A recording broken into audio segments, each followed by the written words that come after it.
want to make sure, because I don't think I've got your. I still don't have these. Still don't have the teams, Laviva.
I'll just have to take it.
Brightest it can be. So, let's see, Balkan, Gigarameta.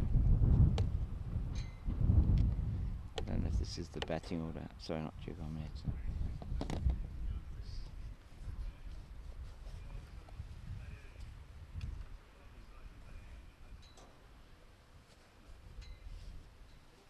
Sorry.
Bandila, can you ask, once we get started, can you ask somebody to give us some feedback on whether the mic's okay? Come.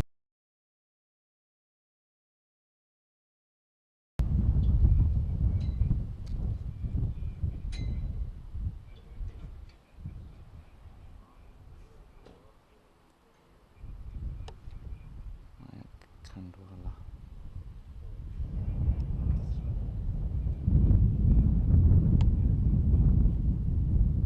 Okay, that's perfect. Thank you so much. That's great. I'm not going to worry about the Zim side. I'll do that.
welcome to Cape Town Cricket Club. We're here at the Boone Wallace Oval, and it is a very windy day here in Cape Town, and we are though looking forward to this clash between India and Zimbabwe. In fact, Zimbabwe designated the home team here for this clash in the Over-40s World Cup.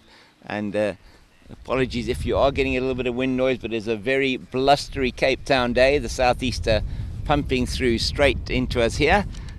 Beautiful view here of the mountain, which is in fact behind us. One of the oldest and most established clubs here, Cape Town Cricket Club, here in the heart of Plumstead in Cape Town's southern suburbs. And it's wonderful to be here broadcasting this game to you today.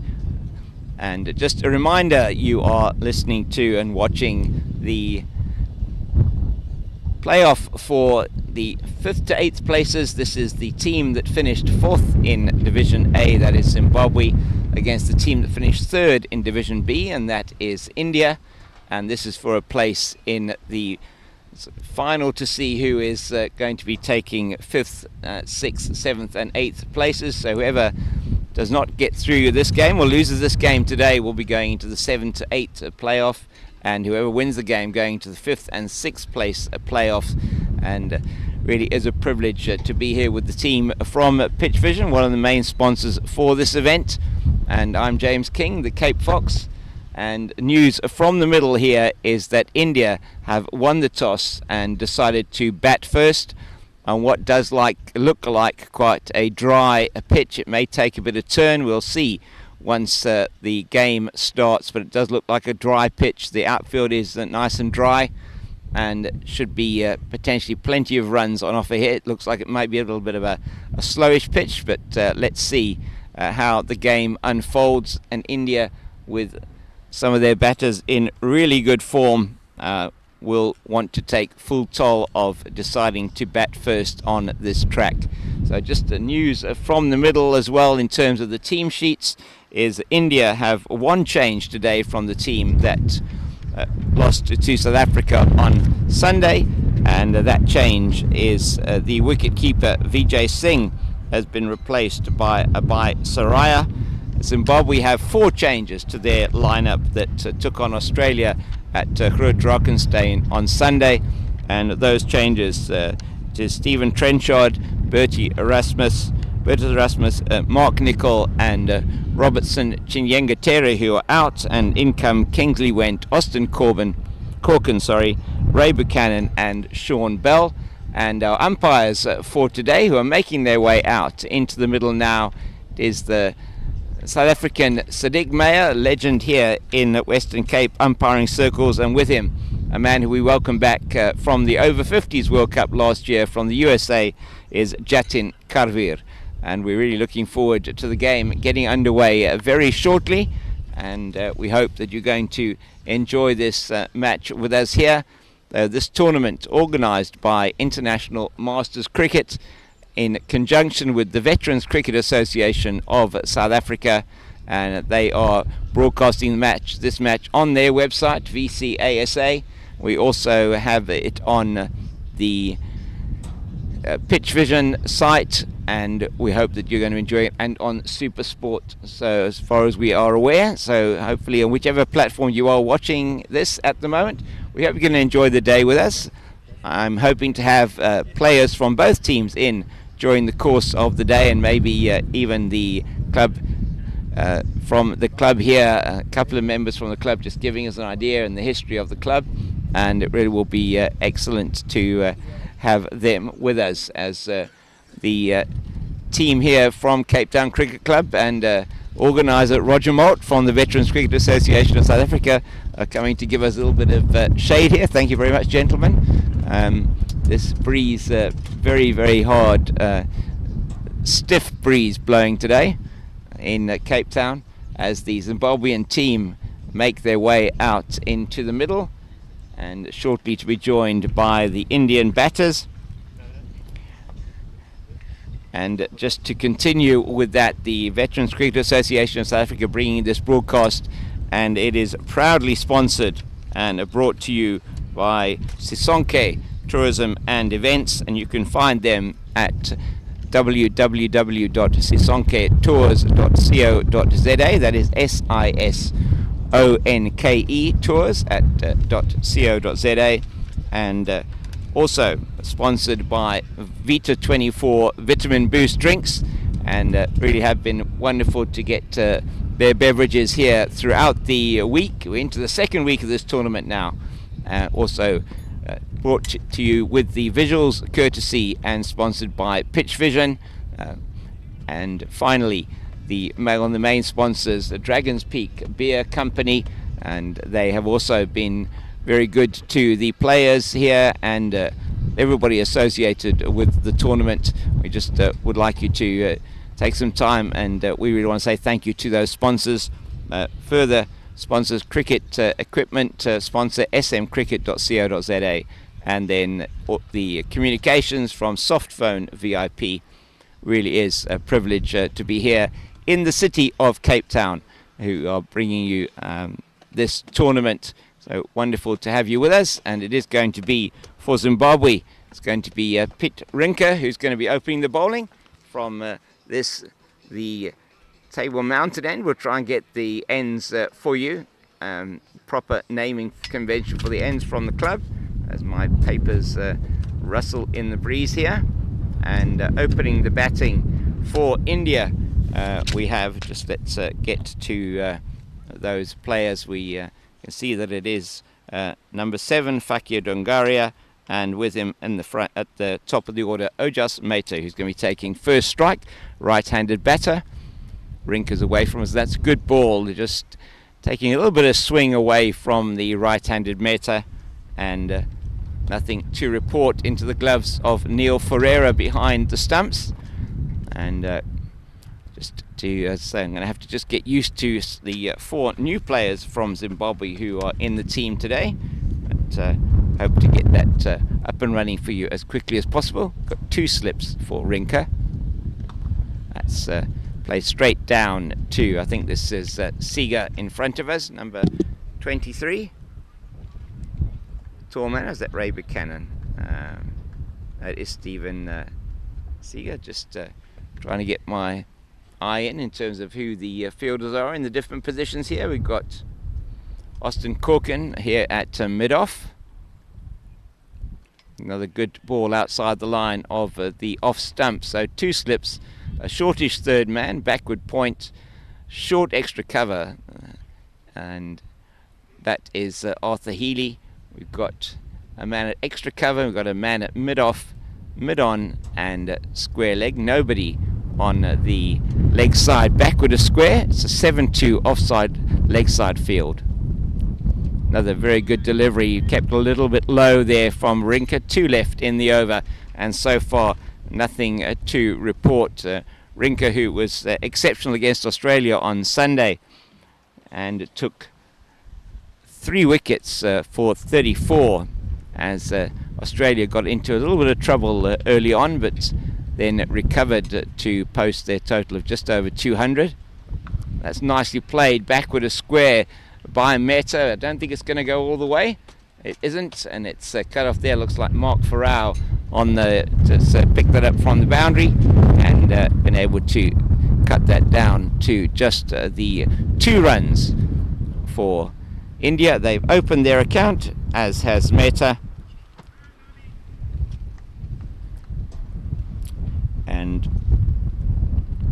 our production team today will tell you that at the end of this over. Very good delivery on about a 5th stump line outside the off stump. It's been a good over from Zimbabwe to start. Rinker on the money with most of those deliveries. It's 2 without loss after the first over. And we'll see now who is going to open for Zimbabwe from the other end.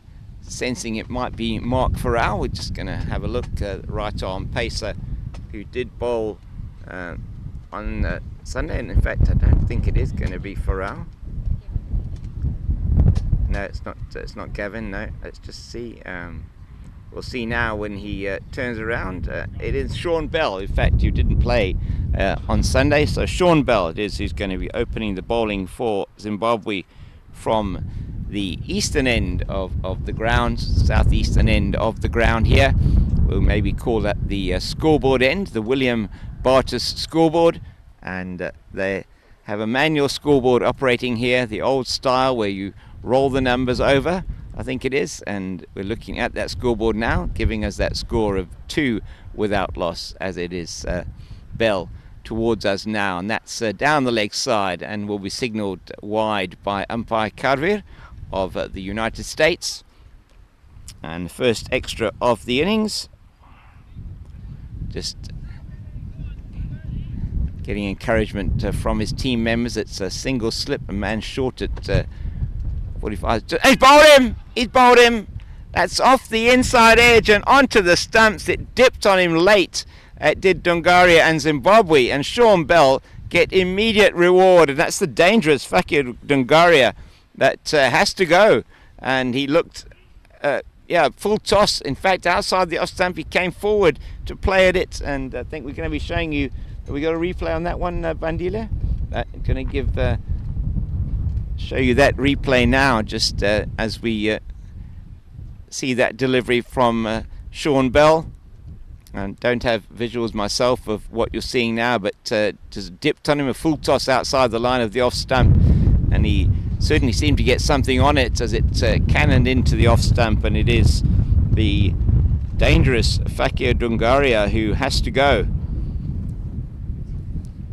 And he's been bowled by Bell, second, in fact first ball after that initial wide ball from Sean Bell. So it's 3 for 1 now are India, and off the first ball of the second over, Dungaria back in the pavilion for a duck, and that'll be very pleasing for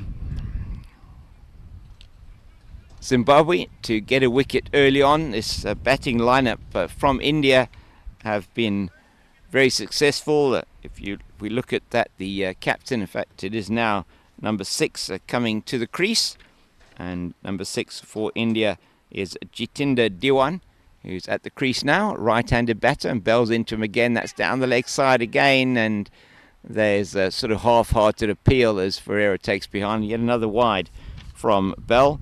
So still only the one legal delivery in the over, which took the wicket.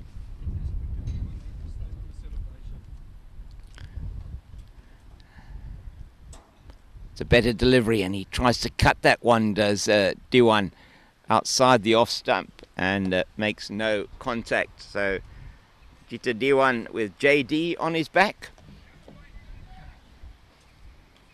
and with him at the other end, Ojas Mehta, 2 of 2 Mehtas in this team.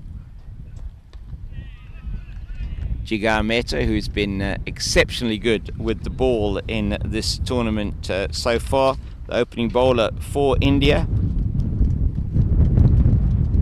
He is number 13 on the wickets list, and for the tournament, 7 wickets for him in the tournament, and India have been particularly successful with the ball. That's another one down the leg side from Bell, and 3 wide so far in the over.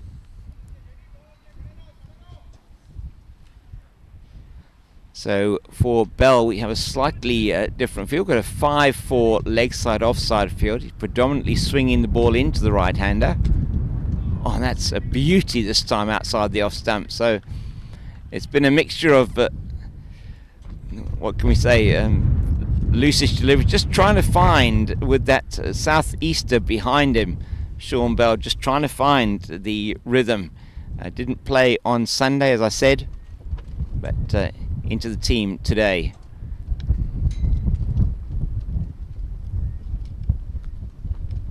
It's another very good delivery. It's up in the air to the captain. It goes past the captain, Doug Marillier, at coming around from backward square leg and down to Rinka at long leg, or fine leg should I say, and they're through for the single.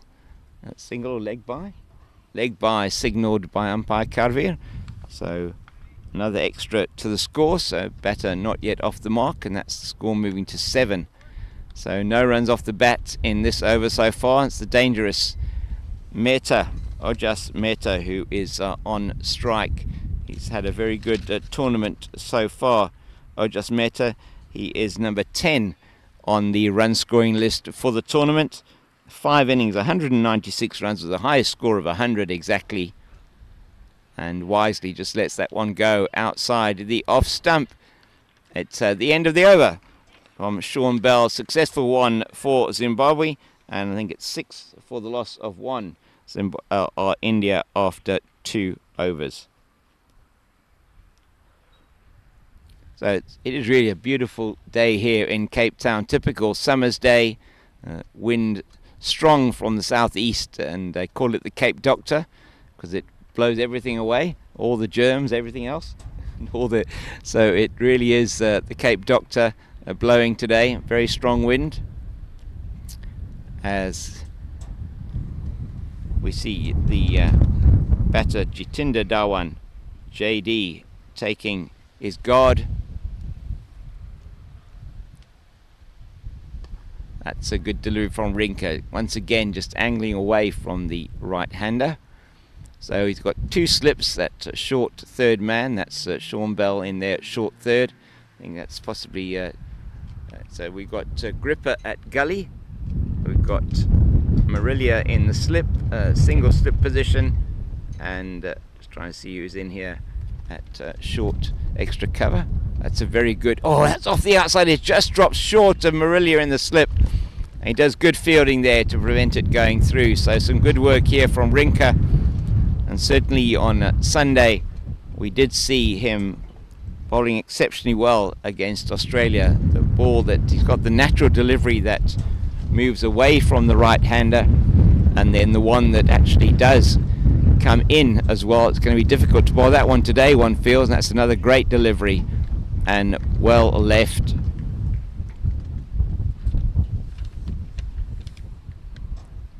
By Jitinder Dhawan.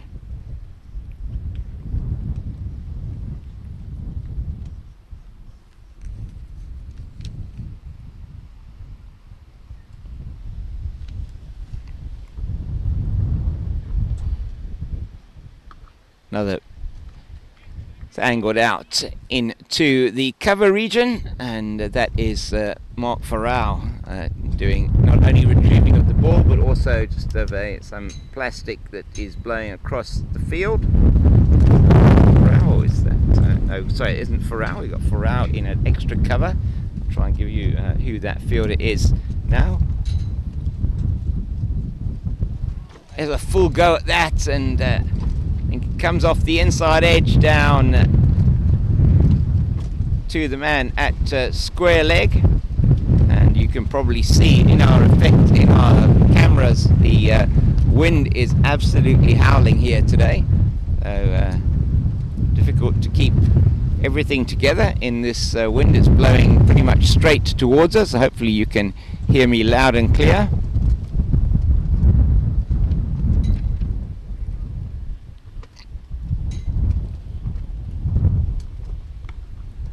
Another very good delivery, and treated with the respect that it deserves. Just the one off that over, and 7 for the loss of 1 are India after 3 overs. Rinka now just the 2 overs, 0 for 3, and Sean Bell it will be to continue from the southeastern end of the ground.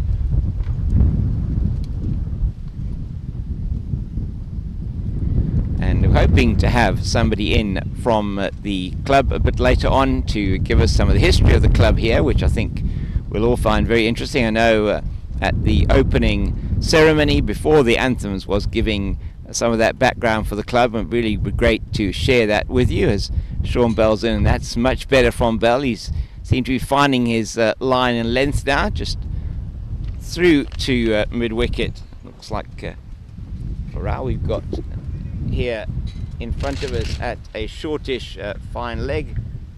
We've got Seager, we've got Gavin Rennie shortest third man, shall I say, Seeger, and then at point it's Rennie, and Ferreira has to do some more retrieving down the leg side there. Neil Ferreira.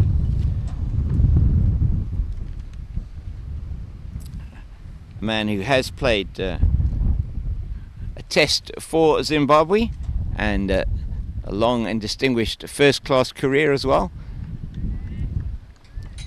It's just Dewan who's forward to Farao in the covers. So we've got Seeger at third man, short third man. We've got Rennie at backward point in the covers. We've got Farao, and at mid-off, I think it may be Trevor Gripper.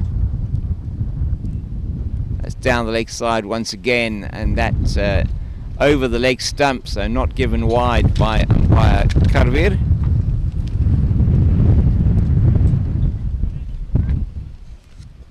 Still 7 for 1. 8 for 1. It was a wide, wasn't there? So 8 for 1 at the moment.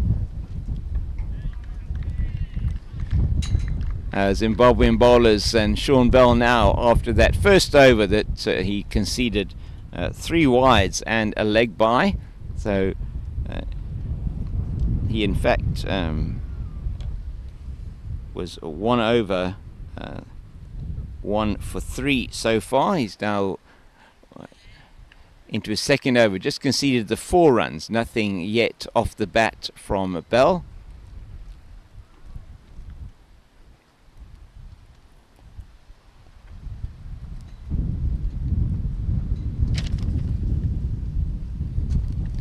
He's towards us now, past umpire Karvir. And that's just in to the short man at shortish mid-wicket, and that is Trevor Gripper in that position there. Getting used to the fielders in the different positions. Just as I say, those 4 changes today for Zimbabwe from the team that took the field against Australia on Sunday at Groot Drakenstein. And really a shout out to all the clubs that have hosted and schools that have hosted the Over-40s World Cup.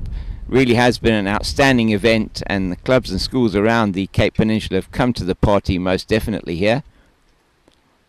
Another good delivery from Rinka.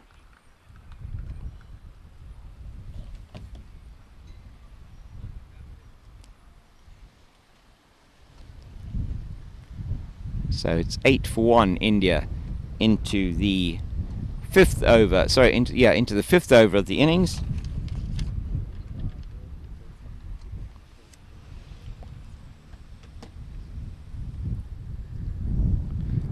That's a difficult one for Ferreira to take. It's gone down the leg side, and is it going to go all the way? I'm not sure. No, it has been retrieved. Close. It hasn't been retrieved. Unfortunately, that's down for 4 wides from Rinka. Just the first one that he strayed down the leg side, and Ferreira, standing up, is not able to take that one. So 5 added to the score there, and Zimbabwe will not be happy with that so far. Just the 2 runs I make it off the bat, both of those 2. That's some good fielding there in that short extra cover position. Arthur Harley is in there, number 92 on his back. Expect him to be bowling his spinners a little bit later on today.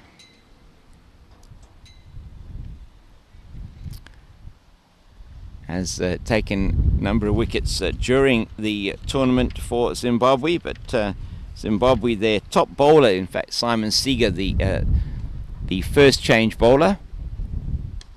Another ball outside the off stump, and well fielded by Rennie at mid wicket, as that one's trying to pull that one from outside the off stump. Is Jitinder Dewan. Sorry, it's in Dewan. That says Ojas Mehta, his opening partner. Mehta on 2. Off the outside half of the bat, down to Gripper at Gully. There is no run. So far this over, just that one forced delivery down the leg side, and it's taken India to 13 for the loss of 1. That wicket to go down was Fakir Dungaria, who was bowled by Sean Bell off an inside edge. The first ball of the second over. It was 3 for 1 at that stage. Ball just rolls down here to Austin Corkin, who is at mid-off. We have somebody warming up in the distance there. Maybe it's just...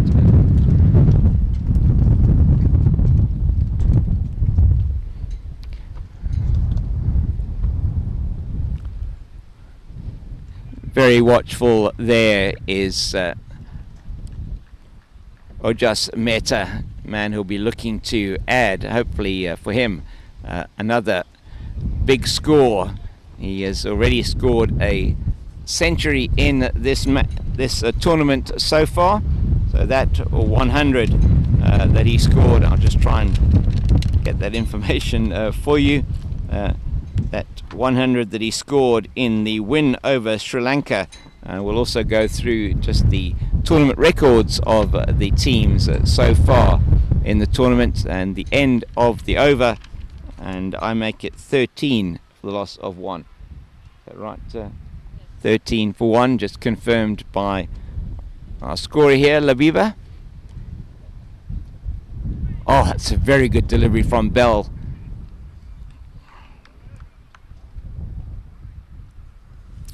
Zimbabwe putting the pressure on here to these batters early on, just wanting to make sure that they don't lose any further wickets. Next man in, we expect. And an appeal there, thinking it possibly came off something. Umpire Karvir have nothing to do with that, and signals wide. Neil Ferreira clearly not happy with that, and thought there was a sound, very difficult with the wind, I think, coming from behind you. Very hard to perhaps hear that if there is a sound, might have come off the pad. And goes for a big shot over or through the covers there, does Jatinder Diwan, and he can't get any bat on that one. So another wide it was from Sean Bell. He's towards us again. That is much better from the right arm over bowler for Zimbabwe. Expecting to see Simon Seeger as well reasonably soon into the attack once this initial spell is over.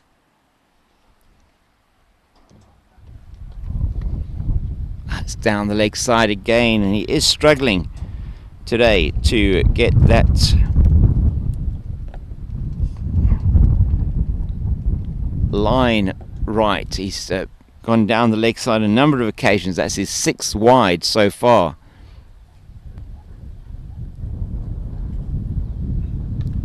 That's played out into the covers, and not able to get around to it this time is Gavin Rennie, and that's going to go down to the boundary for the first boundary of the innings for India, and that is welcome runs. It is for Jatinder Diwan. That is his Jatinder Diwan. It's his first runs, and he gets a boundary, just playing it nicely through the covers, a bit wide on that occasion from Sean Bell, and Diwan gets off the mark with that 4. So that'll settle the nerves a bit for the Indian batters. Had nothing to hit so far. This time a lot better from Bell, just short of a length, and fielded by Rennie. We've got a short third man, we've got a backward point, extra cover, mid-off, mid-on, short mid-wicket, conventional mid-wicket, backward square and a fine leg. A massive appeal for LBW against the bowler, against the batter, sorry, listen to me, by the bowler, and nothing given by umpire Jatin Karvir of the United States. And it looked to me like he had got outside the line of the off stump, had Jatinder Diwan. And it will be Pete Rinker to continue. So the end of the over there over the 6th over, and the score has moved on to, is it 20? 19 for the loss of that 1 wicket, and just the so 6 off that over from Bell it was. The 2 wides, and that one played through the offside for a very nice boundary, and on strike now is Ojas Mehta. Pete Rinker continuing to that 7-2 offside leg side field, and that's hit him very much in front. That is a huge appeal. Don't see what that was missing looking at it from this angle, unless he's thinking it probably was going down the leg side. I think that's the one that comes in from Rinker, and having a full go at that one was the batter Ojas Mehta, and perhaps fortunate to survive that one. I think that one would have been reviewed by DRS had they had that available. So a good shout from Zimbabwe. That's just played straight into the ground, and to Arthur Harley at his position at short extra cover.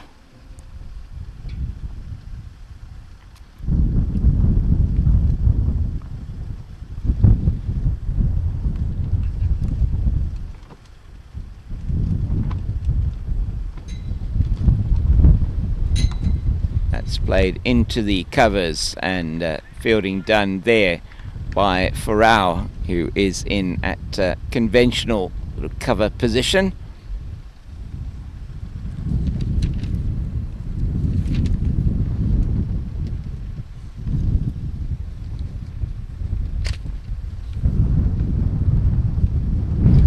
So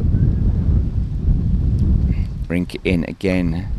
Once again, defensive from Ojas Mehta. Survived a scare earlier on in the over here from Pete Rinker. Massive appeal, which was turned down by umpire Sadiq Meyer.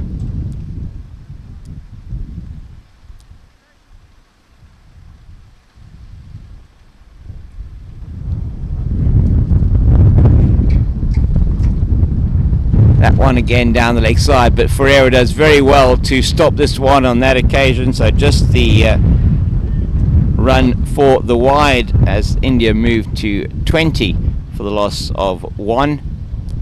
A scoreboard there just slightly behind at the moment as we look out towards the William Bartis scoreboard.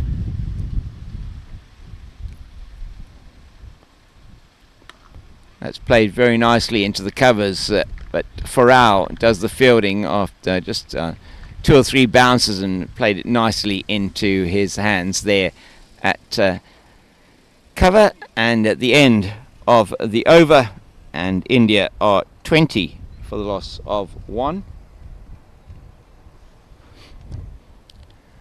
And the 2 batters at the crease at the moment.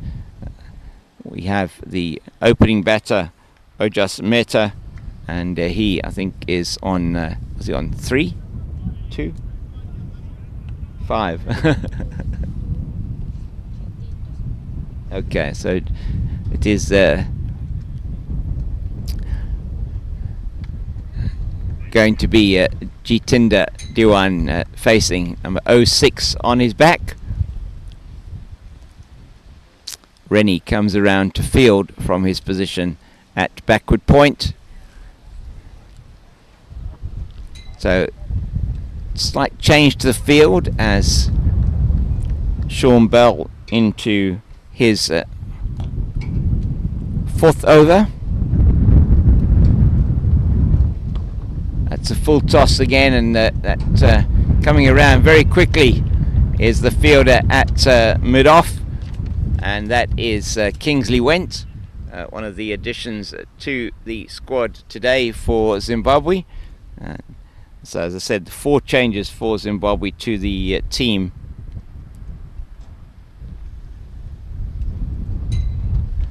from Sunday. That's beautifully picked up from that ball that is angled into the leg side, and that's a beautiful shot from Ojas Mehta through the vacant square leg region, and that's down for his first boundary, and that takes him on to 7. 6. It takes one.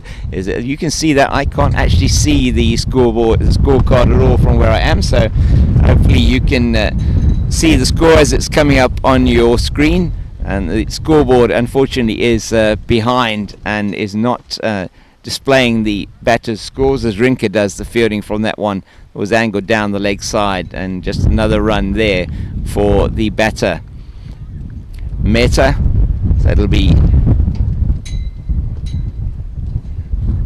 D1 faces it again. He's played that one over the cover region. That has gone, I think, all the way. No, just a 4. 1 bounce 4, and that's hit very firmly over the cover field. In this case, it is Bell just over pitching, and pays full toll for that. That's a really good boundary from Jitinder Diwan as his second boundary of the innings, and India really doing well in this over from Sean Bell, taking the 9 off it so far.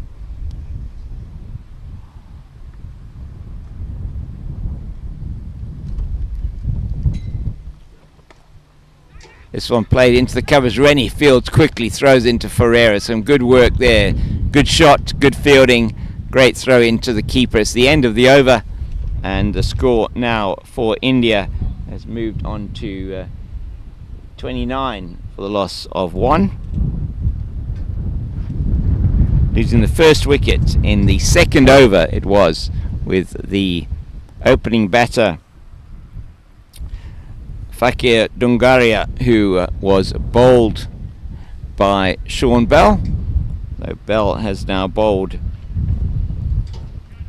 4 overs. Rinke has also bowled his 4 overs, and India recovering from perhaps that early shock of losing the wicket of Dungaria. It's Rinke away from us now. That is wide outside the off stump. It is missed by the keeper Ferreira, and I'm not sure what is going to be signalled here. If it is wide, yes, so that's gone down for a run, and so it'll be 2 wides, and the extras are by far the highest score at the moment for the Indian team. Zimbabwe just where those ones have strayed, it's been very difficult for the keeper to take them. A couple that have gone through Neil Ferreira so far. That's well left outside the off stump. Needs to be careful. It does JD Jitinder Diwan there, because Pete Rinke, he does get the ball to angle into the right-hander as well, most of the time just taking it away, but he has got the delivery that comes in, and he'll be eyeing that one as he perhaps tees up the batter for that leg before wicket or bowled. That's beautifully played, but it's straight to Mark Farrell in the covers, and he takes the catch at cover. Really good take as that is played by the batter. That is Jitinder Diwan. Is it that is out? Yes, it is indeed. Number 6 on his back, and he has to go. He's been caught by Mark Farrell in the covers, and he's bowled by Pete Rinke. No doubt about that one. He played it straight into the breadbasket of Farrell. It was an excellent catch, and hopefully you get to see that on the replay, as our producer Bandile will show that for you now.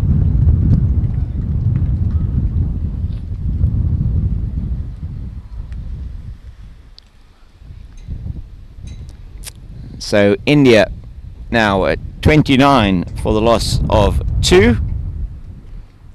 A 26-run partnership between these two, and that wicket falling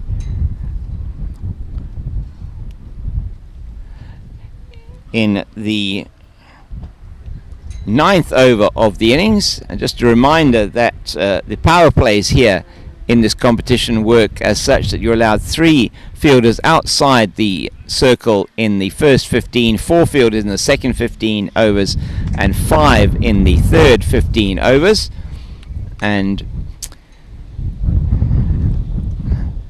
it certainly didn't go out to that cover boundary. That one went straight into the hands of Mark Farrell as one of the tournament's leading run scorers. I think it is the captain, is it? Iqbal Khan has come to the crease. Number 24. Sorry? Oh, it's Abe Suraya who's come to the crease. Number 24 on his back. So one of the changes for today, maybe Iqbal Khan coming in a little bit later. And that's beautifully bowled once again by Rinka. There's no thought of a run by Sabah. It was down to be Iqbal Khan, who's normally coming in at number 4. Iqbal Khan, who heads the runs scored for India. He's 5 innings, 217 runs, 79. The highest score, 250s, average of 54.25 in the tournament, with a strike rate of 73.31. But it's Abe Suraya who's facing, and left-hander facing up to Rinka, who's naturally angling that ball in towards him. So Suraya in at number 4 for India.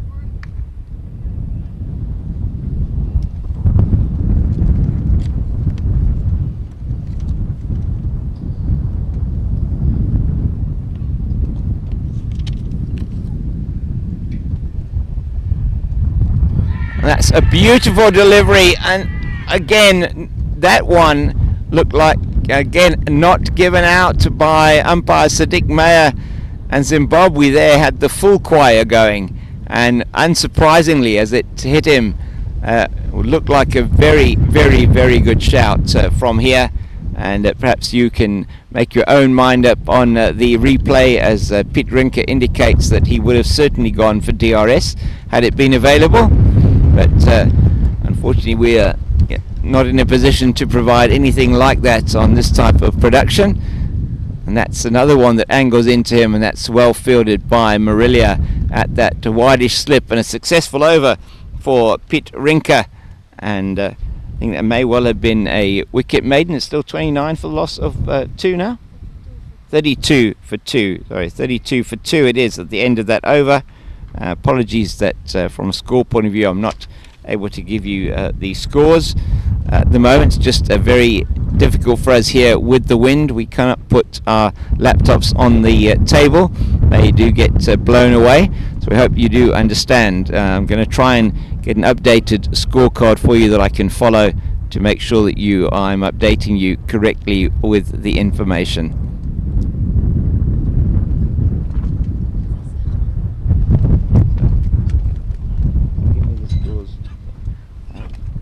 Okay, thank you. Get the scorecard from BCS ASA.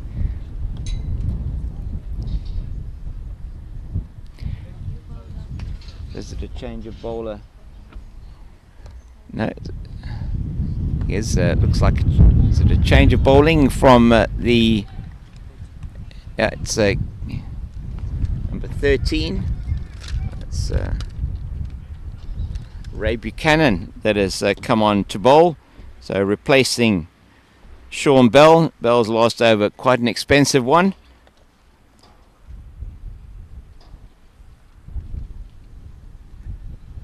That's a good delivery from Buchanan, just slightly over pitched, but Harley does the fielding at mid-off.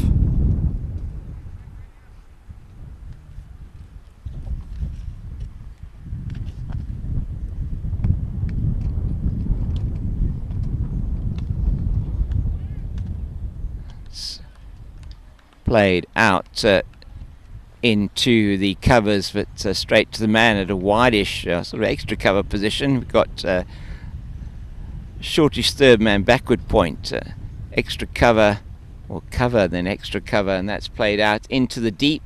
There's a man at square leg on the deep, in the deep, who will toss that one in.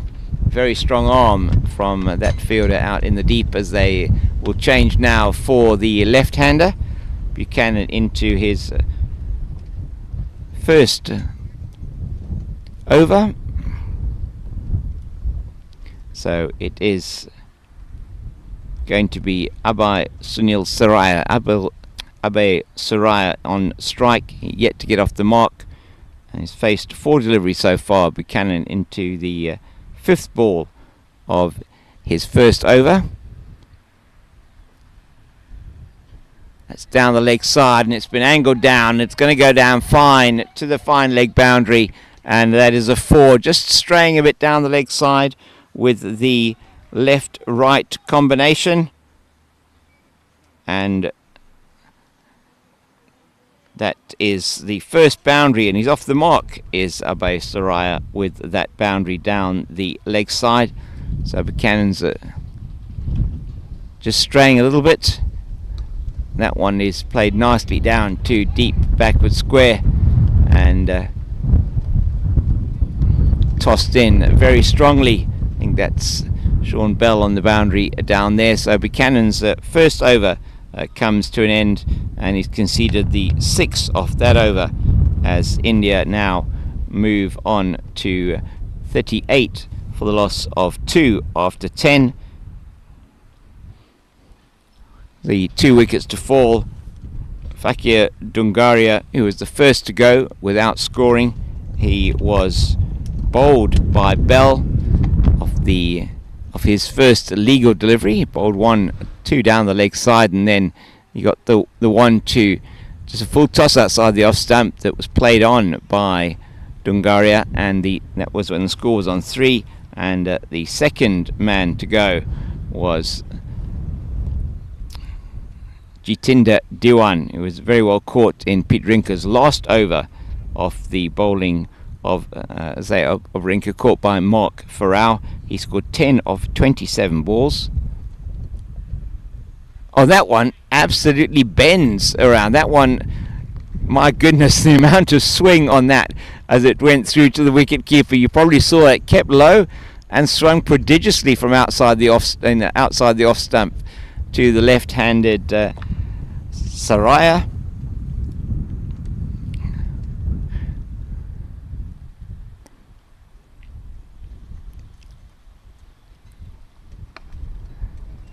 And very watchful here, Saraya against Rinker. Rinker into his 6th over now. 10 have been bowled by Zimbabwe. It's 38 for the loss of 2. Just to give you that information as well around the batters, it was Jitinder Diwan who came in at number 3. So 10 off 27 deliveries for him, with the 2 boundaries. Another really good ball from Rinker. Saw him do this on Sunday against Australia, kept it really tight in his 8 overs, just going for 34. A run rate of 4.25 to the over, and he's decided to change his line now. Just marking here as he gets the ball from Seager. That's Simon Seager, number 23, tall man. He's going to be in to bowl, I'm sure, at some stage in this innings. Rinker angling this one in to the left-hander.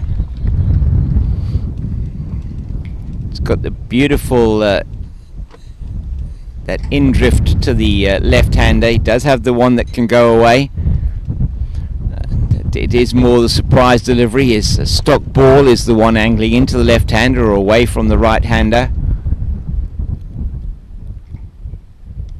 That's just paddled around the corner, but there is no run as it's down to Sean Bell at short fine leg. So we've got a man, it's sort of deepish, almost 3/4 of the way to the boundary at square leg. Got that fine leg. Got a man at mid wicket, a man at mid on. On the offside, we've got a short third man, backward point, cover, extra cover, and mid off. That's played straight back down the pitch. A very good over from Pete Rinker, and that is a maiden over from the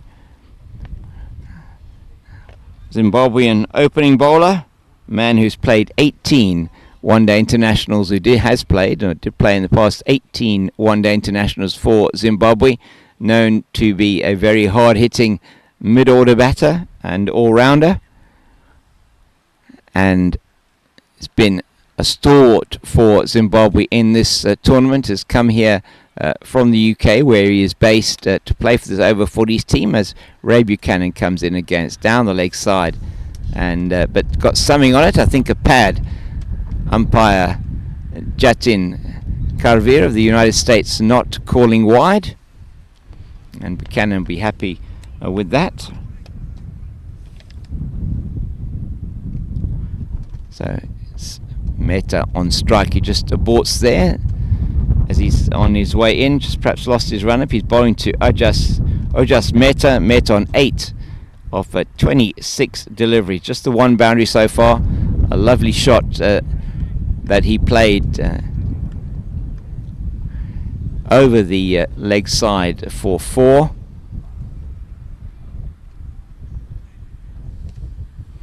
So you don't want to be straying onto the pads of Ojas Mehta, and that one's down to the captain, Marillier at mid-off. Sorry, Harley at mid-off. Just trying to see where the captain is at the moment. So maybe that is Doug Marillier. Let's have a look.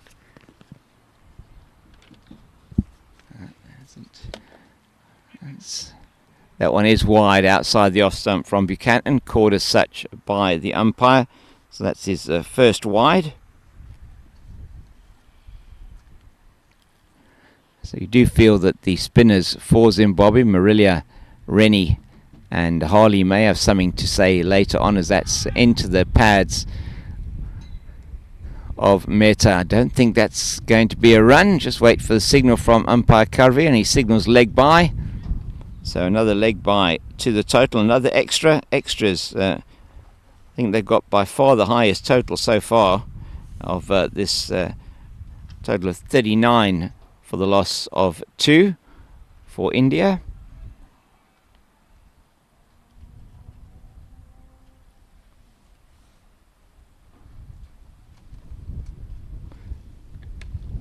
It is indeed 17 extras. That's very well fielded. That one just bouncing up off the field then. Austin Corkin, I think it is there, number 69. Just want to just check that for you as well.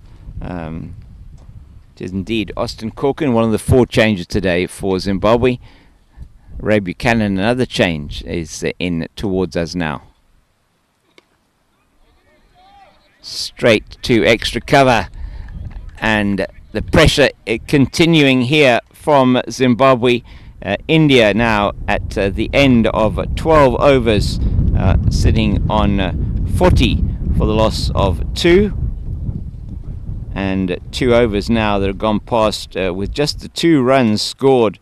Pete Rinker's the maiden over, and now Ray Buchanan just going for the 2. So Zimbabwe looking to restrict the runs here for India. They have the very capable and destructive captain of India, Iqbal Khan, a man who's got really quite on his back of his jersey, Icky, on the back of his jersey, and that's what all the players call him in this Indian team. Iqbal Khan was here last year with the Over-50s. Rinker continuing from the Table Mountain end of this ground, and we have behind us a Table Mountain range, very much the Constantia Kloof area. We're in the lovely green suburb of Plumstead here in the southern suburbs of Cape Town.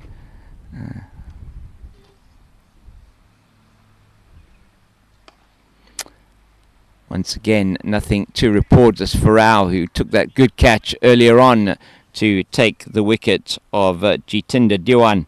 Diwan scoring 10 of those 27 balls. The other man to go this morning, Fakir Dungaria, first legal delivery from Sean Bell. He got one outside the off stump, which just dragged on to the stumps. It was 0 for 3, 29 for 2. It was 32 for 2 it was for India. And that's a huge appeal, and that surely be given out, and it is.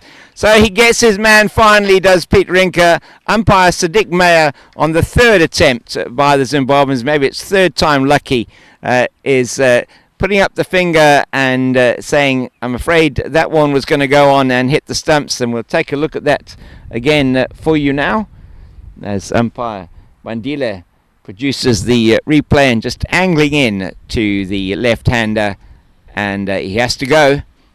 And back to the pavilion is Abe Suraya, the only change, and that is 41 for 3. India now into the 13th over of the innings. Just reward it is there for Pete Rinker, who's been bowling outstandingly well.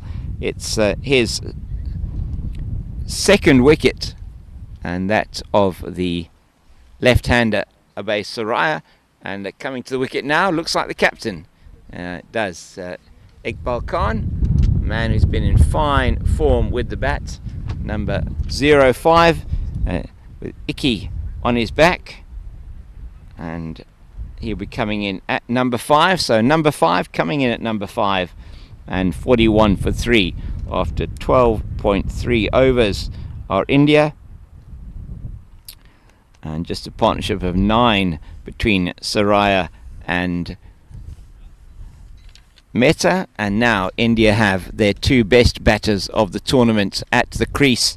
Just those numbers for the tournament for these two, as he takes strike now, does Iqbal Khan. Iqbal Khan, 5 innings, 217 runs, high score 79, 250s, no hundreds, strike rate of 73.31 with an average of 54.25. And with him, Ojas Mehta, 5 innings, 196 runs, high score of 100. He doesn't have a 50, but he's got 100, so he converted his only 50 into 100. Strike rate of 58.86, an average of 39.2. And this is going to be quite a contest here, one feels, between Rinker and Khan. It's a good delivery immediately, but onto the pads, and Khan just beautifully angles that one into the leg side, just flicking it around the corner. Rinker probably a bit unhappy with that delivery, and he gets off the mark immediately, taking the total now to 42 for the loss of 2 for 3, 41 for 3, 42 for 3 now in the 13th over. So batting at just over 3 and over at the moment.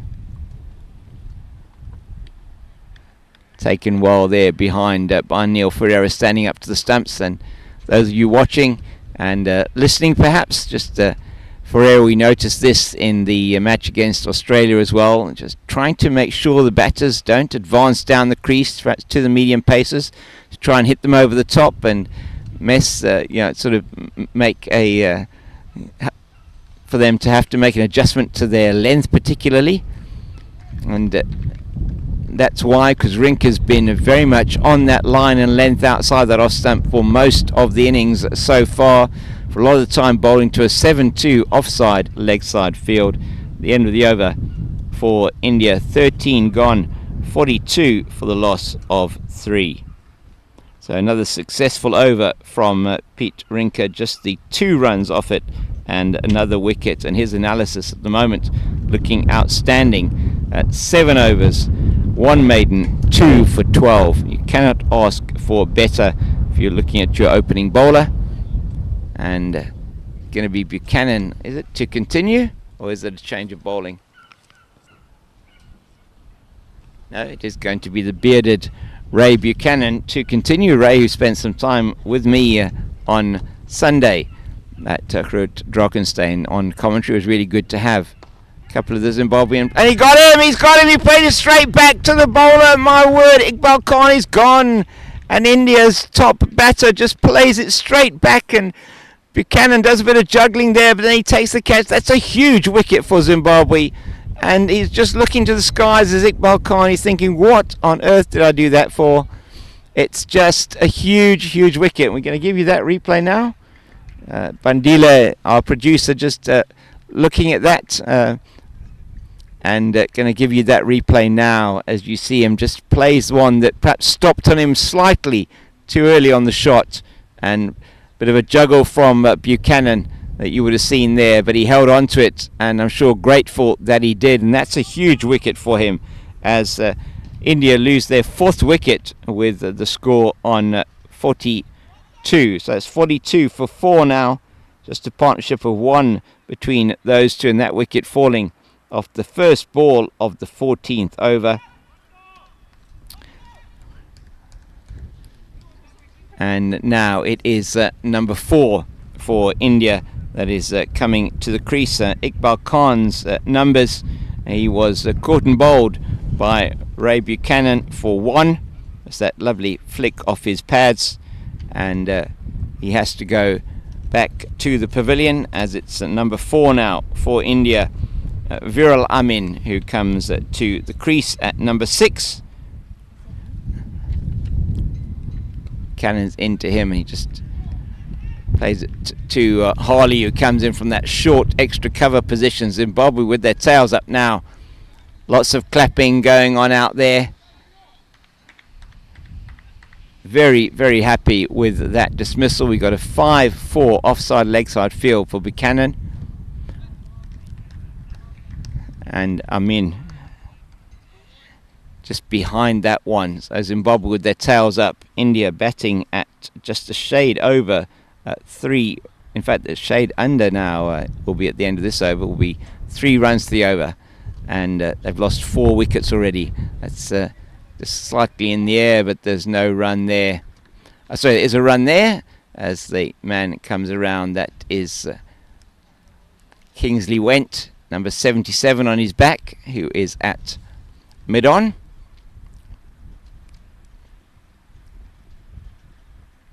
So, huge job here for Ojas Mehta to do.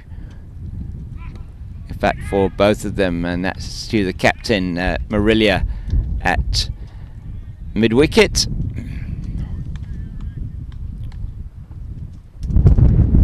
So Buchanan now 2.3 over, that is 1 for 8.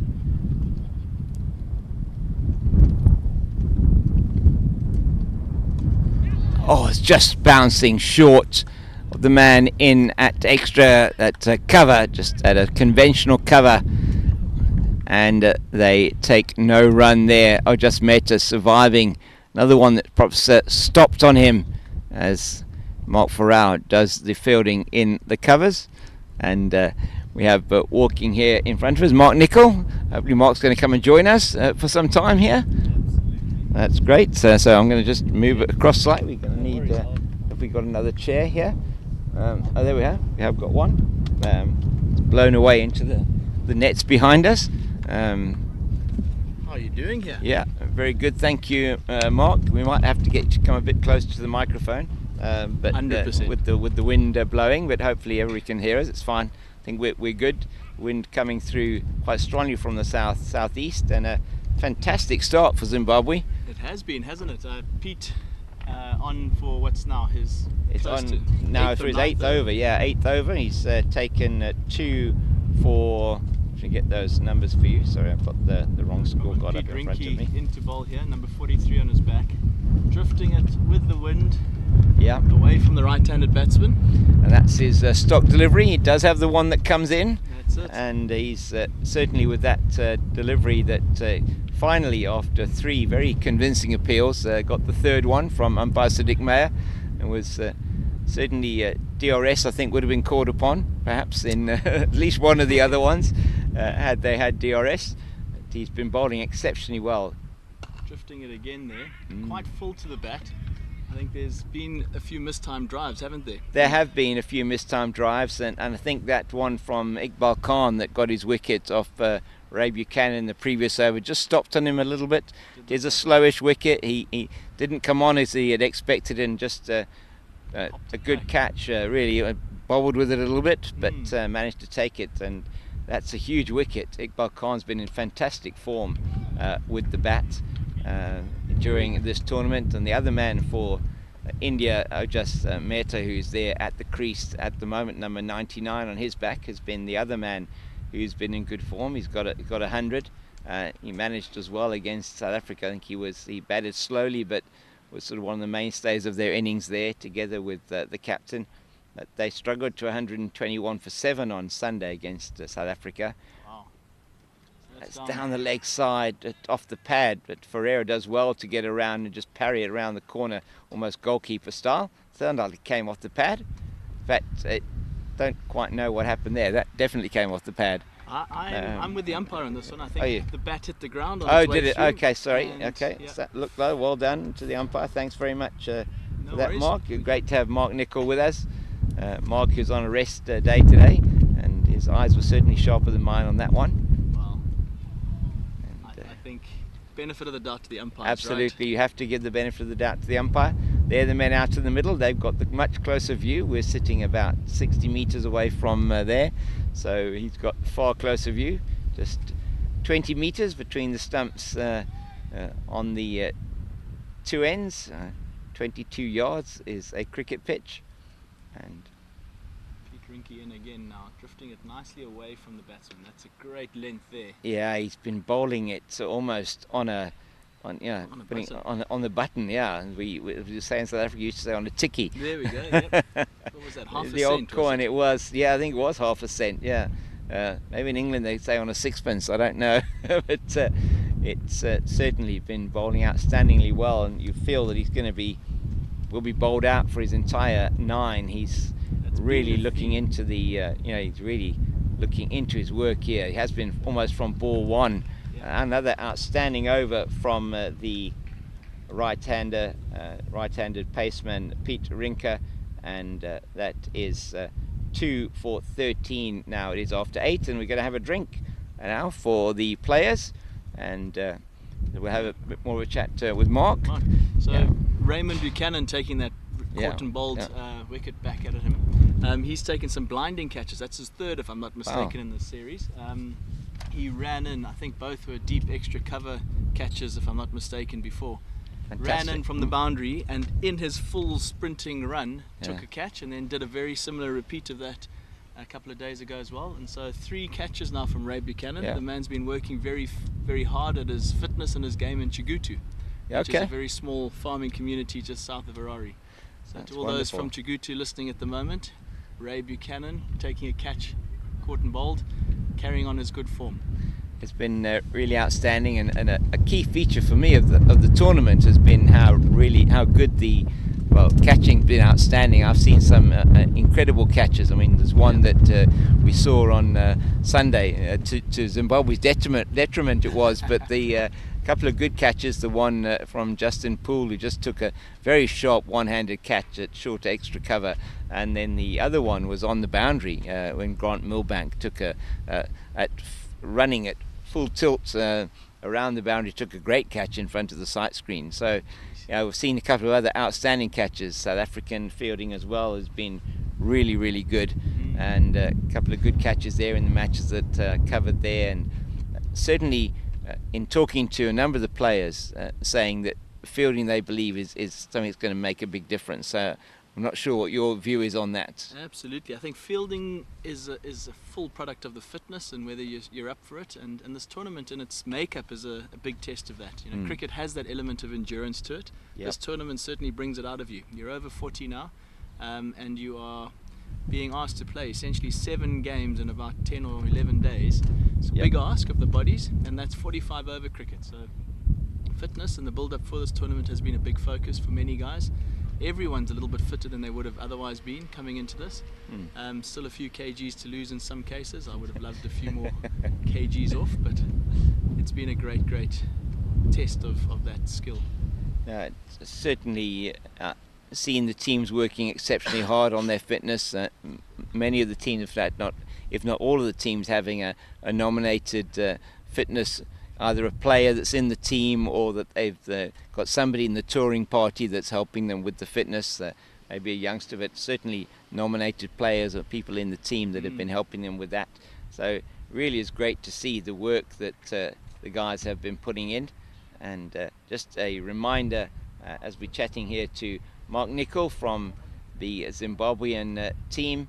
Mark on a rest day today. Yeah, it's much needed. Yeah, and definitely. It's why the squads are 16 strong. That's and right. 12 players nominated for every single one of the games, where you have the opportunity to substitute a batter and a bowler out, which I think is also a very good thing. Yeah, it increases the batting lineup, so Yeah. the rule's quite interesting in that 12 players nominated, 12 players can essentially bowl, but only 11 can bat, so you nominate your 11 batting, and that allows for the batting lineup to be one longer, and as a result, the 45 overs more likely to be batted through. I know there was a rear guard action from India in their last game against South Africa. That's right. Yeah, there was, and in that match that I was involved in that it was the first match between South Africa and Sri Lanka.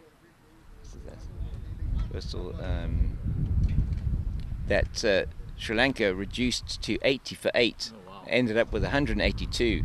Last wicket partnership of 74. It was between the two batters, which so they were 105 for 9, and they ended up with 182. So 77 run partnership for the last wicket for those two. And it was very interesting to see just the way they went about it. It was a very difficult, bit of a difficult wicket that they had early on, but they then managed to put some good runs on the board once they've been able to see off. They just grounded out for quite some time, and it was really good as they then opened up towards the end of the innings. So as it's Buchanan again, and that is once again in the air. Oh, has he got it? Did he get that one? He's and umpire is claiming it. Umpire Sadiq Mayer is having a look. And what is the umpire saying? He's going to check it with a square He's leg. giving him out, is he? Yeah, he's giving him out. On-field decision is out. On-field decision is out, and there is no replay here. That looked. Umpire was having a good look at that. Was umpire Jatin Karveer of the United States. He had a very good view. The fielder at mid-on was that Kingsley Went. Kingsley Went. Yeah, who took that catch. Number 77 coming in. Perhaps a little bit slow to take off when he saw it coming towards him, but got his fingers underneath it. And that is another very important wicket for Zimbabwe, the 5th to fall for India, and India in all sorts of trouble now. Second wicket for Ray Buchanan, and Viral Amin has to go. And he just scored the 1 run off 10 deliveries, did Viral Amin, and he's been caught by Went and bowled by Buchanan. So those of you who are listening in from and watching us from Zimbabwe, your team here are in the ascendancy at the moment, reducing India to 45 now for the loss of 5. And after the opening wicket fell at 3, a good partnership of 29, which was then broken when the right-handed Jitinder Diwan played the ball forcibly on the up into the cover region. Mark Farrar took a good catch, just straight into the sort of abdomen area, and they took a really good catch. And India then, the big wicket Ray Buchanan took in his previous over of Iqbal Khan, the captain.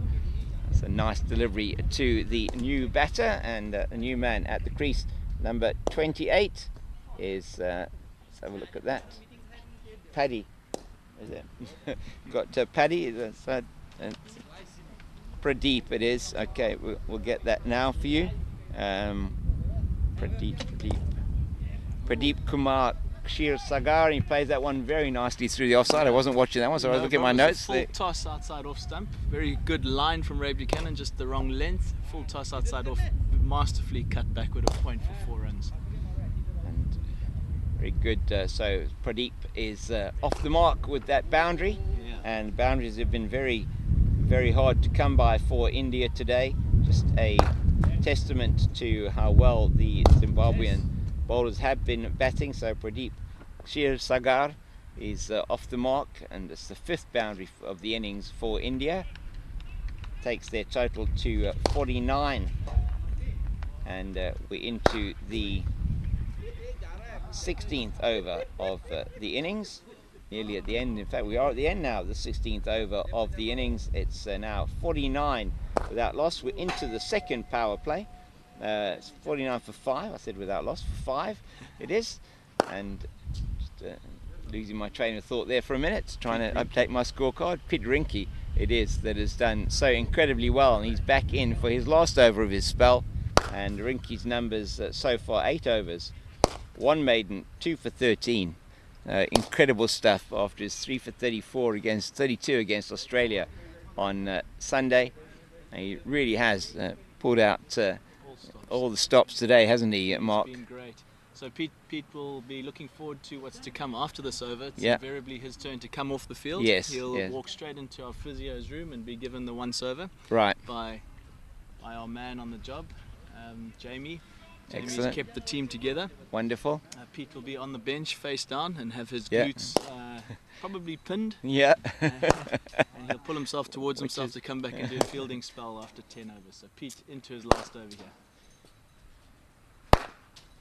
Oh. That is again outstanding bowling, and you feel I wonder if that's the right tactic there from Mehta. I mean, he is the last recognised batter.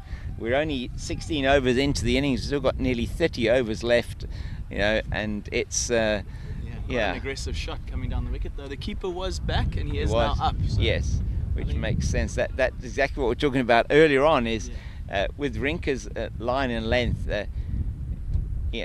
He wants to try and play him off that length, doesn't he? And he exactly. Not had the opportunity to do that. Just gave him the opportunity there, but not able to get bat on ball. And Rinke has been in this spell one of the best spells that I've seen in the tournament so far. Just keeping hitting a length. On a length and that line outside the off stump, just moving away naturally. I mean, the wind is probably assisting with that movement. It's coming towards him, blowing across the ground that way. Oh my goodness, that's I think off Ferreira. He's just behind the stumps there, but there is no run. I think a good ploy as well here that noticed it. You've got down there, I think is that Sean Bell there at third man, short third man. He is at a 45 third yeah. man. That's right. No backward fielders behind square. Yeah. On the... It just that he's the only So he's in short, which I think does make sense in terms of cutting off the thought of a single if it goes down there. Oh, another uppish drive. Yeah. Squeezing that one a bit more. It just slowish wicket here, clearly, and hunted to get slower and lower as the day progresses. Yeah, so absolutely. A good toss for India to win. They're not necessarily making the most of it yet. No. It's only fair in a cricket match when you see the other team bat, right? Absolutely right, and I do think they've got a couple of very good opening bowlers as well as 3 or 4 spinners that have been very effective. In fact, they're top wicket takers in their for the team here. Yogesh Dicholgar, who has taken 12 wickets. He's right up top there, number 4 on the list for the tournament, and Fakir Dongaria, who's taken 10. The opening bowler Jigar Mehta, who's bowls right arm medium, has taken 7 wickets. So it's been their forte really. A couple of batters who put the runs on the board, but their bowling has been outstanding, and relying on a number of those. That's a lovely one that just comes in to end his spell. It's been an absolutely outstanding spell of bowling from Pete Rinke. He's just maybe take us through that, Mark. Yeah. So he's being congratulated by every man in the team at the moment. As he comes off the field, that will continue. He's done his job in the field so far. 9 overs, 2 wickets for very few runs. 13, yeah. Yeah. And ended with a maiden. That's great spell that. 13 runs off 9 overs. Pete wears his sunglasses as he bowls. He's got some prescription lenses in those, which make seeing the ball without those glasses incredibly difficult. Yeah. I put those glasses on the other day, and my gosh, I feel like I needed an hour and a half of recovery afterwards. Pete has some very, very interesting things going on with his lenses, but clearly they're working well. Yeah. This, Ray Buchanan, who has also been working well, he's into now his 5th over as Mark is baking in the sun here. Yeah. He's trying to I have a very fair complexion. Yes, and I see you've come me well. too. I brought these well along prepared. just to make sure. We weren't never sure if you're going to be in the sun or the wind at these grounds. That's down to fine leg, and Trevor Gripper does the fielding. You're right. 50 up. 50 is up with that single. Thank you so much to my scorer here, Labiba. So 50 up off the first ball of the 18th over. Buchanan just persisting with a full length. He is, there. isn't he? It's interesting, and because it has brought him some reward. And with Neil Ferreira standing up to the stumps, it means that the batter's not going to necessarily come down the wicket to make that into a full toss in case he misses it. And he's looking for that one that maybe just stops on the batter, and not getting it this time. And it's really well played by Mehta out to the backward point boundary. Exquisite shot. For it was a lovely shot, wasn't it? Fallen a little bit wide of off stump, just squeezed it backward a point upishly. I think if it had gone to the fielder, it could have been a catch. Could have been. Sean Bell retrieves the ball from the boundary there. What I noted was Arch Harley warming up there. Arch Harley, I think number 92. Yeah. It's been a left-arm spinner for Zimbabwe of great effect. Yeah. It'll be interesting to see the introduction of any spin on this wicket and whether it has a play in today's matchup. I'm sort of expecting that it may do. You know, once Arch Harley comes on, we'll have a look and see if there is any purchase off the surface. Ooh. That's probably angling down leg side there, Mark. I think you're a bit straighter than I am. I felt the length was... length was good, definitely. Yeah, no problem with height. But no, but if you say heading down leg, then I'm with you. Yeah, I think just the way that it was just shaping towards the batter, some much better delivery and just outside off stump, coming forward, forcing a defensive shot there. So it's been an interesting portion of the Zimbabwean attack with Arch Harley, Doug Marillier, and another spin bowler just backward point, actually at 45 here on the offside. As he gets the ball now, number 23. Whoa. What a bit of venom off a length there, was that? That's Simon Seeger, is it, here, number 23? Simon Seeger, or Simon Seagull, as we like to call him now. Yeah. Not sure if you understood why that. Well, I was calling him Steven Seagull, Yeah. so I was like on Sunday for a while before I got corrected by the team, fortunately, but wasn't quite, He picked up that last name. Yeah. He went out for drinks after a game and he was sitting at the waterfront, and a seagull decided to deposit its load. Oh my word. Well, it makes sense then. He's promptly and now funnily referred to as Steven Seagull. So it wasn't quite the bluebird of happiness flying over him, but it was, those things do happen, at the coast. Not something that you would necessarily be getting in Zimbabwe, and so where Simon, also from Zimbabwe, also comes out of Zimbabwe. The closest thing you'd get there would be a hardy-dar. Yes, that's right. Yeah, absolutely. We get those down here as well. Funnily enough, when we moved down to the Cape about 26 years ago, not too many hardy-dars around, but there are now a lot more of them. So it is. There's one who's actually resident, a pair of hardy-dars resident at Newlands. Harry the hardy-dar has his own X account, formerly Twitter, his own X account. So, and we always like commenting on Harry when he's there at test matches or at first-class games, which is lovely. So it's going to be, as you said, Arch Harley replacing the excellent Peter Rinker and Ray Buchanan, also both bowlers so far as well, getting into the action. Sean Bell 1 for 20 and 4. He's bowled in first ball.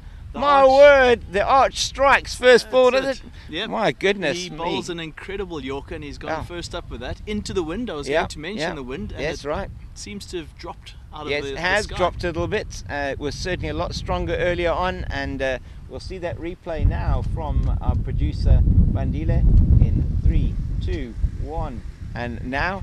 And just as Mark was describing that one, full of length, just confusing perhaps the batter Pradeep, and India lose their 6th, and they're in disarray here at the moment, and is at 54 now and that boundary off the last over virtually in this partnership. The partnership when the 6 now with only worth 9, and Mehta, the only recognised batter one feels left here for India, but as you say, a longer batting lineup, so may well be that they can just try and hold it together and give Mehta the chance to score some runs. That seems to be the option that they have for the now, but 54 for the loss of 6, and that coming after just 18.1 overs, so really has been an outstanding bit of work here by the Zimbabweans,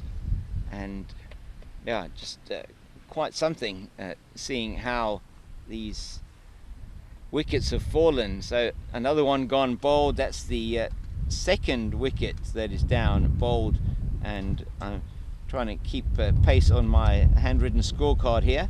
Just very impressive, by the way. To to try and give me a view of what's happening, so I don't have necessarily just so I know what has happened for each of the particular players and how they've been out, and it reminds me of how they've been how the dismissals have happened, and so I can then relate that to anybody who may be tuning in a bit late, so they know exactly how those wickets have fallen. But immediate reward for the left arm spin of Arthur Holly. Didn't bowl, in fact he only bowled I think 3 balls in the Australian innings on Sunday. Didn't really see too much of him. It's some other spinners in the team, and Gavin Rennie bowled particularly well on Sunday. Gav Rennie bowls a similar left arm, although Archer's taller. Archer probably, I don't know, maybe a half a foot taller than Gav Rennie, so it'll come down from height. Very long levers does Arch have. Another factor just to mention, the wind is picking up here, so the wind would be with the batsman hitting straight. Yes, definitely. And Arch will be dipping it into the wind. He also rips it a lot. So we've got mid-off and mid-on upped for the new batsman. Bit of turn there as he glances it backward as square. They eventually decide to take one. My comment on this is very simple. The Zimbabweans will keep the fielders up and in the ring, enticing the batsman to have a go over the top, which they would probably be inclined to do. So a challenge coming, I would say. Let's call it early and see if there is an opportunity over the top. Certainly looking at what happened in the previous over, as is in fact the new batter, the left-hander Yogesh, the premier bowler Yogesh Sholkar, left-hand batter, who is in at the crease now at they dropped the man back for Mehta. That's interesting. Plays it confidently down to Sean Bell at the 45 on the offside, because he looked like he wanted to come down the wicket and play it over the top in the previous over off Pete Rink, and didn't manage to achieve that, as he just slows things pulls down. away now. Maybe just unhappy with, must be unhappy with something, as the wind again, it's a bit variable at the moment, coming through in gusts, but it's going to be helping a bit with that drift and dip one feels for Arthur Harley. And he's lucky to get away with that one, wasn't he? That's really great fielding. And Gav Rennie there. So Gav Rennie doing outstandingly well, a man who's played Test cricket and ODI cricket for Zimbabwe in his time. He and his brother were national cricketers. John Rennie, the massive in-swing bowler. I remember as a youngster watching John bowl a spell at the Bulawayo International Ground, Queen's Sports Club, against New Zealand.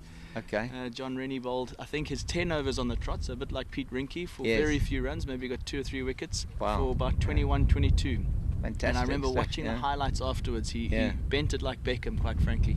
Started on the wide line, and by the end of it had, I think it must have been Andy Flower standing up to the crease. Unplayable, frankly. So to the Rennie brothers. And great servants of Zim cricket. Yeah, absolutely. And certainly the names are, remember the name when I was looking through the team sheets at the beginning of the tournament to see, knew that I had Zimbabwean team, and just going through some of those famous names that are there. I mean, Trevor Gripper, whose father Ray Gripper as well was had for quite some time held the record for the highest first-class score in South Africa, 279 not out for his father, and Trevor, who played as well. A number of test matches for Zimbabwe, and one day internationals, Doug Marillier as well. Yep. And Neil Ferreira, just the one test match. That's right. Against New Zealand. Pete played 18 one day internationals. Yep. Didn't ever play test cricket for Zim, but No. also made his name as a bit of a hard-hitting sort of middle order batter there as well. Yeah. In the ODI team. And first class experience as well. I mean, Robertson, Chinyangatera, a lot of first class experience. So maybe I can just, I mean, as we see, it's still going to be Ray Buchanan to continue from the southeastern end of the ground. That's it, outside off stump there. And it is to the new man, the left-handed Yogesh Jacholka, and number 01. It's 6 down now. Just let me check my scorecard here. So India at the moment, as he plays that one out into the deep, a bit of a bobble on that. It's just they go through for the single. I just want to update you with score 56 now it is for the loss of 6. Zimbabwe will be pushing here to hopefully bowl them out. Ray Buchanan carrying on. Yeah. With the introduction of the spinners and a wicket first ball for Arch Harley, I think Ray will probably have 1 or 2 more overs here. And before Steven Seagull or Simon Seager enters the attack. That's my call for the next spin bowler. Yeah. Let's see how that tracks. Not particularly long boundaries here. So no, they're not, are they? With the wind or against the wind, you'd probably back yourself as a batsman looking to deposit a few sixes. Yeah. So time to watch for that.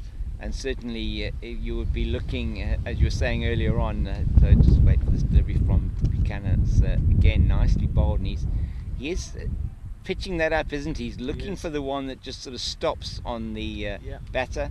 Got that, and Pete Rinke coming past us here. Outstanding bowling today bowling. there by Pete Rinke. Well done. 2 for 13 in his 9 overs. Outstanding stuff from the right arm medium pacer.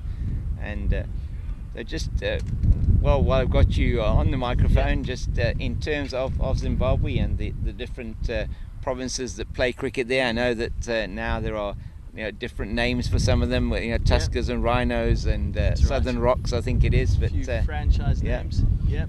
And that we see coming through, as that's fielded by Mark Farrell. Bertie Erasmus. Unfazed by the commentary booth that he's walking past. It's a magnet in his life. He will be back. which is great. Bertie played in that game on Sunday against Australia, as did Mark Nicol here. And Mark, we won't talk about Sunday's match after 2.2 overs.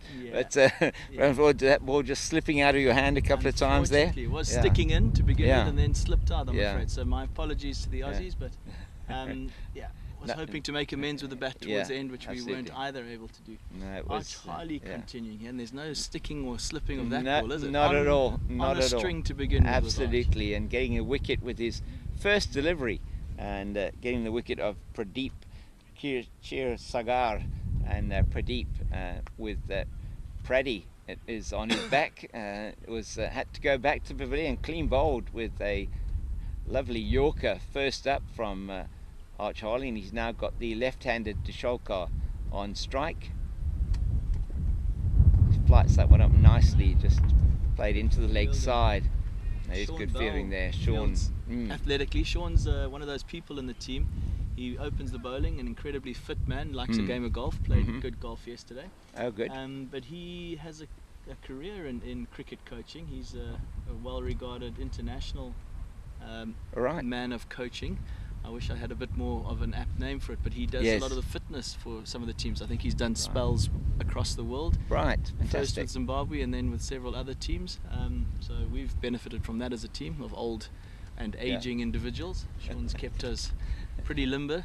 It's really good to have somebody like that in your team, both from, as you say, a fitness point of view, and not that from a coaching point of view, it's always important to have that experience as well that you have in the team, many years on the cricket field, and Exactly. I mean, all of these players out here still playing at club level, and very much representing, one would think now, in terms of the over-40s coming through quite strongly. That's just nicely angled into the batter and played out into the offside. Doug Marillier, the captain, doing the fielding, and Zimbabwe just sensing probably one more here, and this batter at the crease, the opening batter, he's still there, is Ojas Mehta. He's on 13 of 56 deliveries, so he said he's still out there. That's a huge, that is plumb. and he's given him, and that's a huge wicket. My goodness, just calling it there in terms of that wicket. That's the one that Zimbabwe were looking for, and India on 57 now in the 21st over, 57 for the loss of 7, and my goodness, that is a huge blow from Arthur Harley. Arch Harley there getting his 2nd wicket, and he's been outstanding so far. He has. Arch Harley, a teammate at the Dragons Cricket Club in Harare with me, and a man who bowls wicket to wicket. Yeah. He will be aiming to hit the stumps every ball he bowls, ripping it from middle and leg to the right-hander to hit the top of off. I dare say that one was not the right decision to play across, as the batsman was looking to sweep there. Yeah. I think you do not sweep Arch Harley and get away with it too often. Yeah. And perhaps a premeditated shot. I think our producer's shown you. Have we shown the replay already? Thank you very much, Bandile.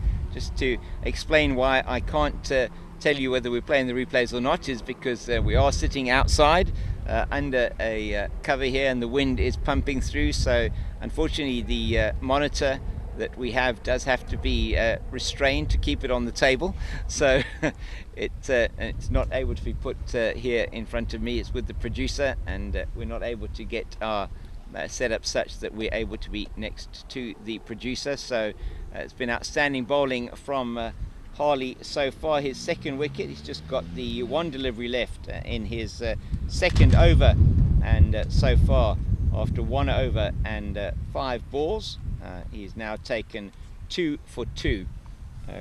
His first over being just going for the 1. This over also just going for the 1 run. And Arch Harley, a bit of a perfectionist when it comes to the game, so the 2 that he'd be unhappy with would be those 2 runs. He'd want more wickets and less runs, as he just releases the pressure for the new batsman there with a full toss. Yeah, it's a bit of a full toss to the man, the new man in, and that new man in at the crease for the Indian team is number 3, and number 3 for India is Usman Malvi. We expect Usman Malvi to be doing some bowling later on. He is one of their better bowlers, Malvi. Looks like a strong man. Yeah, he does look like a strong man. Seamer, is he? Yes, I think he is. I just need to get he is right medium indeed. Yeah, right medium, right hand bat. So Malvi will be opening the bowling. We feel for India today. Raymond Buchanan carrying on. Yes, while it just Steven Seagal sneezes drastically in the background. Maybe that it was the guano that landed on his shoulder that just caused that allergic reaction. We'll give him the credit for that. Ooh. That's a good delivery to Malvi. First up, India then at the moment are on 58 for the loss of 7, and wickets have fallen at regular intervals since the 2nd wicket fell at 32. We'll run through the scorecard for you shortly. That's beautifully played, and that just on the up. He plays it out through the cover region, so extra cover, and it's gone down to the boundary for 4, and that's a very good shot from the new man, the number 9, Usman Malvi for India. And it's that sound of the ball off the bat rings a bell. We had, I think, Malvi warming up in the nets behind us earlier. Did you hear those cracks in the nets? Did hear those cracks in the net. There was something ominous about them, and a strongly recognisable sound there from him as he moosed that through the offside. He did indeed. So as you were saying, Mark, strong man. Yeah. He looks. He's got a good pair of shoulders on him there, and certainly can wield the willow, as we've seen with that particular shot. So. Man at mid-off going a little bit wider, makes sense. That's just off the pad into the leg side. They're taking a quick single, well called through by his partner at the other end. That is Yogesh Disholkar. So two of the bowlers at the crease at the moment, and Disholkar, who we do expect to be doing a fair amount of work later on, as will Usman Malvi, I'm sure, in opening the bowling. And Buchanan, who is into his 7th over, 2 for 24 so far. Oh, great length. That was a great length, wasn't it? In going for that outside the off stump, trying to pierce the cover field is Disholkar, and really was an outstanding bit of bowling. It was. He sort of winds up, does Raymond Buchanan, which you'll see as he comes. Yeah. And he let that one go with a little bit of, I felt, finger movement. Yes. Put it right up to the bat. I thought a chance for Neil Ferreira to take a catch if he'd enticed the right edge there. Missing everything. Very nearly was the edge, wasn't it? That one keeps low. Previous one bounced a little bit. That one keeping low. And the end of that over from Ray Buchanan. He's now bowled 7 overs and taken, I think it is 2 for 24. So very good bowling from him, and no doubt you feel he will continue and bowl out his spell as well. How many is he on, Ray? 7 now. 7 overs, 2 for 24. Arch Harley 2 overs, 2 for 3. So he's been outstanding, has Harley, and will continue the attack to what looks like the dangerous Usman Malvi. And it is out here, Austin Corkin, it is here on the boundary, literally on the boundary at long off. We've got a mid on. Let's see what he does with this one. It's a full toss, and it will be Corkin coming in off the boundary. Oh dear, oh my word, he lets that one go, and bobbled through the legs, off the hands and through the legs for 4, and he won't be happy with that, will Austin Corkin, and neither will the bowler, and Usman Malvi will stay on strike. He's now got gone to 8, 9 he has gone to with 2 boundaries, so he's certainly pushing for the highest score in the team so far. At this stage with Ojas Mehta, who got 13, and that has gone through, and he will go to 13 with that shot, and that cracked off the bat once again and past the man at cover. That's Mark Farrow, I think it is, in there. It is indeed. And he's really hitting this ball with big almost intent, consummate ease as well at the moment. A lot of intent, and you sense that's the game plan here for Malvi. Zimbabwe will be wanting to get him out as soon as possible. Full toss to start the over, which went for 4 unfortunately, and then a short ball. That's a better length, but he's pushing hard again. So Arch just finding his length here now, and he'll be looking to float one, land at middle and leg, and hit the top of off. That's the ball that he's looking for here. So let's see if he can land it. 4th ball of the over. It's again. He just stuck in his hand, didn't it? Yeah, that one did definitely stick in the hand. So you can see as it came over, just trying to get it, actually did stick in the hand. A little bit short down the leg side, perhaps a little bit lucky to get away with that. Just played down to the man at deep backwards here. It's like Gavin Rennie, is it? That was him, down there, and so that is just the single. That was Raymond Buchanan. Gavin Rennie's heading out to sweep it back. Okay, backward point. So similar of stature. Perhaps, it's going to be Harley to continue to the left-handed Disholkar, and just at the end of this over, I'll go through just a few reminders for you in terms of the tournament. 71 for 7 it is now, India.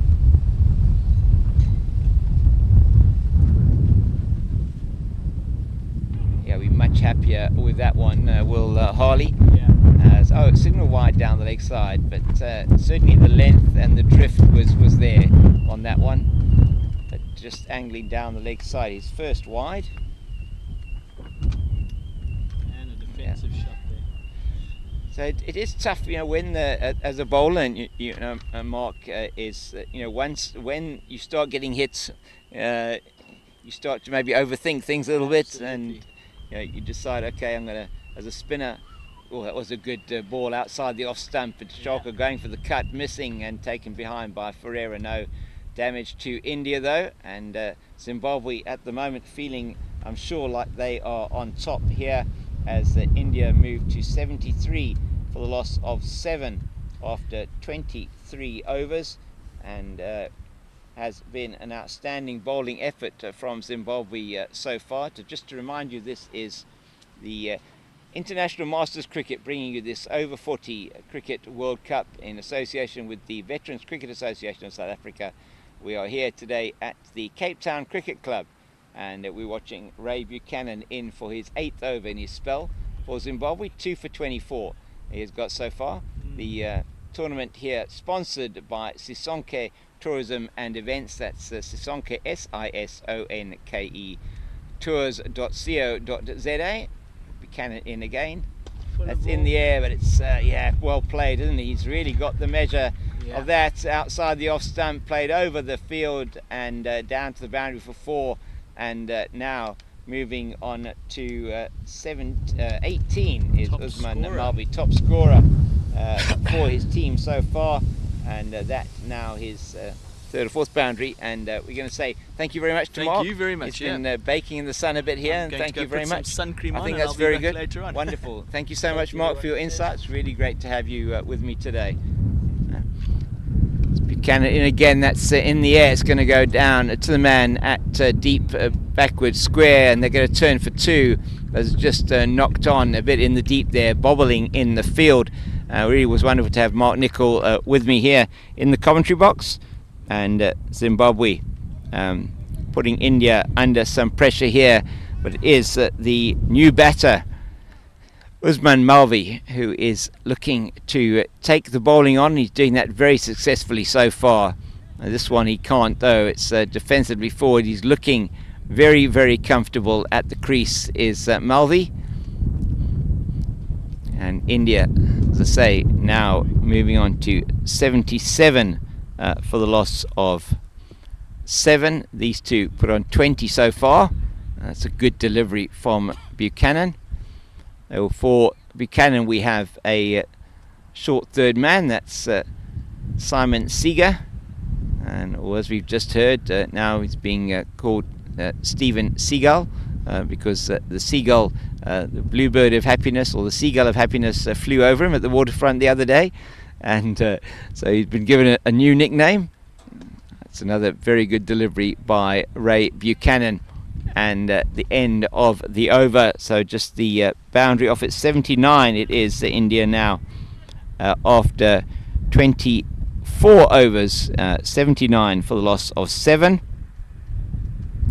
and Buchanan now is on 2 for 30 he is after his 8th over. And other bowlers so far for Zimbabwe, Pete Rinker, who's finished his 9 overs, 2 for 13 with 2 maidens. Brilliant bowling from the opener, and it's going to be a change of bowl. It's going to be Doug Marillier, the right arm off break bowler for Zimbabwe, the captain, and he's going to be bowling to the left-handed batter, that is Yogesh Dicholkar, and Harley coming off after those 3 overs and 2 for 13. And rationale here from Doug Marillier is bowling these right arm over to the left-hander, just making it move away from the left-hander. Another one that does pitch and bounce quite significantly. I'm just going to get my glasses on here, binoculars on to Marillier, just to see how much spin he is getting outside the off stump. And that's another good delivery, but slow turn this time, as it's Buchanan that comes in from that position at 45 on the offside. So we've got a man at, sorry about that, a man at 45 backward of square on the offside, and it's played down to Austin Corkin, and Corkin this time gets his full body behind this one, just bobbles up again on the outfield. It's going to come down deep, I think, onto the boundary at is going to stay in at mid-off. The long on for the right-handed Marillier is going to be coming to the boundary here, and that is Trevor Gripper on the boundary here at long on. Backward of square. And it's played down to Austin Corkin, and Corkin this time gets his full body behind this one, just bobbles up again on the outfield. It's going to come down deep, I think, onto the boundary at is going to be coming to the boundary here. And that is Trevor Gripper on the boundary here at long on. and that's a very good length and beautifully played defensively by Marillier, who has been by far the best batter so far for India. 20 off just 15 with 4 boundaries so far.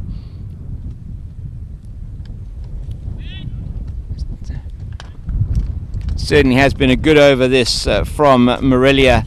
Nothing really to hit off his bowling, and the end of that over, it is still 79 for the loss of 7 after 25. So a maiden over it was there by Marillier. In fact, I think there was the 1 off it, so I think it's 80 now for the loss of 7. It is indeed 80 for 7, just the 1 off that over by Marillier, and starting with a good over for him, as it's going to be Buchanan now, who's taken 2 for 30 in his 8 and just going at just under 4 and over, and he's going to be bowling his last over of his spell here at the Cape Town Cricket Club, and really is a privilege to be here today bringing this broadcast to you. He's bowling to Yogesh Dicholkar. Yogesh, one of the, in fact, the best bowler for India so far in the tournament, the 4th best bowler overall in the tournament, with 12 wickets at an average of 11.75. He goes for that one outside the off stump. Umpire Jatin Karavir, it is from the USA, having a look at it from a wide point of view, but not giving it. So we've got a ring field on the offside, and 5-4 leg side offside field, and it's just played into the leg side, straight to Marillier straight to Harley, should I say, at mid wicket. Bit of a full toss there. Dicholkar will feel he probably missed out. This partnership for these two, for India, this partnership between these two, critical for India, as they were reduced to 57 for the loss of 7. Angled down to third man, and Trevor Gripper is down here in to our left, our commentary position, and you might see from the roving camera just slightly to the, as you look at the batter at the moment, to the leg side, so in almost a very fine leg position. It's Buchanan into Marillier. It's in the air, but it's short of the fielder. That's Marillier at, so it's Harley again, getting mixed up between the two. Harley it is, who's just that little bit taller, similar in stature, the two men, but Harley, who is taller, 92 on his back. Arthur Harley, or Arch as they call him, down the leg side, well taken by Ferreira behind the stumps, and that is signalled wide, an extra to the total, just I think the second wide from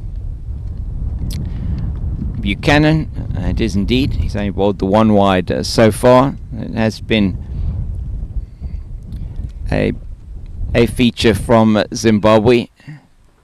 That's cut away into the offside, no run, as it is Sean Bell coming around to field from the backward point region, and that is the end of the over.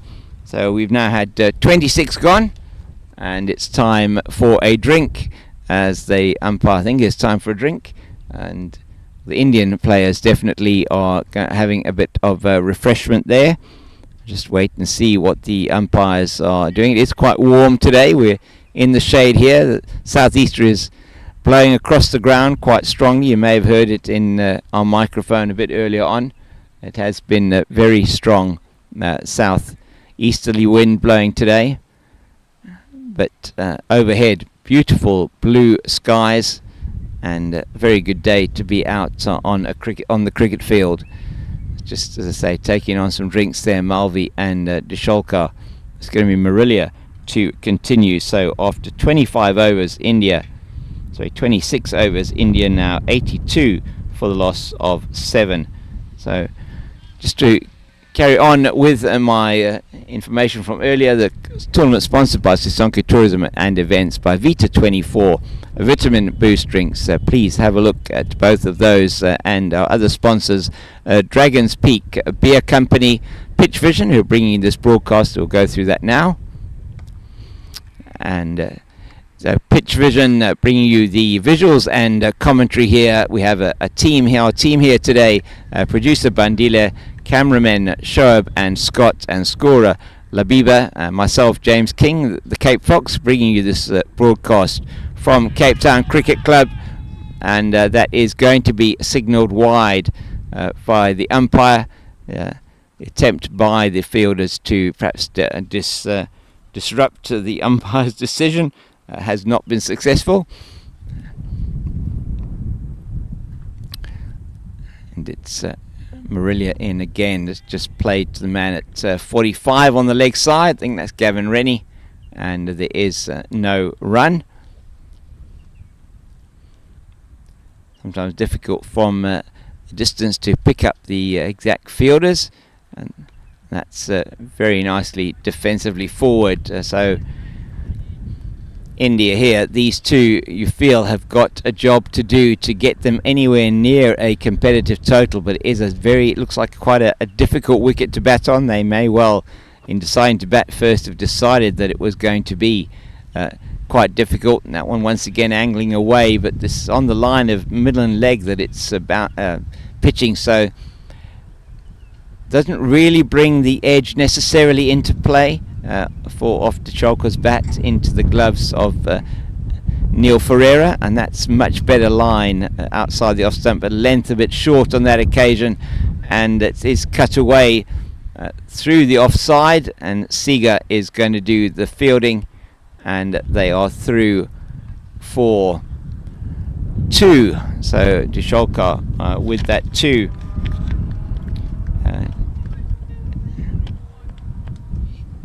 He moves on to 9,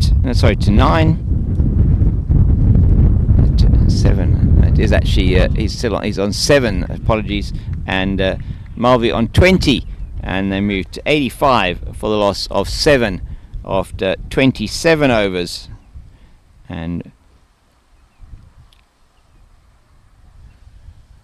so batting at under 3 and over at the moment. In fact, just over 3 and over, apologies, at the moment, and always good to be able to bring you this broadcast here, as we have the manager of the Indian team, Mayank, who's just walking there in front of us, and really good to be able to just chat to you about the cricket here today, as Ray Buchanan is going to be in for his last over.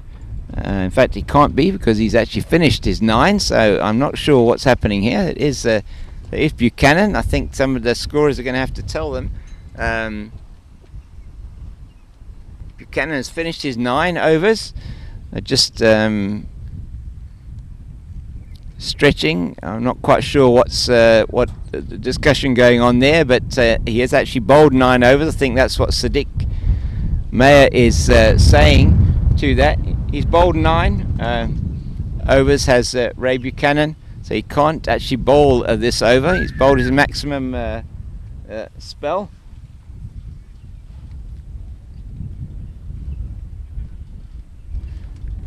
And trying to get the umpire's attention there, that in fact Ray Buchanan has finished his spell, which he did at the end of the previous over. He's bowled his 9 overs, 2 for 32, and it has been really good bowling from Buchanan. No maidens in that spell, but 9 overs, no maidens, 2 for 32.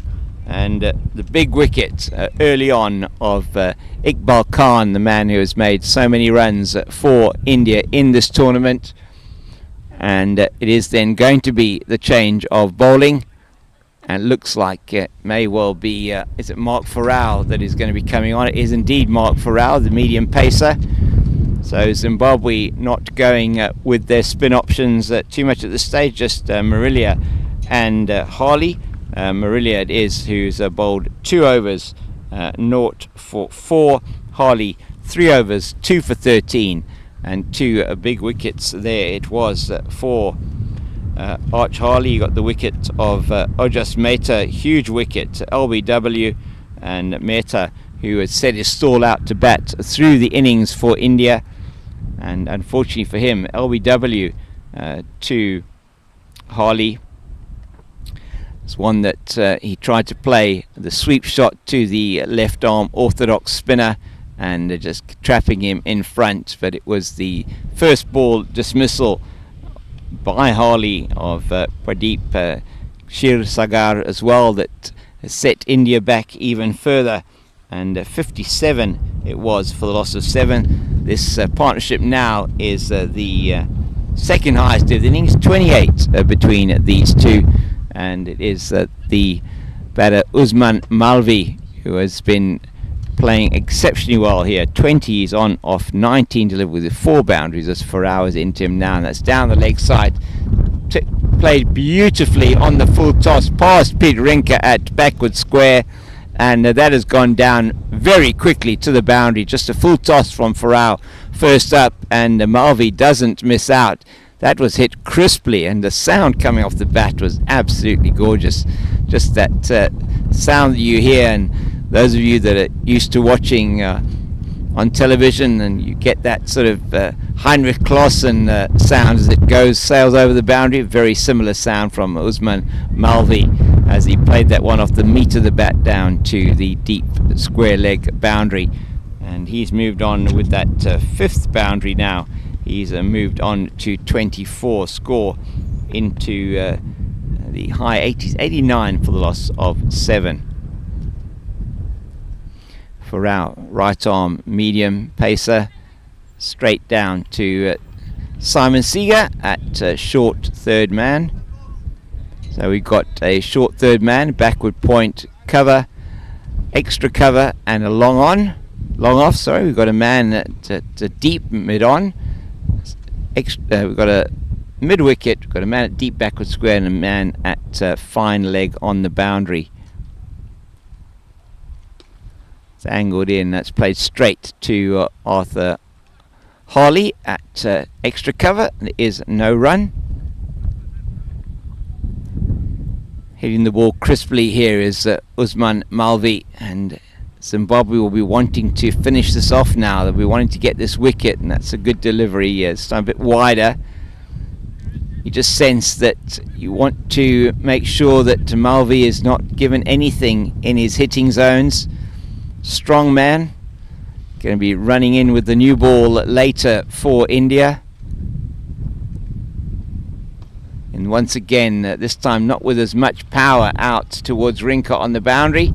And he hasn't managed to save that one either. It's gone off with a desperate attempt to stop it. Gone over the boundary for 4. So that's an expensive first over for Farao, and India with that go into the 90s. It's 93 for the loss of 7 at the end of 28. And 8 off that over, 2 boundaries to Usman Malvi. He moves to 28. And scorecard so far, it's Ojas Mehta 13, Dungaria 0, Diwan 10, Saraya 6, Khan 1, Amin 1, Shirsagar 5, and not out batters Sholkar on 7 and Malvi on 28. These two now putting together the best partnership of the innings, 36 for the 8th wicket. It's going to be Doug Marillier to bowl to Dicholkar, and the left-hander, it's going to be Marillier bowling his right arm off breaks over the wicket, and he has a go at that one beautifully through the offside. That is going to go, I think, all the way, is it? Yeah, just bobbles over the boundary now, and Sean Bell can give that one up and just returns it as Dicholkar gets his first boundary of his 24th delivery, and just pitched up by Marillier, spinning away from the left-hander, and he plays it beautifully through the covers. 97 it is now for the loss of 7. India, these two putting on 40 for this wicket, and you just sense Zimbabwe will really want to take a wicket now, try and restrict the Indians to a lower score. That's a better delivery from Marillier. Doesn't give the width or the length to him this time.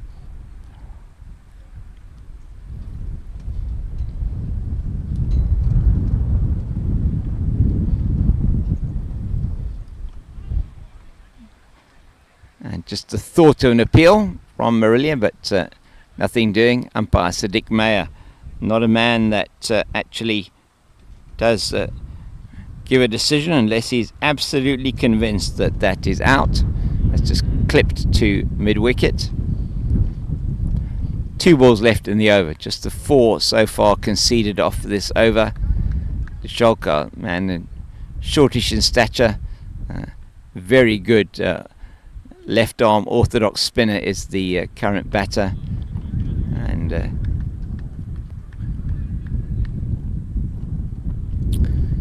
it's been performing incredibly well for India with the ball during this tournament.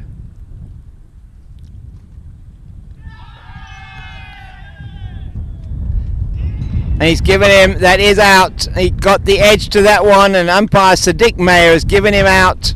The batter looks completely and utterly devastated by that decision. The catch taken behind by Ferreira, and Desholkar has to go.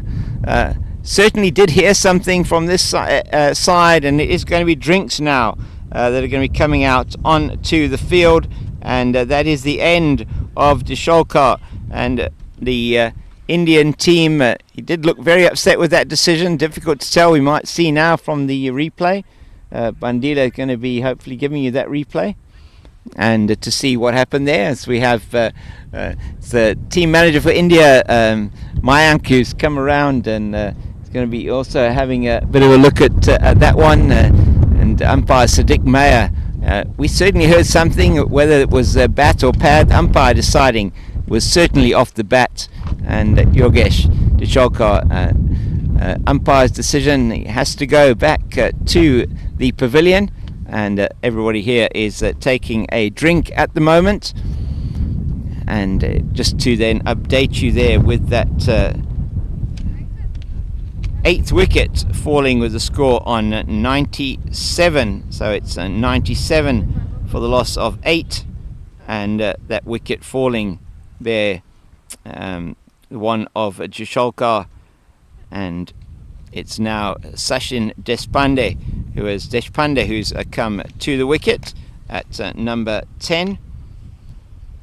Sachin Deshpande coming in at number 10,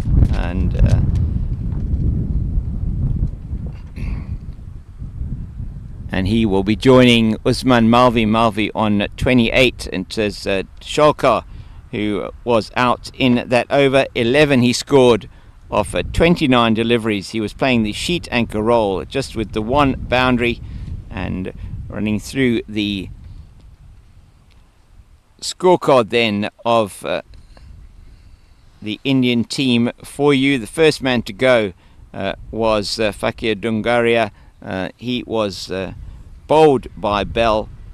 First wicket falling on 3, and second wicket on 32. That was Jitinder Diwan, who was caught by Farao off the bowling of Rinka, and a good catch in the covers. And the third man out on 41 was Iqbal Khan, the captain, caught and bowled by Ray Buchanan in his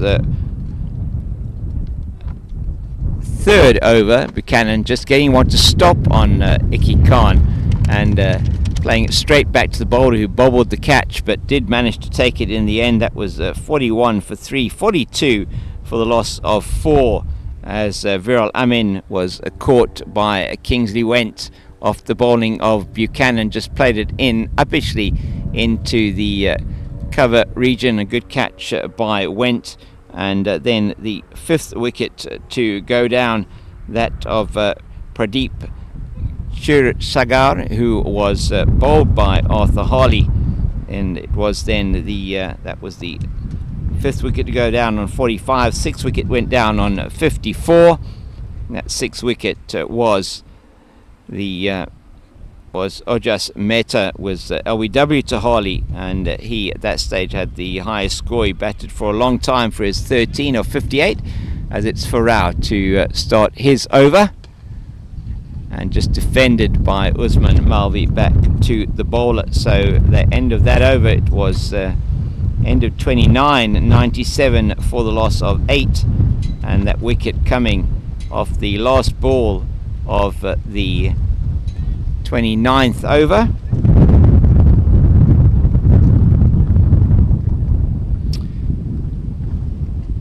So just to complete the scorecard for you, as Farao bowls now, it's just angled into the offside. Sean Bell does the fielding. So it was Viral Amin who was out with a score on 45, 5 for 45. Then Pradeep Shir Sagar, who was out, was score on 54, 54 for 6. Played nicely down to the man at wideish third, and that is Simon Seagar. So another run to Malvi as the new batter at the crease, number 8 for India. That is Sachin Deshpande. Deshpande coming in at number 10, and he's facing up to Farao. Played straight down to the man at mid-off. There is no run there. Pete Rinker coming around to field that one. Deshpande looking very, very good there at the crease. He's just come in. Looks like he a bit of rear guard action here, potentially from India. Lost their 8th wicket at 97. The last one to go was Yogesh Tisholgar, and that's beautifully played again, angled down the offside to Seagar at backward.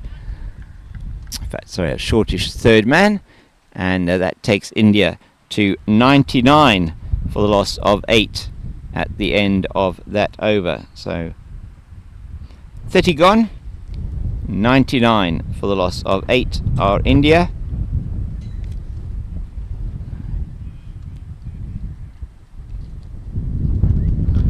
So India's 50, which came up in the 18th over, and now the next 50 has been a little bit quicker.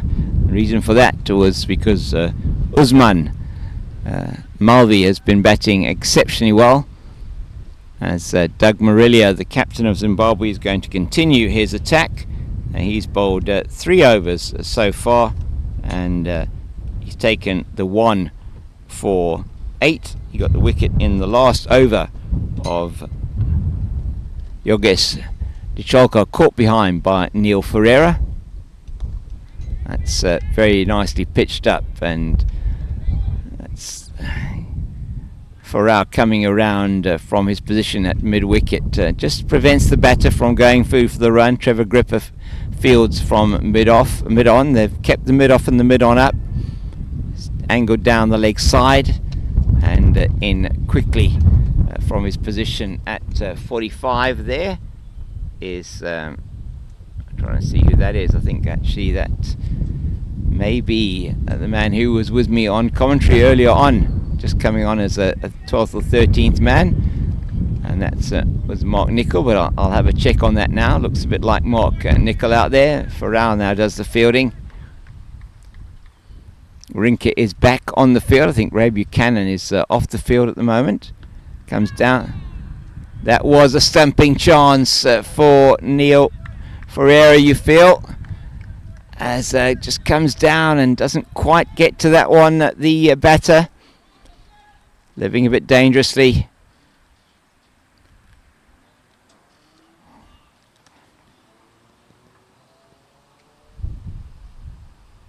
Shorter this time from Marillier, and it's tucked out to the man on the square leg boundary. That's Simon Seagar. We've got Seagar at deep square. That's a run there for Deshpande. He's that's in the air, and that's going to go all the way. I think it does. It's a huge hit, and that's gone well over the boundary, well over Sean Bell's head, and that's the first maximum from Usman Malvi, the first maximum of the innings, and that has taken India now to their they've gone to their 100 in this over, and after 31 overs now, India have gone to should be 106, is it? I'm just trying to get the score from 106 for 8 after 31, and going to the 100 off that to win that single from Deshpande earlier in the over. So after 30.5 overs, getting to that 100, and these two have a big job to do they, Deshpande and Malvi, for India. Malvi looking really good out there. It seems like he's got the pace of the pitch as Farao continues, and that last over from Marillier going for 7 runs. He's played beautifully through the covers, shortish and wide from Farao, and he's really played that very nicely, has Deshpande. That's his first boundary. He moves to 6, and certainly there is batting down the order here for India as they move to 110 for the loss of 8. Looks very comfortable at the crease, does Deshpande. Farao will want to make sure he's on the money here. You can't bowl the ball too short here. You've got to be on that line and length, just outside the off stump, short of a length. Always very important to keep those deliveries there. Just there's very little room for error on these wickets. You can't bowl short, you're going to get punished. You can't over pitch either. It's proven a reasonably true surface, a little bit of variable bounce, but the pitch here so far quite hard. It was this morning when we went out and had a look at it. Maybe a couple of patches that might open up for the spinners a bit later on, as it's Malvi just doing some work on his shoelaces there. So the field for Farao, we got a short third man, we got a backward point man on the cover boundary, extra cover mid off, mid on, mid wicket, and deep square, and a man on the long leg area. That's gone to the man at mid wicket. That's the captain, Marillier, and he does the fielding there. So Farao now just into his second over. 6 bowlers used so far by Zimbabwe, and just not quite getting hold of that. Sean Bell does the fielding at backward point, and it's the end of the over from Mark Farao, and India have taken 4 off that over from Farao, and it is 32 gone, so 13 overs left in the innings, and India now batting at just over 3.5 to the over. I'll get the exact run rate now from my scorer Labiba. 3.44 runs to the over, so reasonably close there with the mental calculation, as it's Marillier who's going to be away from us once again, and goes back and then forward does Deshpande. Malvi. It is the tall, strong Usman Malvi, looking to perhaps get another maximum off Marillier in this over.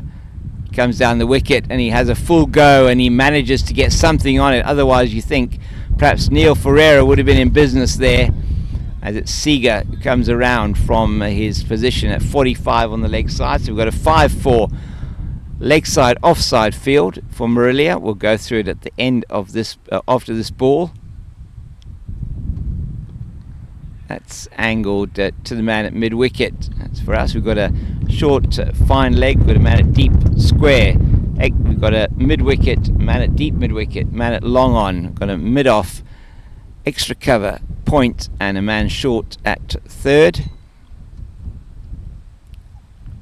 It's tossed up, played beautifully through the covers. He read that one well, did Deshpande, and he's played it for his second boundary and that was beautifully played through that cover region. It takes India to 115, I think that is, for the loss of 8.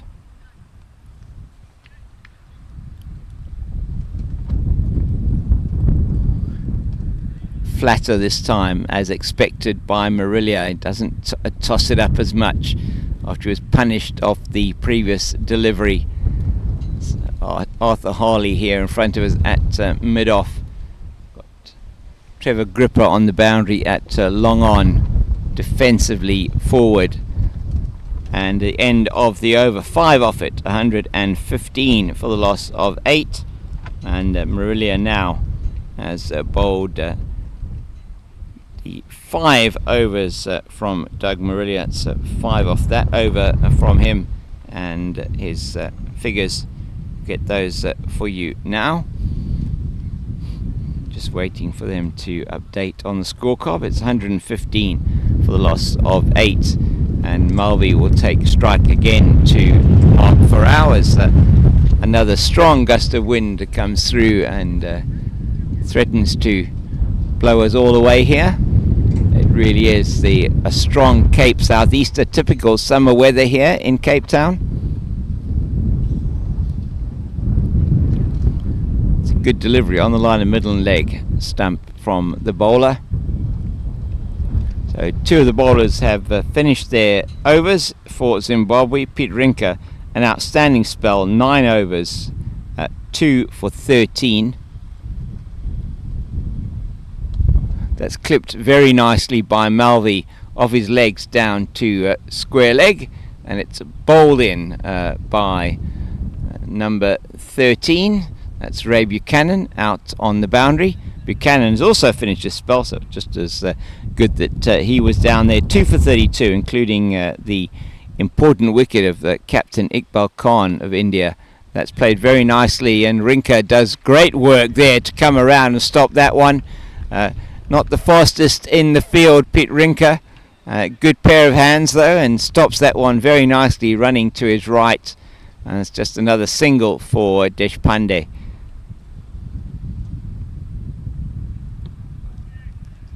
So on the money there is both the batter and the bowler. Batter just holding the pose for the forward defensive. Seems to be having some problems with his shoelaces. Does Usman Malvi, just doing that left shoelace up now, just getting a bit tighter. Looked in outstanding batting form, has Malvi's on 37 off 35 deliveries, with him Deshpande on 10, and these two came together with scoring 97 for the loss of 8. They've put on nearly 20 now for the 9th wicket. Malvi with the only 6 of the match so far. Just an appeal from the bowler, more I think in hope than in judgment, not given any support from his wicket-keeper Ferreira, who takes that very nicely behind, it must be said, outside the off-stump. Trying to keep Malvi in his crease by standing up to the wickets. He's had a very good day behind the wickets so far, has Neil Ferreira, as the end of the Mark Farrell over. And that's his 4th over, 0 for 16. So 0 for 16 off 4 for Farrell. And other bowling figures, in fact, other bowlers to take a wicket. Arch Harley, the left-arm orthodox spinner, who took a wicket off his first ball, and then had another LBW of the sheet anchor in the Indian team, which Oyas Mehta getting 13 off 58. He was Harley's 2nd victim, LBW, and his first wicket, Pradeep, clean bowled with the first ball that Harley bowled, shortish down the leg side, just angled to Seager at fine at 45 on the leg side. No change to the field this over for Doug Marillier. That's 5 on the leg side, 4 on the offside. He's in again to Pradeep, straight down to the man at mid-off, and kept the mid-off in, has Marillier. Deshpande playing that one straight down to Harley. Looked very strong on the offside, has Deshpande.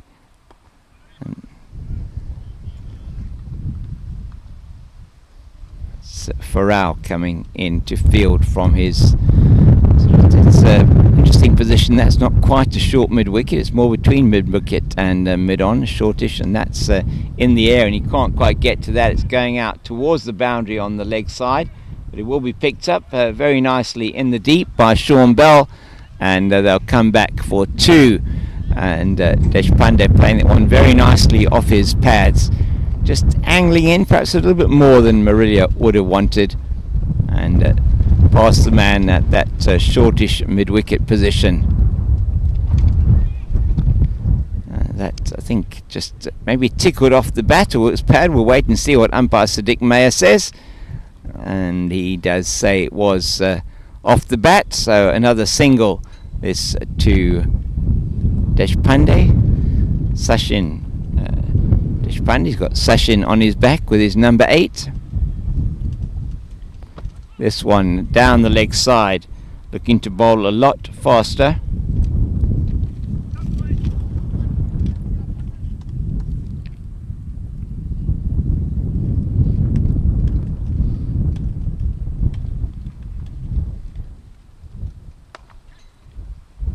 It's played straight back to the bowler.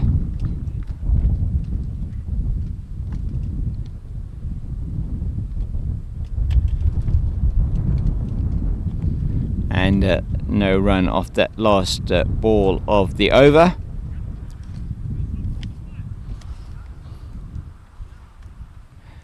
And India have moved after, it's now 35 overs, I think it is, that have been bowled, so just 10 overs to go in the innings so far.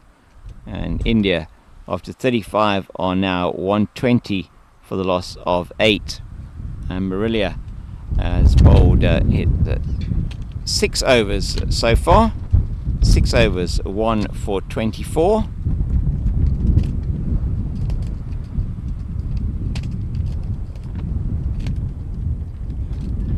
Mark Farao will continue towards us now from the southeastern end of the ground, straight back to the bowler.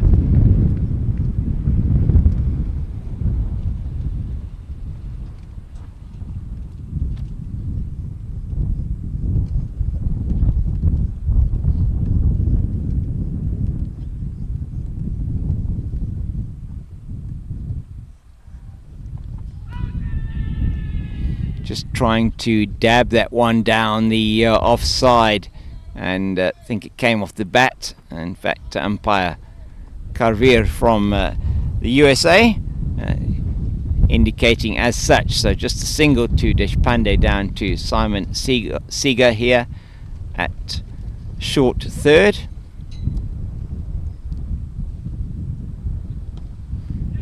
Just tickled into the leg side. The man on the deep square leg boundary, coming off that boundary very quickly. That's Ray Buchanan, and he's in to prevent any thought of a second for Malvi.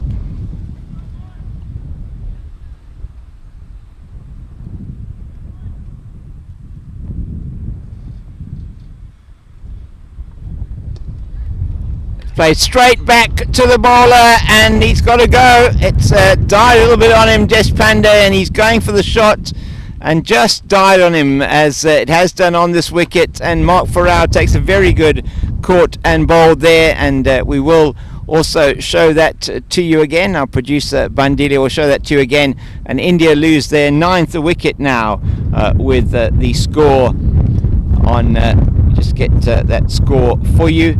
And India losing the 9th wicket with a score on 123. That's 123 for 9.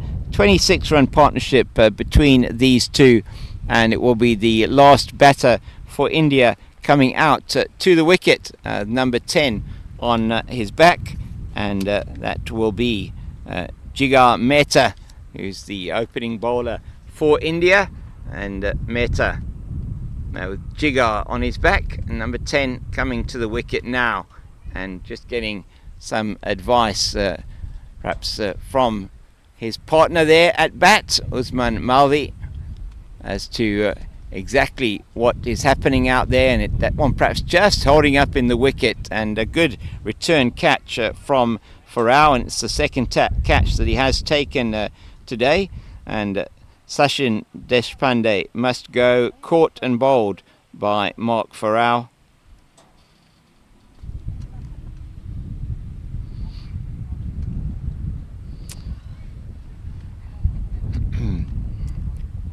And Jigar Mehta now in at bat. He's coming at number 11 as India seek to increase their score here. 123 for 9. As I said, 26-run partnership between those two. A 40-run partnership for the previous wicket. So India, bit of rear guard action here. Farao puts it into the block hole of Jigar, and there is no run. So still 9 overs and 1 ball to go for India. Are they going to make it through to 45 overs? It's played straight past the man at short mid-off, and they're going to jog through for the single. Is missed by the fielder. Perhaps a bit of a bobble in on the field there, but it is the new man, Jigar, who keeps the strike as India move to 124 for the loss of 9 after 36 overs. So 36 gone, 124 for 9, and it is going to be the captain of Zimbabwe, Doug Marillier, who is going to be coming in for his 7th over. Mark Farao has now bowled 5 overs. He's taken 1 for 19. Just the 4 coming off that previous over from him, as it's Marillier in now. Oh, that's just off the pad down the leg side. Seeger comes around. It looked like it was off the pad, and is signalled as such by umpire Sadiq Mayer. Legendary man in umpiring circles here in the Western Cape, and doing a fantastic job again here today. It doesn't give many. Sadiq Mayer has to be 100% sure that that is going to be out when he gives a decision, as that's tossed up, and he has a full go, does the batter there, and Farao does the fielding in the deep. They're not going to take a run, so Malvi not taking the run so far. He's hit 6 4s and the 1 6, and he wants to keep on striking. He's got 38. That's down the leg side. That is going to be wide. He's just trying to fire that one in, perhaps to get him out of the crease and get the stumping, but he's not come far enough down. I think he hurt himself when he fell there. The Zimbabweans are now going over to see how he is. I think he fell quite nastily there. Sorry, I just hit my microphone, but he's fallen there, and he's just getting up now. I'm not quite sure what he's hurt there. As you hear my papers of my book here just flapping in the breeze, but he is back up. We're happy with that. The ambulance noise you might hear in the background is not for the batter, we can assure you. It's Marillier in again, and he does play that one forcibly, and they are going to take the single this time. Seems to have hurt his leg there as he went round to hit that one, and perhaps turned around sharply. Might have just hurt his knees. Certainly favouring his looks like his left leg that he's favouring there. Marillier in again, and that's flighted up nicely and played straight to extra cover. Rinker does the fielding. Marillier has been very good so far. 6 overs he's bowled before this, 1 for 24. Oh, that is a very good delivery outside the line of the off stump, and it's Jigar Mehta who's just trying to angle it down to fine on the offside, not getting anything on that. That's been a good bowling effort from Zimbabwe. The wicket has been a bit slow, it must be said. Indian batters, I think the key wicket of Iqbal Khan that Ray Buchanan took made it difficult for India to get a big score, and just leaves that one outside the off stump. And after 37 now, it is India 127 for the loss of 9. So 127 for 9. We've got 8 overs left in the Indian innings, and those 8 overs reliant on these last 2 batters, and particularly on Usman Malvi. He's played a really good hand here for his team. He's on 39 of 42, 6 4s and 1 6. With him now, Jigar Mehta. He shared in 2 very good partnerships. Did Malvi, one with Yogesh Jishalkar, that was for 40 for the 8th wicket, and then with Sachin Deshpande for the 9th wicket of 26. And that was after India were reduced to 57 for the loss of 7, as our warning here threatens to take off again. It's pegged down in the wind, try and prevent it from flipping up. There's a very, very strong wind here. I think the umpires may have to bring out the heavy bales later on today. So a reminder, this broadcast here brought to you by Pitch Vision, one of the key sponsors of this event, together with sisonketours.co.za, Sisonke Tourism and Travel, and Vita 24 Vitamin Boost, and the Dragon's Peak Beer Company, as Malvi doesn't want to take the run there, trying to protect his batter at the other end.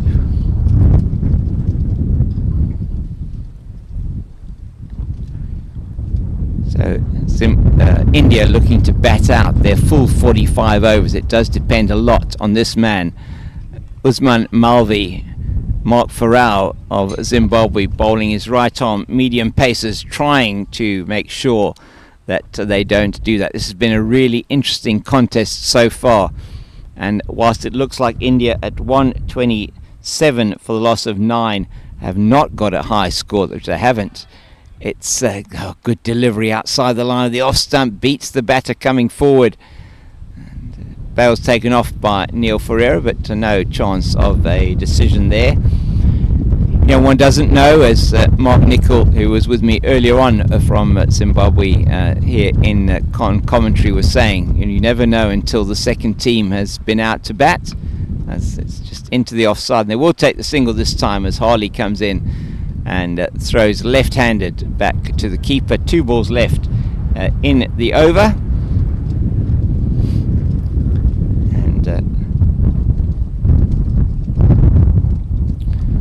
Farrell into his 6th over, 1 for 19. That wicket coming in his 5th over was the wicket of Sachin Deshpande, who just played it straight back to the dead ball. Just holds on to that one as he goes through. Just the umpire stopping the bowler at the last minute. Just holds on to the ball.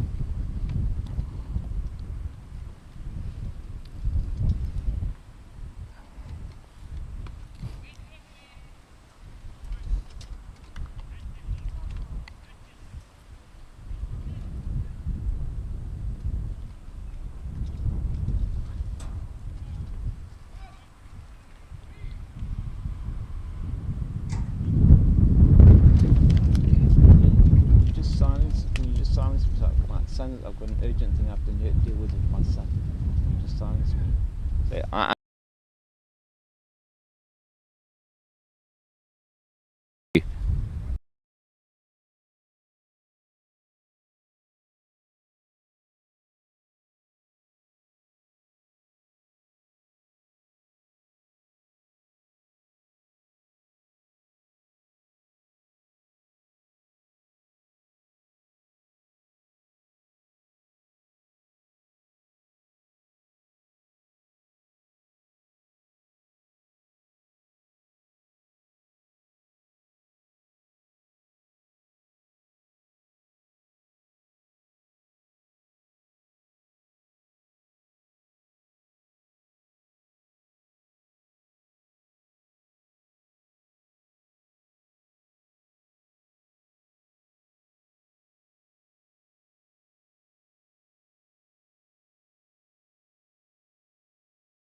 apologies for that short break in the commentary. Just had to deal with a important personal matter, and that's full and really well fielded in the covers there by Pete Rinker. So I'm back with you now, and Marillier, I think, into his last over.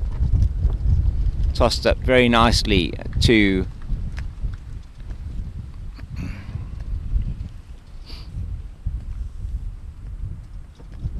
Jigar Mehta.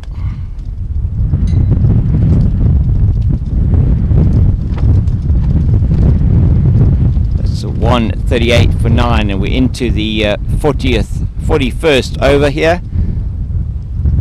Just 4 overs and 2 balls to go. And there were no run there as Mehta plays it out there. 138 for the loss of 9. That's it's well tossed up, and Ferreira misses it as Mehta goes for the sweep, and they go through for a bye, signalled by umpire Sadiq Mayer.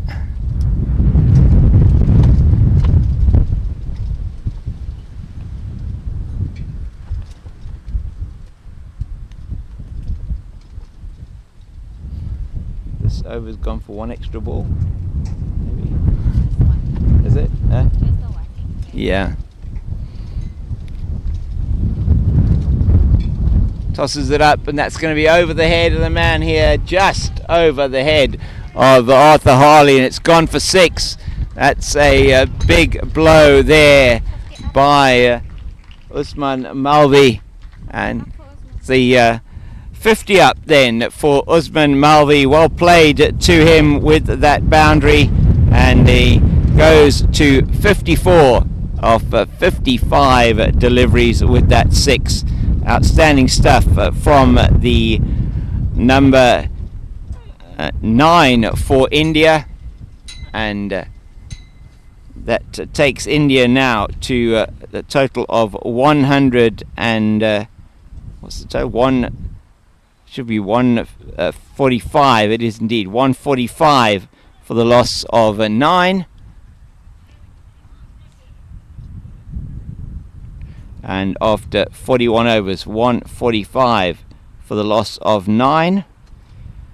And it is Malvi who is making sure that they get a decent total on the board here, as now perhaps to try and set Zimbabwe something up in and around the 4 runs per over, as we only have 4 overs left in the innings. And it is the captain, Doug Marillier, who has now finished his spell as well. 9 overs for Marillier, and no maidens, 1 for 34. So also going at under 4 runs to the over, and that is exactly from a run rate point of view what India is also doing, just under the 4 runs to the over. 180 would be an excellent score, you feel, on this wicket. That's angling down the leg side. It looks like from this angle from Farao.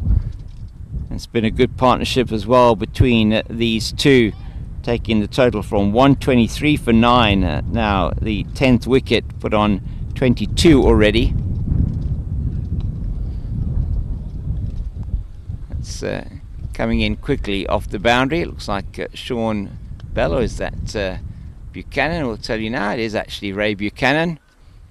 So Buchanan on the boundary at long on. We got Bell on the boundary at deep cover. We got a man short at 3rd. That's in the air straight. It's a nice shot, but it's going to do only bounce once, and they're not going to get 2. That's very good fielding from Buchanan in the deep. Good shot down the ground, but couldn't quite get hold of it. And Malvi who managed to hit 2 6s and 7 4s. He's been the mainstay of this batting effort, and that's again great fielding from Rinka in that short mid-wicket position. Prevents a single. Jigar Mehta looking very comfortable now at the crease. Early on was struggling a little bit, but certainly hitting the ball much better now.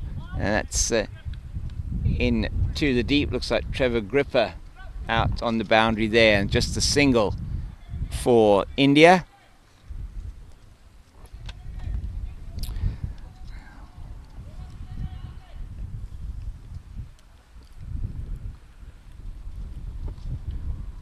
Farao is in again.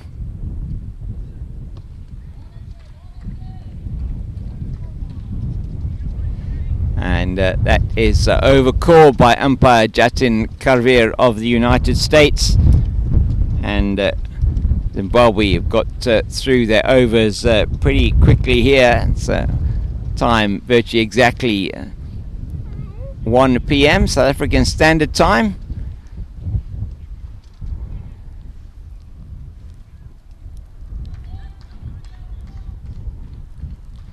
And to replace Doug Marillier at the Table Mountain end of the ground, the end of the ground we are sitting at currently, to bowl the 43rd over of the innings. It's going to be Simon Seager. Looks like he's going to be finishing off with his bowling. Tall man, and just marking his run up, and so a bit of off-break bowler. Does have a little bit of pace behind him, but it's pretty much a standard off-break bowler. He's just in his practice deliveries at the moment to Pete Rinka, and he's going to be going away from us here past umpire Sadiq Mayer, and he's going to be bowling to Jigar. Jigar plays that one beautifully through the covers, and Trevor Gripper, the words that Austin Corgan here, can give that one up pretty much straight away, as it's Harley gives that one up straight away. It's gone down to the boundary for 4. Excellent shot there by Mehta, and that is his first boundary.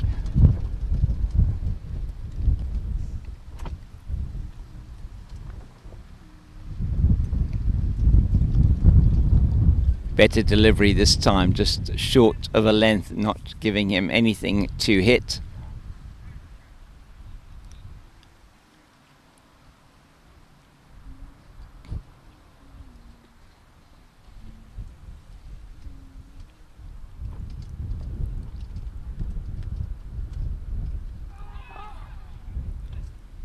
And that is edged into the gloves and out, down onto the ground from Neil Ferreira. He will be really upset. Well, he is already really upset with that, and so he is upset with that. Just throws his glove into the ground. It just bounced maybe a little bit more off the edge than he anticipated, and just went down. And Zimbabwe are looking for that final wicket. That's another good delivery from, wideish this time from Seager. That's good fielding from Harley at mid-off. It does bring the dangerous Mulvey onto strike. So the one that was slightly short of a length, as the 150 does come up for India in that over after 42.3 overs. He bowled him! He goes for the big shot, does Usman Mulvey, and his innings, an excellent innings it was from him, comes to an end, and the India are all out for 153, and that off the fifth ball of Simon Seager's first over, and Seager gets the wicket that gives Zimbabwe the final wicket for India, and India all out for 153. Zimbabwe will have 154 to chase for the win here. To run through the scorecard for you for India, and as the fielders and the batters and comes off the field, and I think it will be Pete Rinke once again who will get the applause from his team.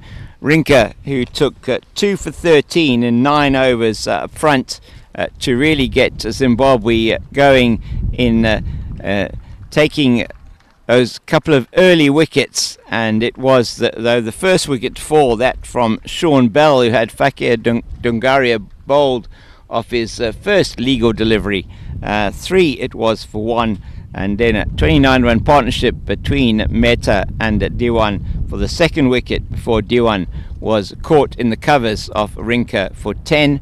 And then the third wicket to fall at 41 was Abhay Suraya, who was given out LBW, the left-hander, to Pete Rinke, coming around the wicket and just getting the one to straighten, and given out by umpire Sadiq Mayer. Was 41 for the loss of 3, 42 for 4 it was then when Iqbal Khan just played the ball straight back to Ray Buchanan, and he juggled with it, did Buchanan, but took the catch in the end, caught and bowled by Buchanan. Then the next man to go down with a score of 45, it was Amin, Viral Amin, caught at in the covers by Kingsley Went off the bowling of Raymond Buchanan once again. It was that sort of wide, at that backward point region that he was caught. 45 for the loss of 5, was 54 for the loss of 6 then when Pradeep Chirsagar was bowled with his first ball by Arch Harley, one that was Yorker length, just took out the stumps, and it was then 54 for the loss of 6, 57 for 7 when the vigil of Ojas Mehta came to an end. He scored 13 of 58. He was LBW to Harley, one that straightened on him, trying to play the sweep shot.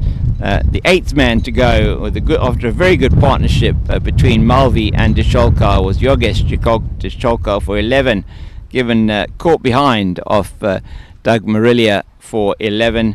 And the 9th wicket then to fall, a very good partnership again between Deshpande and Malvi was Sachin Deshpande caught and bowled Mark Farrow as he just played one back to the bowler that just dipped on him at the end. A good catch on his follow through, straight to him, it must be said. And then the final wicket to fall at 153, another good partnership of 30 between Malvi and Mehta. It was Malvi who finally was the last man out. 55 of 58 balls, 7 fours and 2 sixes. A fantastic innings by him. He came and took the attack to Zimbabwe immediately, and really sharing 3 big partnerships to the bottom end of the innings. 40, then a 26 and a 30, taking them from 57 for 7 to 153 all out. Zimbabwe, best of the bowlers for them. Pete Rinke, 9 overs, 2 for 13. Buchanan, 2 for 32 in 9. Harley, 2 for 13 in 3. And in fact, the wickets were shared between all 7 bowlers that they used. And 1 for Bell, 1 for Marillier, 1 for Farrow, and 1 for Seager. And just a reminder to you, this is tournament brought to you by International Masters Cricket, this and also organised here in South Africa by the Veterans Cricket Association of South Africa. Our key sponsors here, Sisonke Tourism and Events, Sisonke, SISONKE tours.co.za, and also Vita 24 Vitamin Boost drinks, Devil's Peak Beer Company, Pitch Vision, who are bringing you the visuals and the commentary today, and it's the production team here, Bandile, Labiba, Scott and Shoaib with me. I'm James King, the Cape Fox, and further sponsors for this event, bringing you from a cricket equipment point of view, smcricket.co.za, Softphone VIP doing the comms, and all of this also sponsored this tournament by the City of Cape Town. And it's been a very good first half of this match. We look forward to the second half starting in about 35 minutes time. From us for the moment, goodbye.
put it on here. Welcome back to the Cape Town Cricket Club here in Plumstead in the southern suburbs of Cape Town, and we're all set for Zimbabwe's chase of 154 to win this match against India. India earlier on posting 153 all out, thanks to this man who's bowling now, Usman Malvi. He's in with his right arm over the wicket to the left-handed Neil Ferreira, and Ferreira's off the mark immediately with a single down to third man.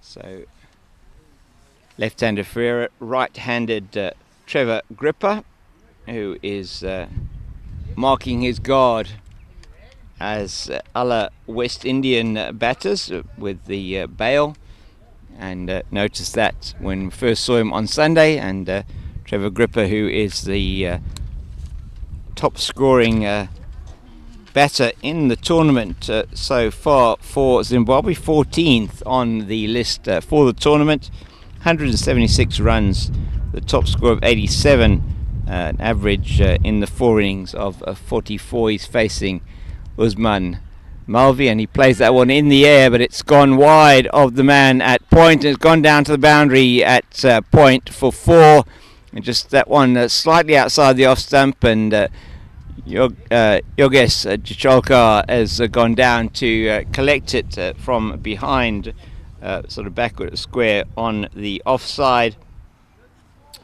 So Zimbabwe, after 2 deliveries, 5 without loss, we say chasing 154 to win this match.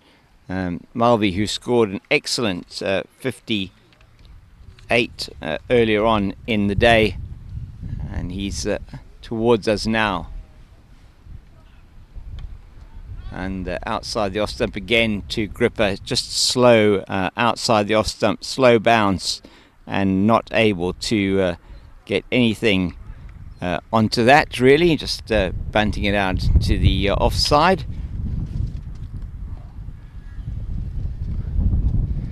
So India at one stage 57 for 7, recovered to 153 all out, and that's a very nice delivery on the line of middle and off to the right-handed Gripper. Both Gripper and Ferreira having experience at test level for Zimbabwe. Oh, he's having a go at that one, but perhaps not bouncing quite as much as he would have anticipated. He did play for the lower bounce, and it is in fact it is Fakir Dungaria with the gloves on. Dungaria has been bowling very well for his team.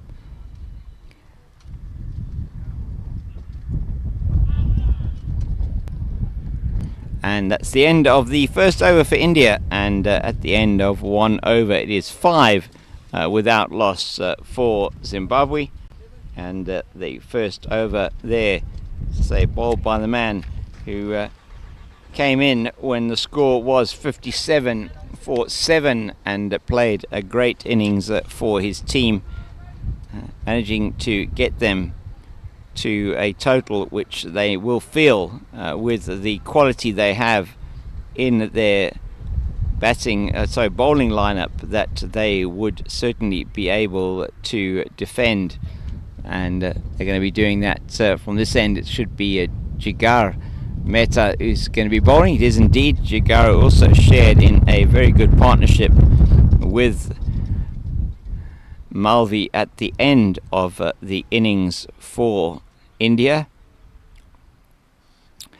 and that partnership, the two of them putting together 26 it was for the final wicket, 30 should I say, for the final wicket of the innings for India, and 153 all out it was at the end, and 5 without loss. So it's going to be Jigar Mehta.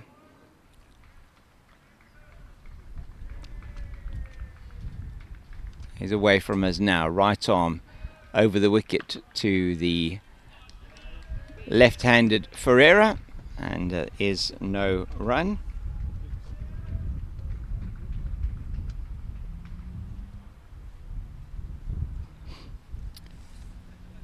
So pitch looking quite worn. It is slow. The surface is slow, and we are expecting quite a bit of turn for the Indian team.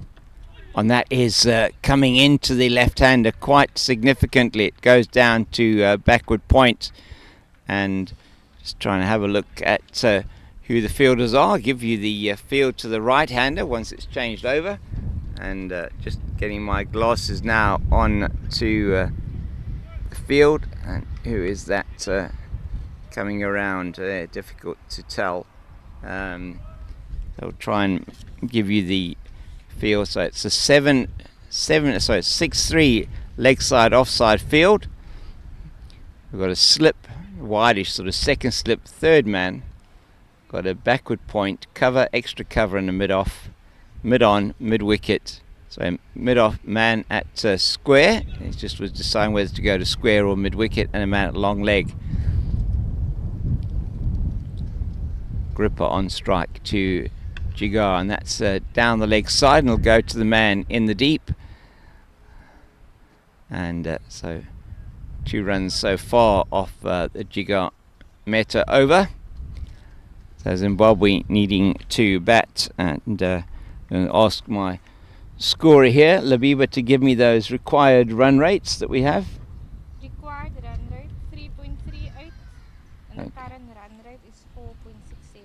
So 3.38 required per over to win, and 4.67 the current run rate, and that's played very nicely to the right of the man at mid-off for the left-hander, and fielded here by number 4. That's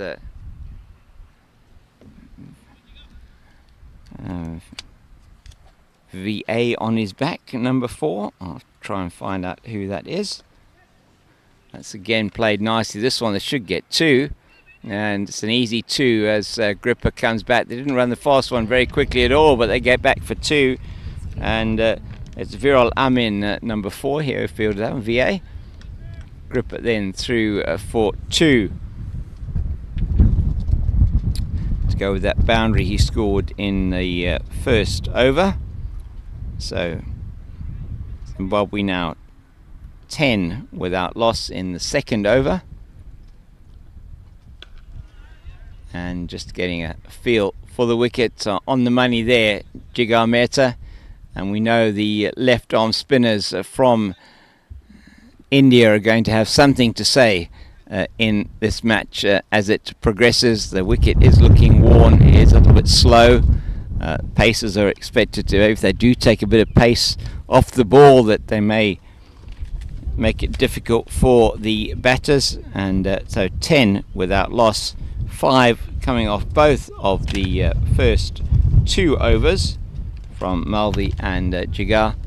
Is going to be Malvi to continue over the wicket, the right arm over bowler, and he's bowling to Neil Ferreira, and that kept exceptionally low, taken stopped on the bounce by Fakir behind, and he's in the wicketkeeper position today, as it is normally Vijay Singh who has been keeping wicket today. Fakir Dungaria keeping wicket, opened the batting earlier on today. And that's a huge appeal, and that looked probably outside the line of off stump, but it was a good appeal. And going across, just staying exceptionally low, squaring Neil Ferreira up, but didn't quite get the choir going here. That's Fakir at wicket keeper, and in there with him at first slip. It is Jitinder Diwan, JD, with 0-6 on his back.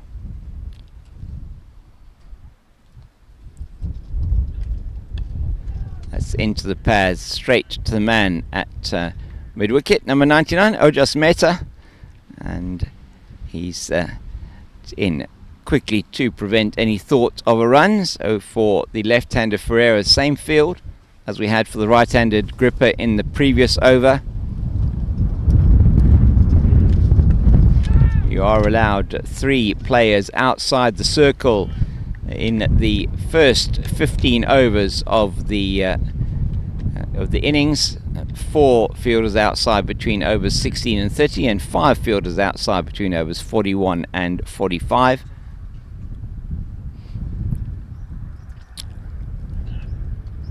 Just lets that one go again low outside the off stump, and so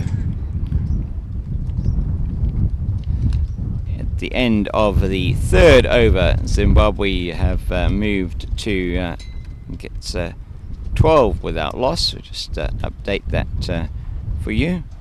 And that a maiden over, 10 without loss. So maiden over there by Jigar Mehta. Sorry, by Malvi. It's Mehta who's going to be coming in from this end. So Jigar Mehta coming in from this end. It was a maiden over to bowled by Malvi, and that over to Neil Ferreira. And it'll be Trevor Gripper on strike. Distinctive black gloves, Trevor Gripper. That's kept low as well. He's played it straight here to Amin at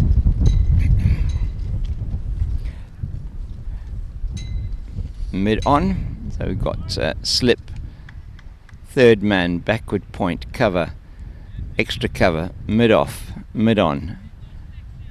Man sort of at a between square leg, in fact sort of forward square and a long leg. That's angled down the leg side, and actually very well does the wicket keeper there to get around to that, showing fantastic athleticism there, the wicket keeper Dungaria, as he Fakiri goes around to his left and saves what would have been, I think, a certain boundary, showing great athleticism, anticipation, and then stopping that one on the bounce from Gripper. And well left outside the line of the off stump.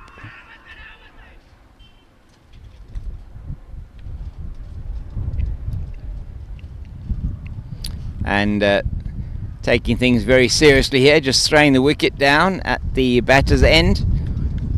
And batter in his crease, one feels. Umpire at that end, Jatin Karvir of the United States, just saying no, that's not out. Zimbabwe still 10 without loss.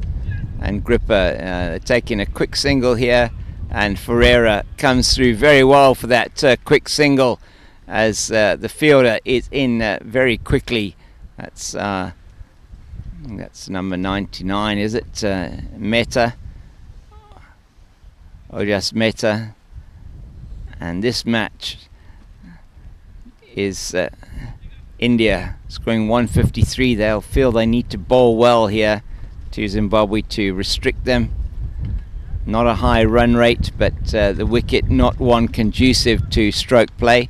For it was Disholka who threw that ball in then for that quick run, expecting him to play a role, the key bowler for India here, as Zimbabwe 11 without loss.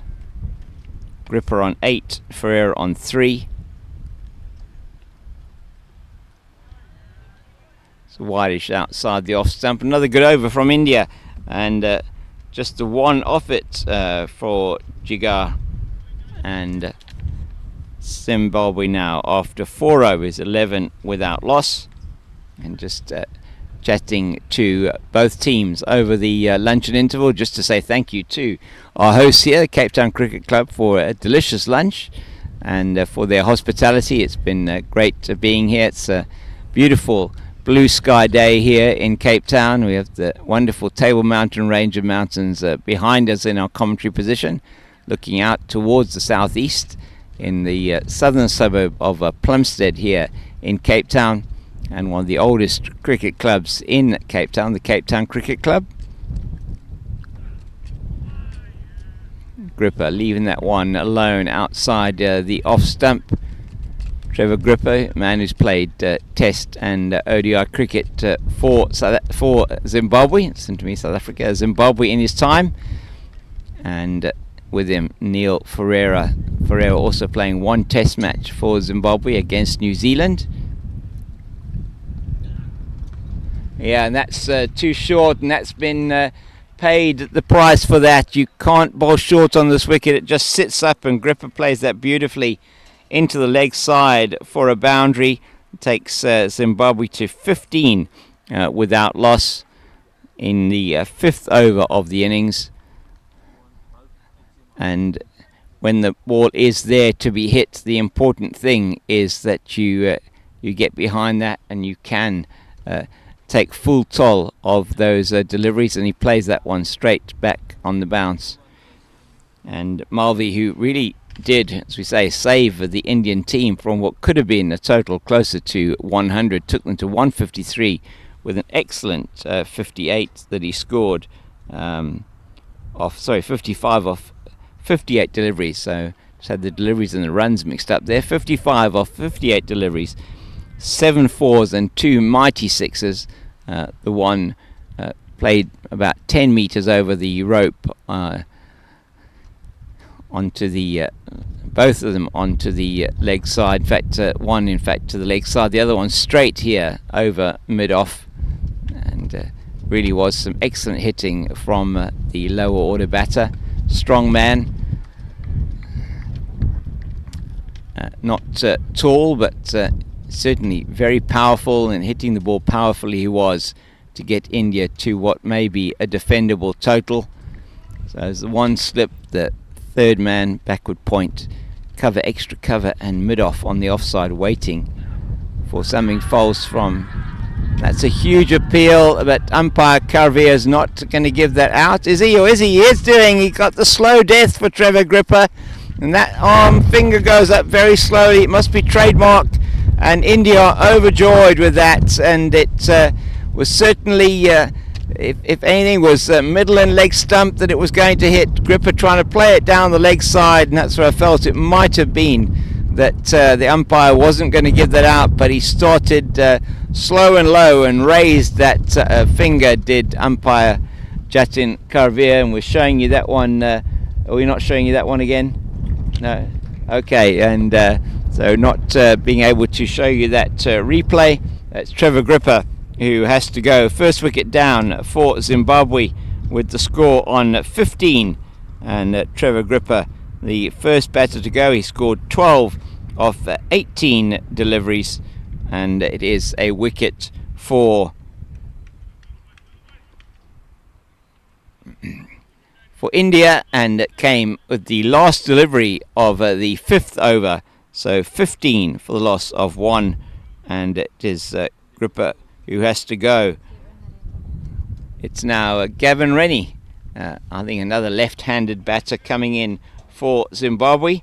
So just updating for you, Gripper 12 off 18 balls and 2 fours, no sixes, and without LBW to Malvi, who's having an absolutely fantastic day. There's Usman Malvi, and it is going to be the left-handed Trevor, listen to me, the left-handed Gavin Rennie to face. Rennie as well, who in fact is not going to be Rennie to face. It's going to be Ferreira to face. Rennie at the non-striker's end with that wicket coming off the last ball of the over as Jigar Mehta, number 10, is going to be away from us now. We've got Sachin Deshpande at mid-on, and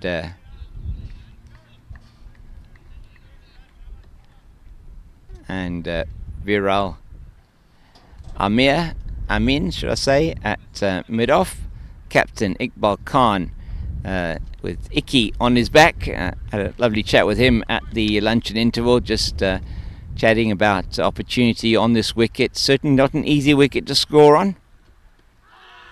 Comes far forward, and an immediate shake of the head from umpire Sadiq Mayer as Neil Ferreira came down the wicket, and just not able to get anything on that. Looked like it was probably angling down outside the off stump, but also as he came down the wicket, probably hitting him on the knee roll. And India certainly up for this from a bowling point of view. They have Zimbabwe 15 for the loss of 1.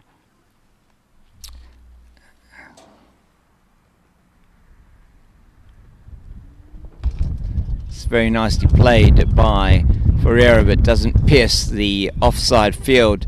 To Sholkar it is at cover that does the fielding, so there's a third man wideish on the boundary, so there's a slip, a third man, there's a 6-3 offside leg side field, slip third man, backward point, cover, extra cover, mid off, mid on, square leg and long leg.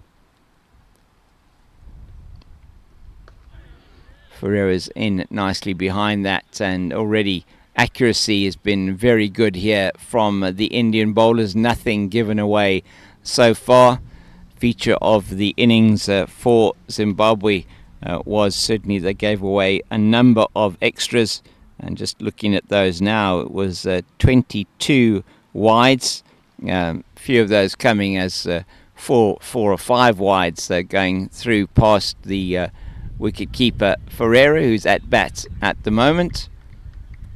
Mehta, almost metronomic accuracy outside that off stump at the moment, finding nothing to hit as yet.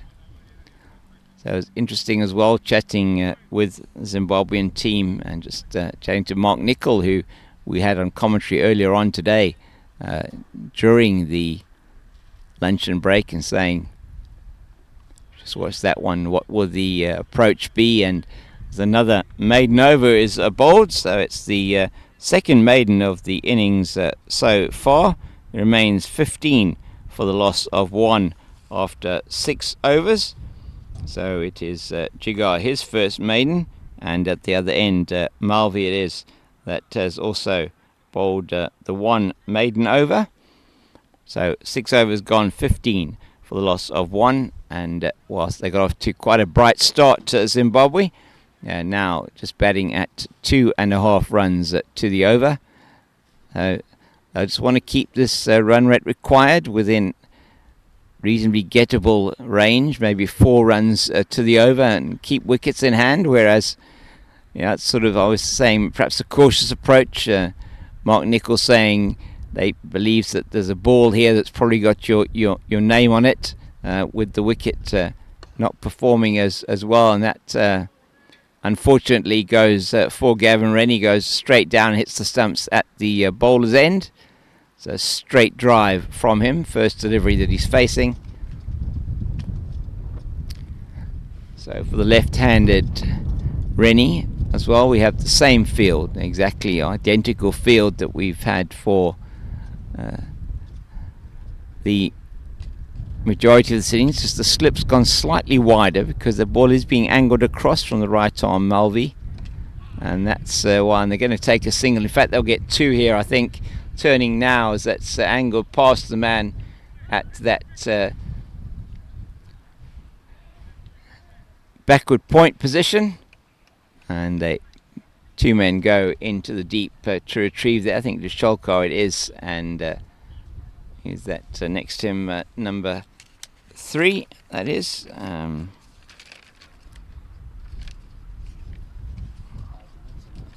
Malvi is bowling, it's not number 3, so it's Malvi towards us now.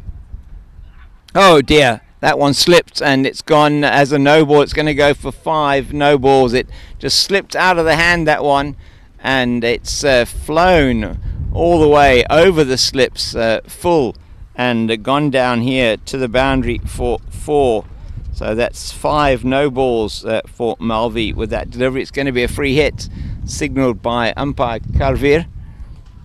That's very unfortunate for the Indians. We saw that on Sunday with Mark Nicol against Australia for Zimbabwe, that he, unfortunately for him, 2 that just slipped out of the hand, and it was then removed from the attack, 2 in the same over.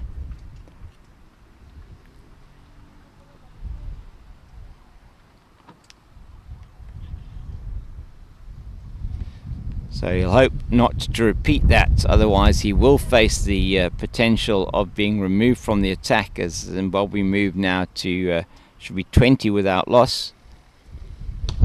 That's played in the air, and oh my word, that was a catch that's gone down, and he's out. Oh my word.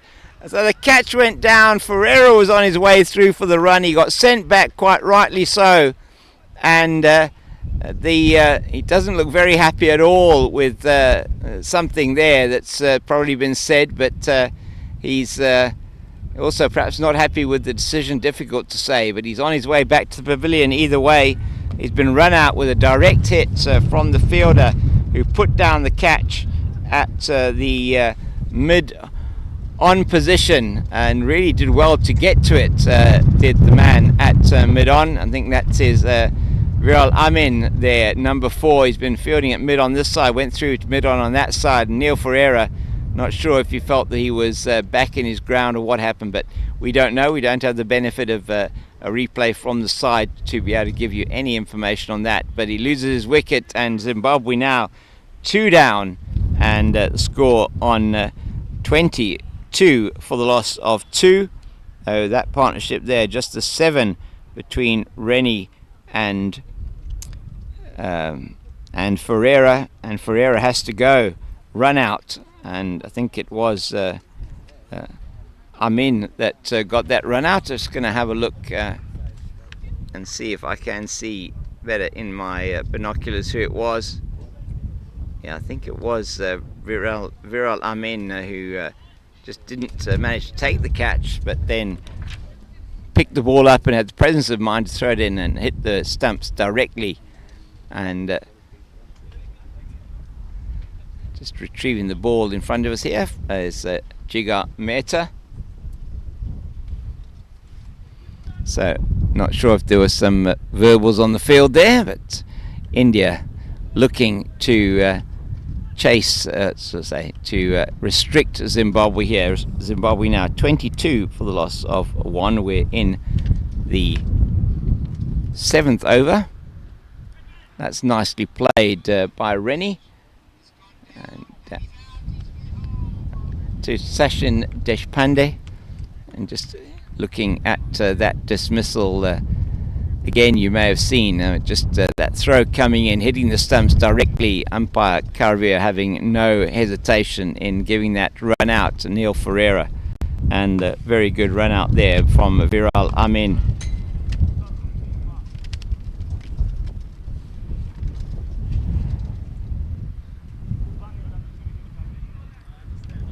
Sim moving now. Zimbabwe 22 for the loss, 23 for 2, as another left-hander, Arthur Harley, is at strike. So 3 left-handers in the top 4 for Zimbabwe. So it's a right-handed Marillier. So it's not Harley who's come, it's Marillier. I do apologise. Captain Doug Marillier, right-hander. Getting myself confused here. So Marillier, the right-hander, in at strike, and there's a big job for these two, both experienced Test match players, Rennie and Marillier, in their former years for Zimbabwe. Oh, Marillier has a full go outside the off stump, looking to benefit from the fielding restrictions in the first 15. Only 3 men allowed outside the ring. We're into the 7th over here of their innings. 23 for the loss of 2 now, Zimbabwe. That's played through to mid-wicket, and they go through for the single as it's fielded there by Pradeep. He's got Paddy on the back of his shirt, so Pradeep Sher Sagar, so we'll call him Pradeep, so with Paddy on the back of his shirt, number 18. And at the end of the over, successful one for India, but it was 9 off that over, 24 for the loss of 2. It is and those 9 coming mostly in the form of that one no ball that flew over the slips down in front of us here, and Malvi not picking up a wicket but conceding the 9 in that over, so 24 for 2. Marillier on strike. Left hand, right hand combination once again with Marillier at the crease, as it's Jigar away from us now. That's looks like it's going down the leg side. They're now appealing for a catch as well, India, and it's all happening here. Umpire Sadiq Mayer certainly not feeling. I think that came off the bat. It was angling down the leg side. Our angle is a little bit exaggerated here. We're almost at a straightish mid-off to the right-hander, but very animated. They know that they don't have much to defend, India. They're going all out to get these wickets. That's beautifully played by Marillier as it's over-pitched by Mehta and goes down to the wideish mid-off boundary for 4. And his first boundary and third of the innings for Zimbabwe. And Doug Marillier is off the mark with... so he's got second scoring shot, should I say. So, going to be Mehta. Jigar Mehta once again. It's Sachin Deshpande here at mid-off in front of us. That's played now straight, this time down to the man who effected that brilliant run out. And really tried very hard to get to the catch. It was outstanding effort from him, jumping up to his right. It just went down. It was hard, really well hit by Rennie, and then picking up and had the presence of mind to throw in quickly as Neil Ferreira turned. And that's beautifully played. It's slightly short, and he takes full toll outside the off stump, and it's gone down to the deep mid-wicket boundary for 4 from Marillier. And this is what Mark Nichol was talking about at lunchtime. He's saying there are my sort of conventional wisdom, get in and feel, get the feel for the wicket. He's saying no, he feels that this wicket is going to have your number on it, and what you need to be doing is making the most of the time at the crease as soon as you possibly can, and make sure that if the ball's there to be hit, make sure that it stays hit. And that's exactly what Marillier's done now as he moves to 9. That's once again angling into the pads and down to the man at backward point. There is no run. Zimbabwe now move on to 32 for the loss of 2.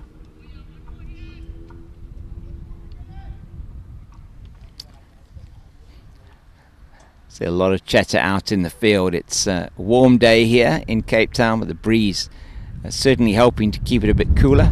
That's very nicely played, but there is a man now, Sachin Deshpande, here at long off and protecting the boundary, and they go through for the single. That takes Marillier to 10 and the total to 33 for the loss of 2. Zimbabwe after 8 overs, so batting at just over, should I say, 4 runs to the over. That's exactly what they need. The run rate required for them is 3.27 and 121 needed in 37 overs. And trying to see who is this is a change of bowling, or is it still the same? Let's have a look and see here. No, I think it is still going to be Usman Malvi, 55 off 58 deliveries earlier on today. 7 4s, 2 6s, taking his team from 57 for 7 to 153 all out. Marillier plays that down to the man, that's Viral Amin at mid-off, and he effected the run out in the previous over. Gavin Rennie sending Neil Ferreira back as the ball was dropped in that mid-on position to the left-hander. So now change in the field. There's the man here at long leg, still a 6-3 offside leg side field to the left-handed Rennie. Wow, that kept exceptionally low and well taken behind by the wicketkeeper Dungaria.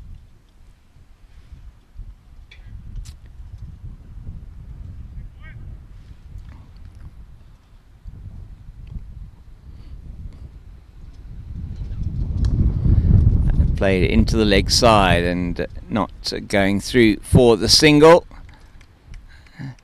Across to it very quickly is Viral Amin.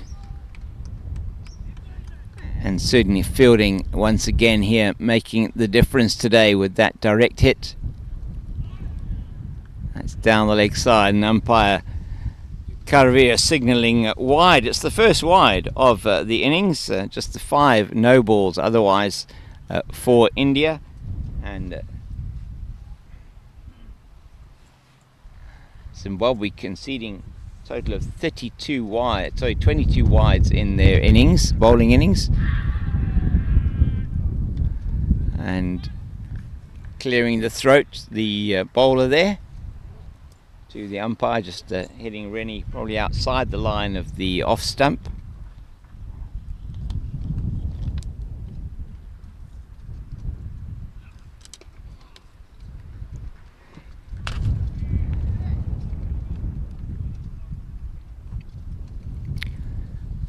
And at the end of this over, we'll try and give you some updates from the other scores around the grounds here, as the playoff matches are being played, and some interesting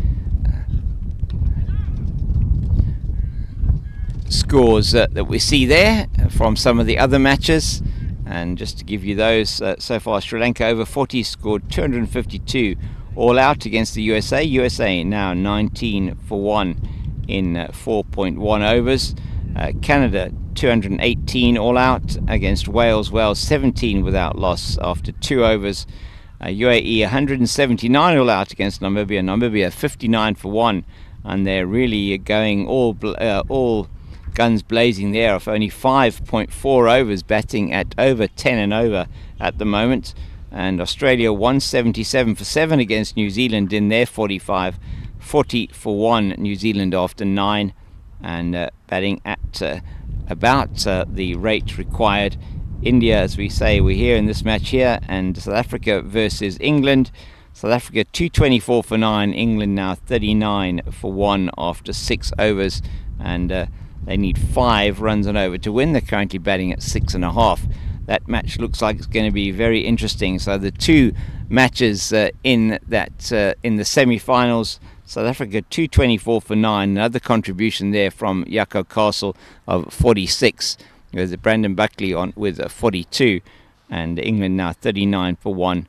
Australia 177 for 7, and 40 for 1 New Zealand after 9, as we see the introduction of the India's top bowler in the competition, and he's replacing Jigar from this end, and it's going to be Yogesh Disholkar to the right-handed Marillier, and he's just forward nicely to the captain Khan, who is at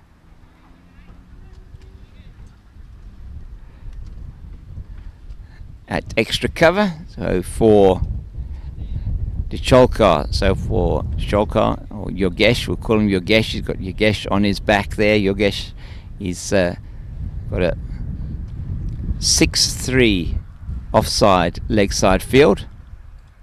He's played it against the spin, and it's 2 bounces down to Viral Amin at deep mid-wicket. So India just the 3 men outside the circle on that are allowed in the first 15 overs.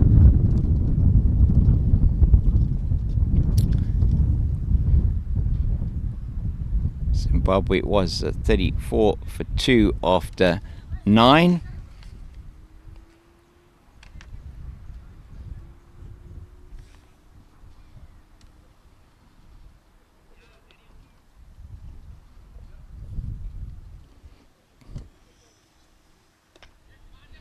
That's nicely tucked around the corner.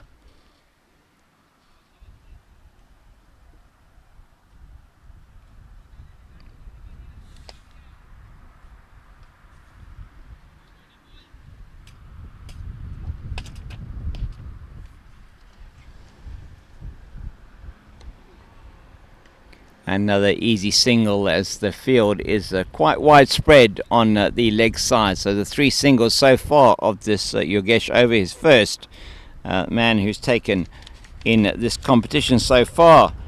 Just to give you those numbers, has taken 12 wickets at an average of 11.74 with an economy rate of 4.03. And Rennie wanting the single, he's not going to get it there. The man coming in from mid-wicket very quickly to that one. So the 3 men out at the moment. We've got the man at deep cover, got a man at long on, and a man at deep mid-wicket. And Rennie plays that in the air, but it's not going to get as far as the fielder at mid-wicket. And that is number 18. I think that's who is that? Is that it is indeed Pradeep Kumar, Paddy on his back. So no run there for Rennie, and it'll be Marillier on strike. Zimbabwe now after 10. 38 for the loss of 2. Really appreciate you joining us here for this broadcast, coming to you from Cape Town Cricket Club in the beautiful city of Cape Town, southern suburb here of Plumstead in the Cape. And this is one of the oldest cricket clubs in the country and in Cape Town itself. And it is the Indian opening bowler and a man who scored 55 or 58 deliveries earlier on today, Usman Malvi. And once again, half an appeal from the bowler as Marillier tries to play that one over the cover field, but there is no danger for the Zimbabwean captain.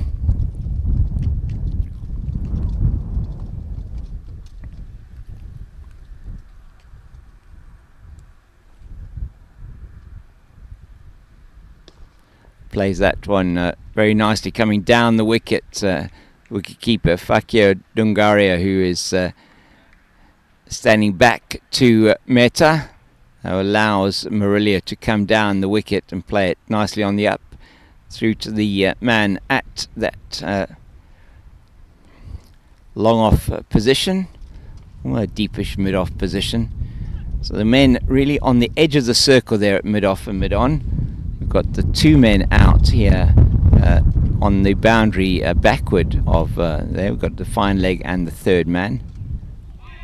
That's a very good delivery. Bit of bounce this time outside the off stump. It's been keeping a bit low, and Rennie just really almost sort of walking in, not really walking into the shot, but just deliberately going outside and playing at that one outside the off stump. Kept his back close to the pad through to Fakir behind the stumps. This time makes good contact with the ball.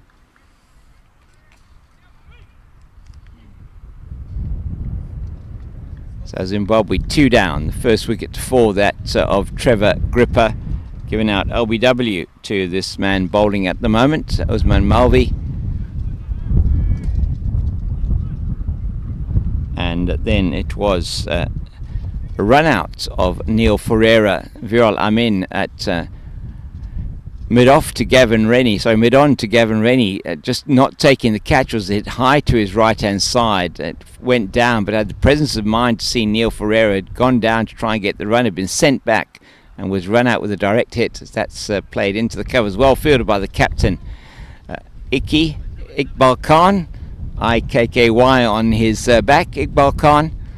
And that is the end of another very good over from Usman Malvi. He's had a really great day out here at the Cape Town Cricket Club. Has the fast bowler, 39 for 2. It is after that over 39 40, 39 for 2 after 11 overs. So batting at an exact rate of 3.55 and requiring 3.38 runs per over to win. Thank you very much, Labiba.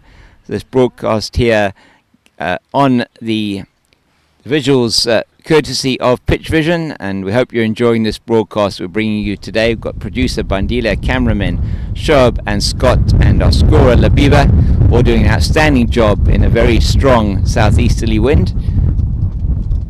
That's beautifully swept by Doug Marillier out to the boundary at backward square for 4, and that is his third boundary for Marillier, with them Gavin Rennie yet to score a boundary that is going to take Zimbabwe into the 40s.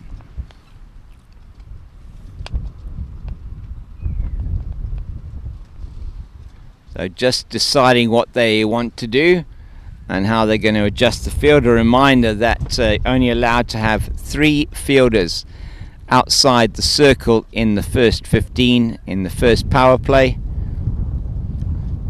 So just adjusting that, taking the man out of the square leg region and putting him on the deep square leg boundary.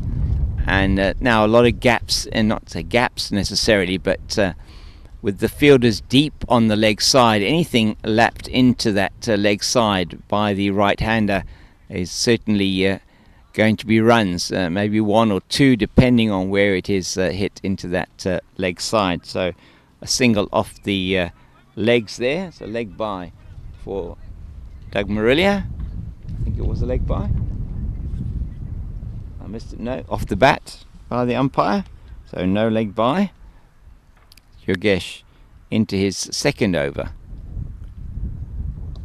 Rennie comes down the wicket nicely and just tickles it into the leg side. I don't think he's going to come back for 2.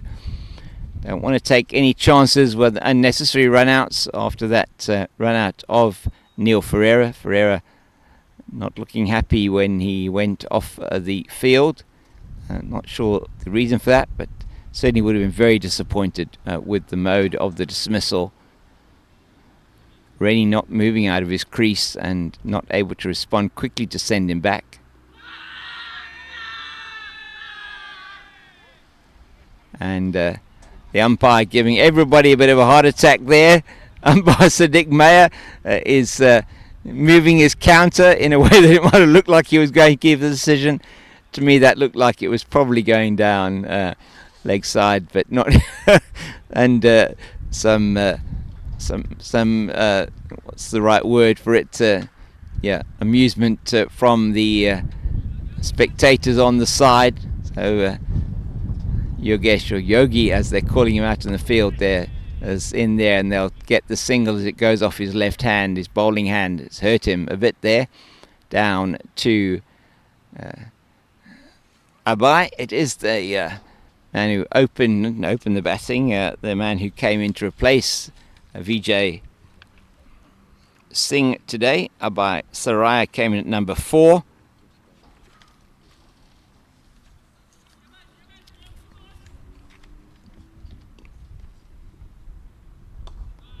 Rennie tickling that one into the leg side, and it'll be Abai again who does the fielding, and there is no run.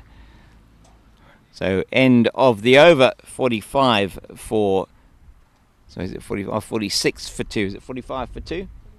46 for 2 it is after 12. So Zimbabwe batting at just shy of that 4 runs per over target. So they're well on target from a run rate point of view. The most important thing for them is to keep wickets in hand. So nearly a third of the way to their target. And the comparative stage after 12 overs, India were at 40 for the loss of 2. So not much in it at the moment. There was that flurry of wickets then from an Indian point of view as Zimbabwe made inroads and left them at 57 for 7 before that brilliant recovery act there from Usman Malvi.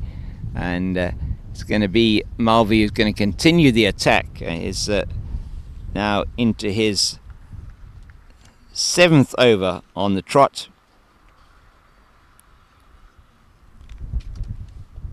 And he's taken one of the wickets to 4, the other being a run out. 6 overs, 1 for 17. That's 6.1 overs now, 1 for 17. other bowlers that have been used. Jigar Mehta finished his first spell 4 overs, 0 for 15, and Yogesh Cholkar 2 overs, 0 for 5. That's just pulled across into the leg side. There's no run. Fielded there by Pradeep. That's number 18. Pradeep Kumar, or Paddy, that he has on his back, and he's really enjoying the fact that this team from India, as well as many other teams that we have in the tournament, have got nicknames and the players on their back. Think of some of the players from the UAE as well, just having shortened their names and names by which they're known, as that's just angled down past the slip fielder down to the man at third man. That is Ojas Mehta, and he comes in, and there's no more than a single on offer for Zimbabwe.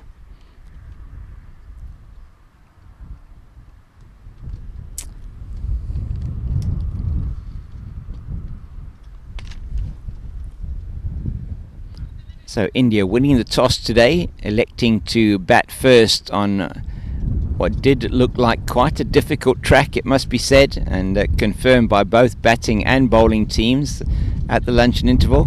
Not easy to score on, as Sachin Deshpande from third man comes and fields. And wherever you're listening to us and watching this broadcast, we really appreciate you being with us. Whether you're on SuperSport here in South Africa, on the YouTube channel, watching us on the Veterans Cricket Association of South Africa, or on the Pitch Vision YouTube channel, we hope you're enjoying this broadcast, as that is a great shot once again from Marillier. Just pitching slightly short is Malvi, and it gets the treatment again from Marillier. He's been really strong on anything short, and taking it from outside the off stump and playing it through the leg side, and that's his boundary, and that's the 50 up for Zimbabwe. Now they move to 52 for the loss of 2 in the 13th over, so it's 12.4 overs. That's in the air, but it's going to land safe, and it's going to go down to the boundary for 4 as well. Nothing Ojas Mehta can do about that one, as Marillier is dealing in boundaries here. He's going for his shots, he's flashing at it, and he's flashing hard, and that is certainly something that is important for the batters to do as they go, say, to their 50 and 12.3 overs, batting it in and around 4 and over. It's going to be going up a bit after this over, certainly. There's still a slip-in position. Fakir has come up to the crease, and umpires are signalling that that is the over, and the scoreboard agrees, and scorers agree that that is the end of the over, and Zimbabwe in that over have taken 10 off the bowling of Usman Malvi, and that is most expensive over so far. And will he continue to bowl after that? I'm not sure. 56 for Zimbabwe now for 2. They are more than a third of the way to that target of 153 that India set early on in the piece. India winning the toss, as I said today, and having no hesitation to bat on what looks like a surface that is going to get lower and slower as the day goes on, as the sun bakes on it. Having a look at it at lunchtime, there are certainly a lot of patches, most of them in and around the batsman's crease, so not too much at this stage that you would feel is on a length, but as the day progresses, difficult to know whether it is going to get more difficult to bat on. Certainly was the feeling from the Indian captain, and the feeling from the Zimbabwean team as well, was it's not going to get easier out here.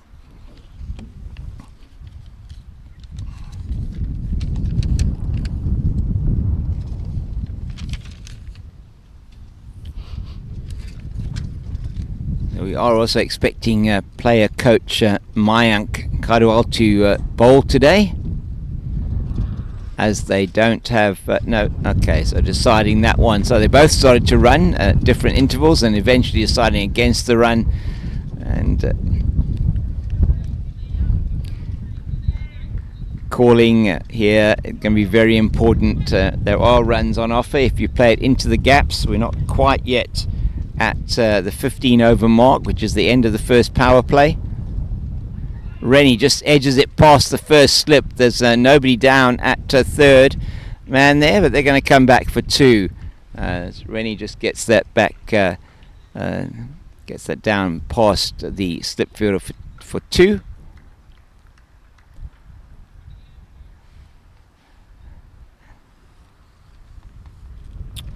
So these two, partnership over 30 already. Oh, and that's played through the legs of the bowler, just not able to get his hands down in time, Yogesh. And Rennie gets another single. It's thrown back towards the umpire as to get out of the way. And just an apology from the fielder here, Sachin Deshpande in front of us. Deshpande, who was part of that recovery for India, lower end of the innings, getting a very good 15 to support Usman Malvi in achieving that 153. Put on 26 with him for the 9th wicket. Then 30 for the final wicket that he scored with Jigar Mehta.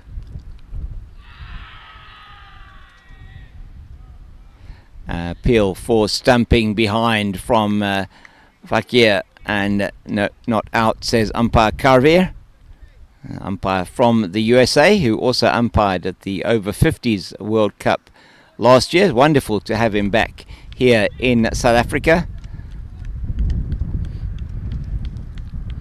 And it is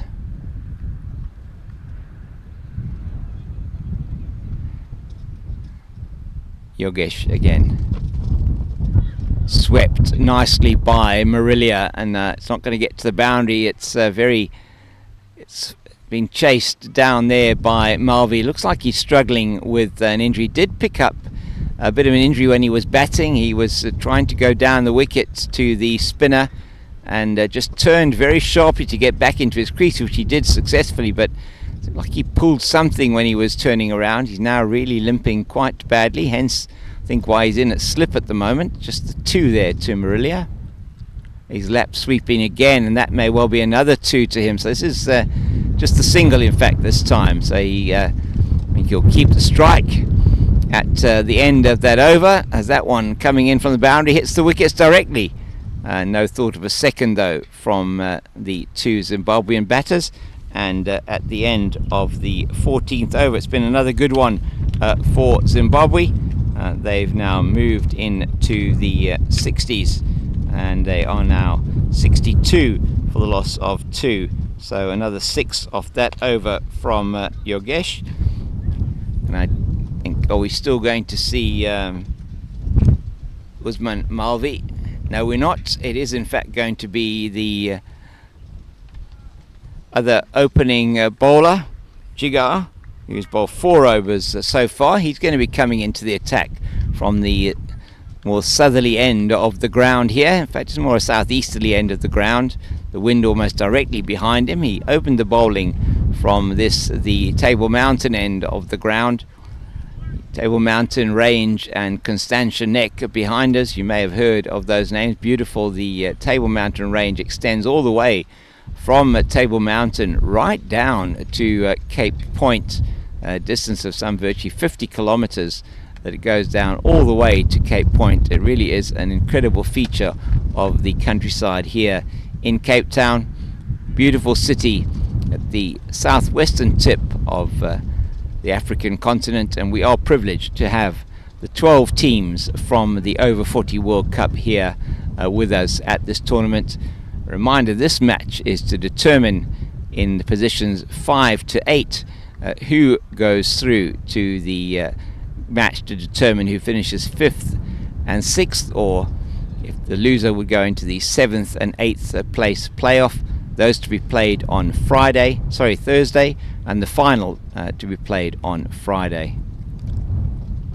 Marillier down the wicket, and he plays that one forcefully down to the man at long on, who knocks it on, and they're going to come back for 2. Rennie will easily get back for 2, as just knocked on by that man there in the deep, and he's not going to be happy with that. Can't actually see at this stage who that is. It might be Mayank on the boundary there.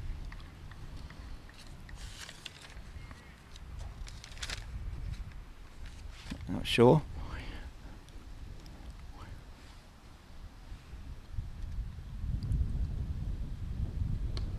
So once again, coming down the wicket is Marillier, and with Fakir not standing up to the stumps as Ferreira was in the innings, does make it easier for the batter to come down the wicket. What he's trying to do is to prevent that ball from just the slowness of the wicket from coming onto the bat, maybe slower, and then just popping it up for a catch. He's trying to just make something of it himself, as it's going to be the left-handed Rennie to face.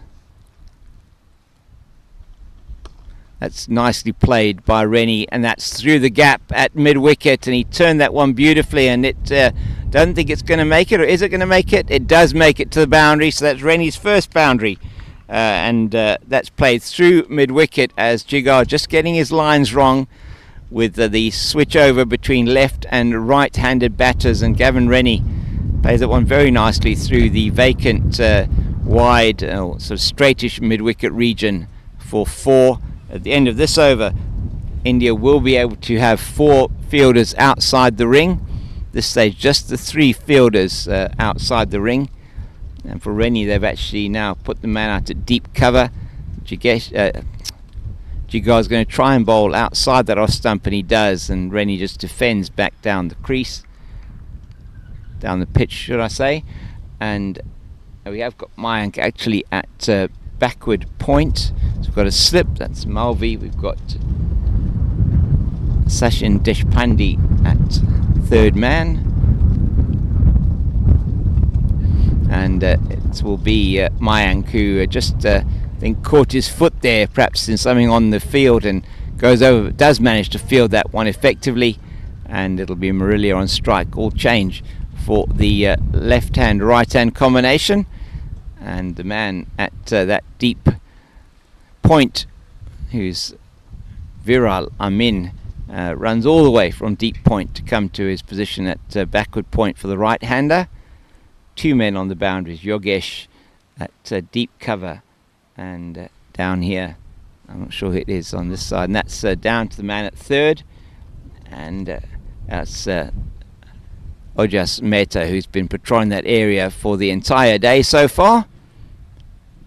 Just signalling that it's now time for drinks. So we're taking the first drinks break after the end of the first power play. And the first power play now with the Zimbabwean score now after 15 overs, 71 for the loss of 2, 9 off that over from Zimbabwe.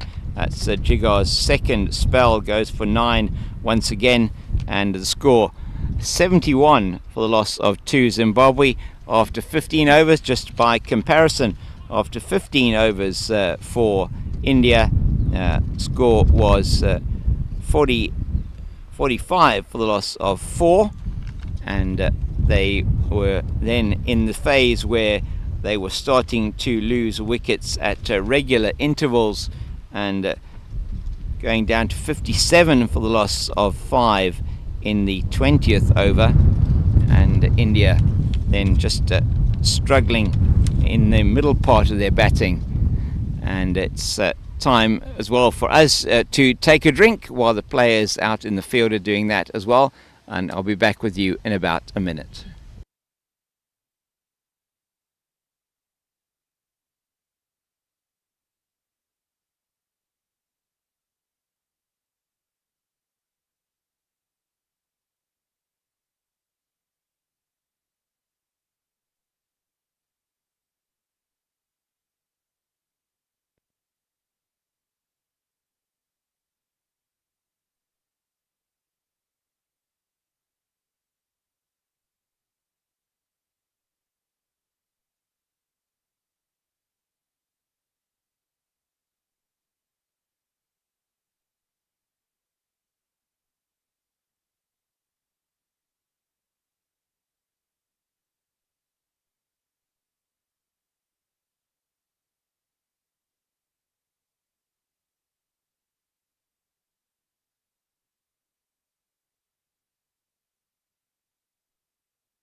We on? Yeah. So just checking that, put the microphone on live here. It's going to be the captain, Iqbal Khan, who's going to replace Yogesh Jisholkar. And Iqbal Khan just getting his field sorted out to the right-handed Douglas Marillier. He's got the right-hand, left-hand combination here. These two here for Zimbabwe, 1 run away from a 50 partnership. They came together with a score at 22 for 2 with the loss of the wicket of Neil Ferreira, and now 71 for the loss of 2 after 15, batting just short of 5 runs to the over. And they will at this stage be happy with that, as that's bowling his off spinners here. The standard orthodox right arm off breaks as Iqbal Khan down the leg side for a wide off his first delivery. That's just tickled down the leg side, and there Rennie calls him through quickly for a single, and it's tickled off the pad down the leg side. So a leg bye off the second delivery, 2 off the over. In fact, with that previous shot, the wide in fact takes these two to their 50 partnership, and that has been an excellent effort from these two. So it was scored off 8 overs and 3 balls, so batting at almost 6 and over.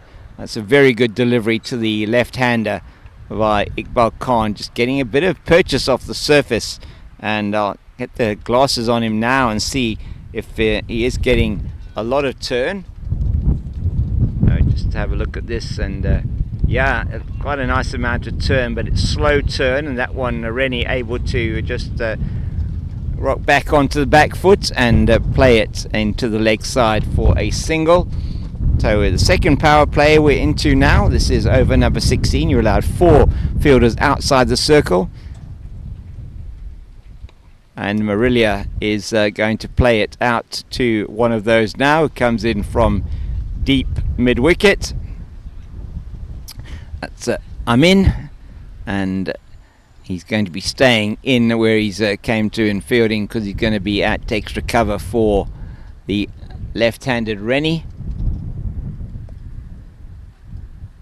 Rennie just that one just stopping on him a little bit, and it's in the air a little bit, and just for a while Amin comes around and fields is no run. So we've got to 4 men out of the circle. There's a deep cover, or deep point almost. There's a long off, there's a long on, and there's a man at between deep mid wicket and deep square, and that's tossed up nicely, and it's played equally well by Rennie and through for a single. As Ray Buchanan from Zimbabwe comes in front of us here. And the end of the over from Khan and Zimbabwe, and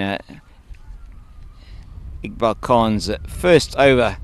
Zimbabwe have now moved on to what, Labuba? 76 for 2 after 16 overs. So another 5 off that over for Zimbabwe, which they'll be happy with. That's pretty much all they need at the moment.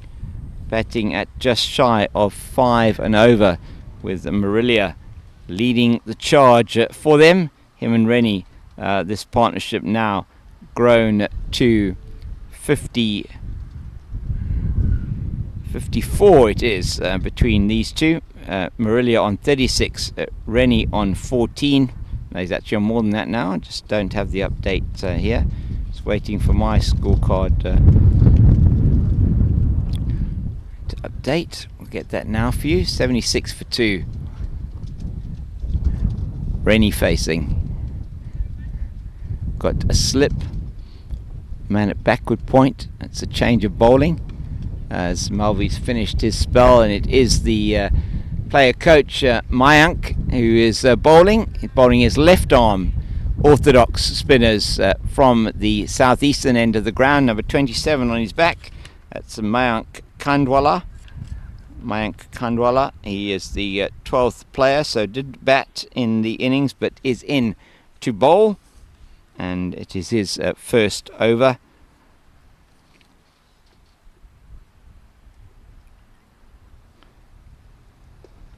Just slow turn, and just that one tossed up nicely, and just slowly again everything in a little bit of slow motion there, played down to the long off region where Jitinder Dewan does the fielding. Once again tossed up nicely, but played down by Rennie to long off, everything coming in singles, but Zimbabwe don't need anything more than singles at the moment.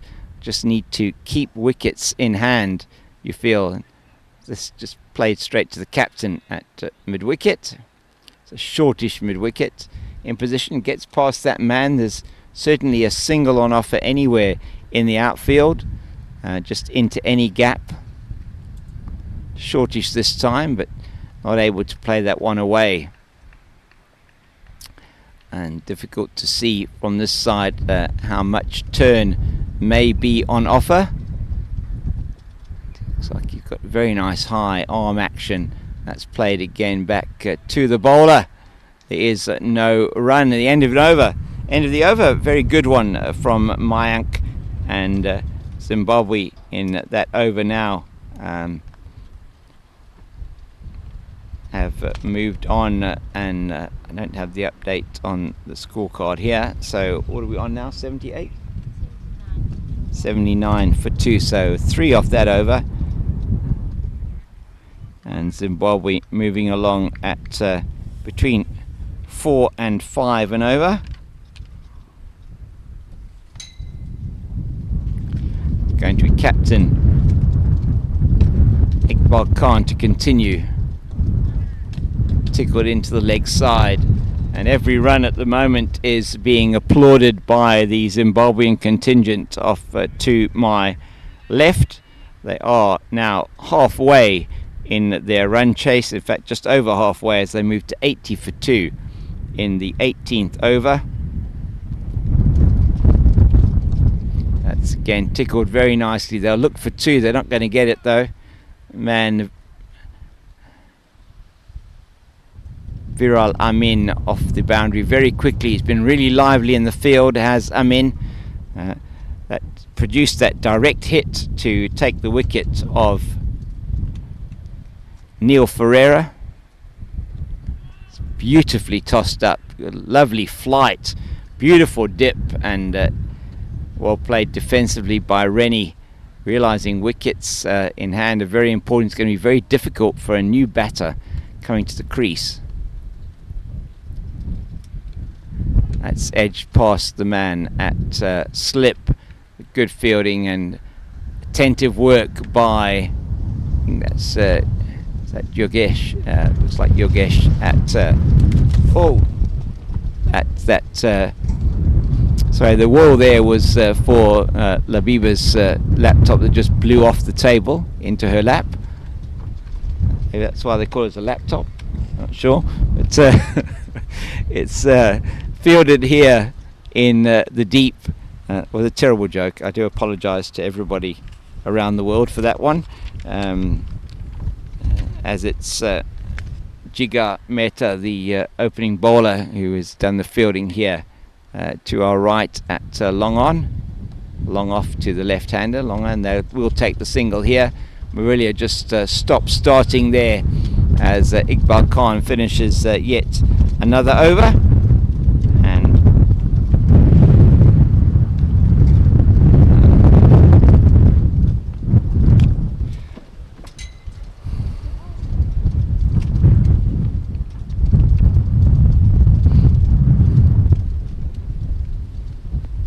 And yeah, we still have on, unfortunately, on the scorecard that I'm following, it's frozen on 73 for 2. So what are we on now? 83 for 2 after 18, and Marillier is on strike once again, and that is played down the leg side to the man at 45 here. Marillier perhaps will be a bit unhappy with that. They didn't get it all the way, but it's Sachin Deshpande who does the fielding to our left. Looks like will be Rennie just adjusting the stumps there. It's just making sure that they are even. Umpire Jatin Karvir from the USA standing at the southern end of the ground. As Mayank's in, and that could have been disastrous for Zimbabwe. It was yes, no, wait, maybe, yes, no, no, get back type of calling, if anything at all, and they do come back. They do get back into their creases safely. Just play out into the leg side, and if there's a gap there, it can be a run, but it's difficult to know exactly how far it's been played, and that is just edged past the man at a shortage third man area, past the slip, and it will be Sachin Deshpande who gets through, fields well there as he chases that one down to the third man boundary, and just the two for Gavin Rennie. That one, as it would be, just trying to get an idea of here for the bowler. Mayank, he's coming left arm orthodox. He's bowling around the wicket to the left-hander, just trying to make that ball angle in and get some purchase, perhaps on the middle and off stump line. Not at this stage. He's been able to get that success, but there's a slip waiting for that one that just goes off the edge, and that's a bit too straight, and there is an appeal, but I think he might have hit that one down the leg side. Rennie will come back for the second. We'll wait and see what umpire Karvir says, and he says it's off the bat, so unsuccessful appeal as it was, which we know, but off the bat of Rennie for another two, and Ojas Mehta does the fielding here to our right at shortish fine leg.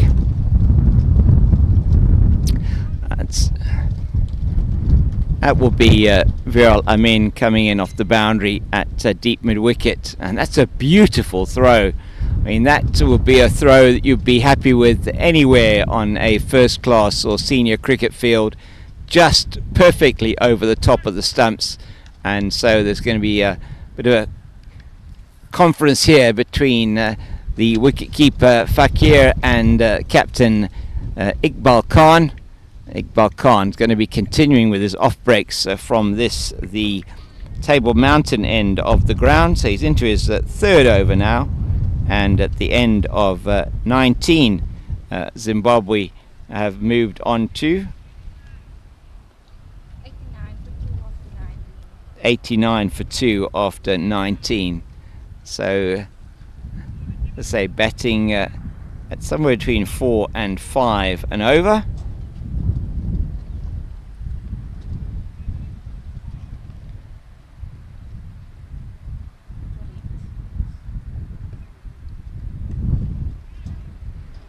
Just defensively from Rennie into the offside.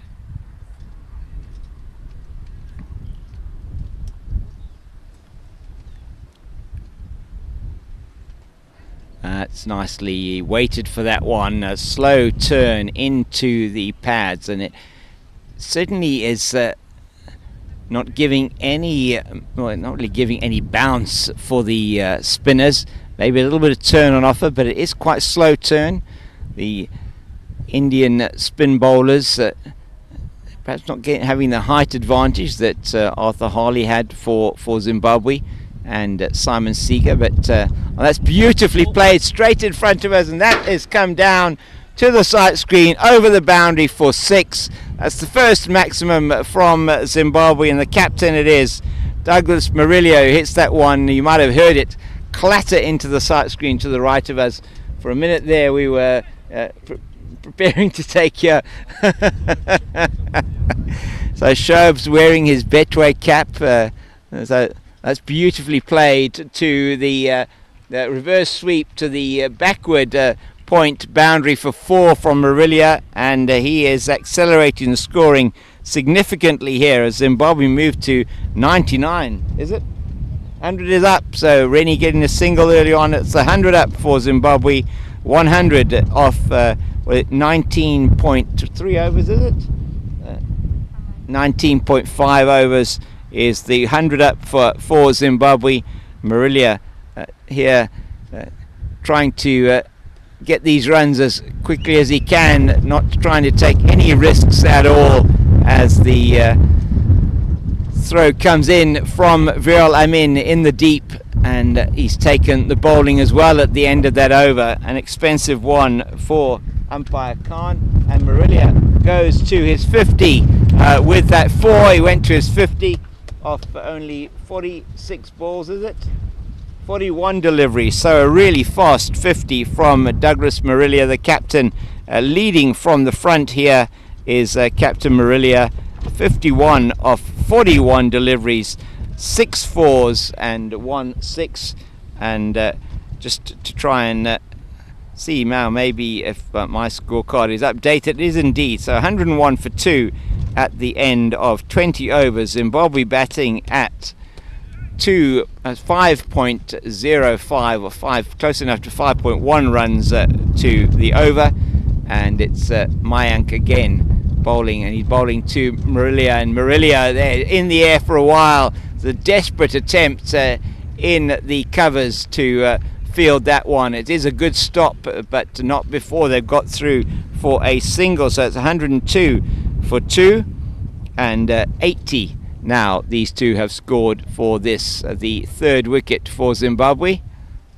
India trying desperately here to get the breakthrough. It's Mayank again, and that's tossed up nicely, and that this time is not quite past the man there as well at mid-wicket. Doing some very good work in the field there is number 24, Abai Saraya. Just waits for it, does Marillier. It's tossed up, but just on a length from Mayank, and plays it into the offside. So Marillier has come in here with intent. He's got his 50 off only 41 deliveries, and that's appealed to umpire Kardir. He has a good look at it, and then assumes the one-handed teapot position at his umpire's position, not giving that one. It wasn't a convincing appeal, looked like it probably was outside the off stump, going further away from the batter. Zimbabwe are currently exactly, oh, that's beautifully played as well. He goes on the inside and just plays it very nicely past, very firmly past the man at a shortish fine leg. That's Deshpande, and another boundary to Zimbabwe's captain Doug Marillier as he moves into to 57, and it's now 7 4s and 1 6 for Marillier. Mayank again tosses it up, and he plays that one to the right of the man at long off, and they're through for 2. And Zimbabwe now moving to 109 for the loss of 2, 8 off that over, so needing a further 45 runs for the victory at the moment. 8 wickets standing, and they have 24 overs in which to score those runs, so it's enforced a change from the captain here in the bowling, and Iqbal Khan, he has bowled 3 overs and 0 for 7, so he's been economical, has Iqbal Khan, but not been able to get the breakthrough. Mayank Khandwala bowled 3 overs and 0 for 17, and run rate required now for Zimbabwe 1.88 and over, as it is Viral Amin, VA on his back, that is going to be coming in from the, well, away from us here, into the southeaster. This very, very strong southeasterly wind blowing here at the Cape Town Cricket Club. going to be bowling to Gavin Rennie. He's going to be bowling over or around the wicket. That is, I think, going to be bowling just setting his field. He's got a man short at third man. He's going to be bowling between the umpire. It is off spin, and that's just tickled into the leg side. Marillier has to make good ground to get back. He dives back into his ground, and believe me, that's not easy to do, and gets back up very gingerly perhaps from that one, but that's Viral Amin bowling off breaks around the wicket to the left-handed Rennie. That kept so low and fielded in the covers by Abai. Really struggled to get down to that one. It's the spectacled Amin away from us now, between umpire Mayer and the stumps, and it's just tickled into the leg side. They won't take a run. Last thing they can afford at this stage is to have a run out. Zimbabwe, they are 2/3 of their way to, in fact more than 2/3 of their way towards this total. Rennie beautifully down the wicket to that one, and it's a good delivery, flighted up and played very calmly down to long on for yet another, long off for yet another single. And change of guard, just checking his guard here, Douglas Marillier, the Zimbabwean captain, leading from the front here, is 59 not out of 47 deliveries, 7 fours, 1 6, and also 47 deliveries. Gavin Rennie's got 27. He's played the sheet anchor role. He has a full go at that, does Marillier. He misses it, and Fakir Dungaria also misses it, and they're going to just trot through for 2. I think that will be buys. It is indeed. Umpire Sadiq Mayer signalling buys. You say a very well-known character and figure here in Western Province umpiring circles. Gave everybody, including the batter, I think, a heart attack earlier on today when he moved his counter up slightly in front of his towards his chest when he was changing the ball numbers when there was an appeal, and that's just dabbed down into the offsides. Mayank, who does the fielding, and there is no run, so it's the end of the over, and a little bit of a better one there for India, and just conceding that one. Let's just get just I think 3 runs off that over. So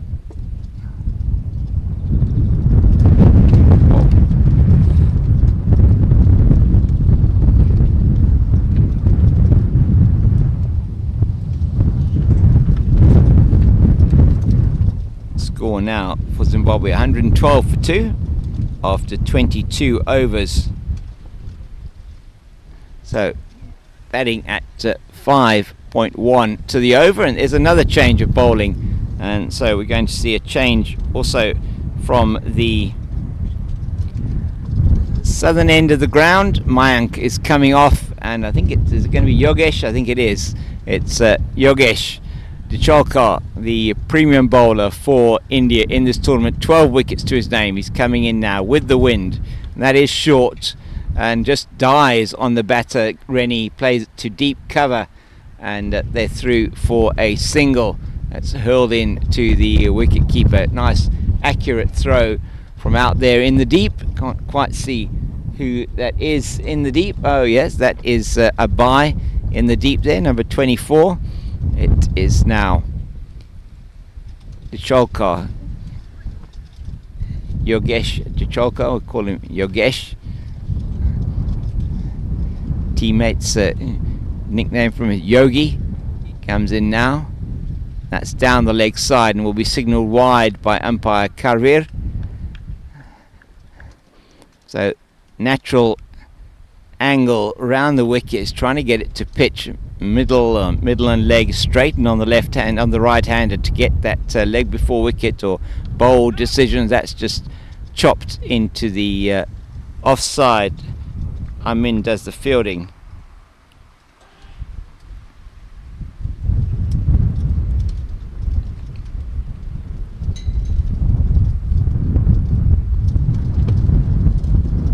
Tossed up nicely, but that is actually going to go down past the man at short, fine leg for 4.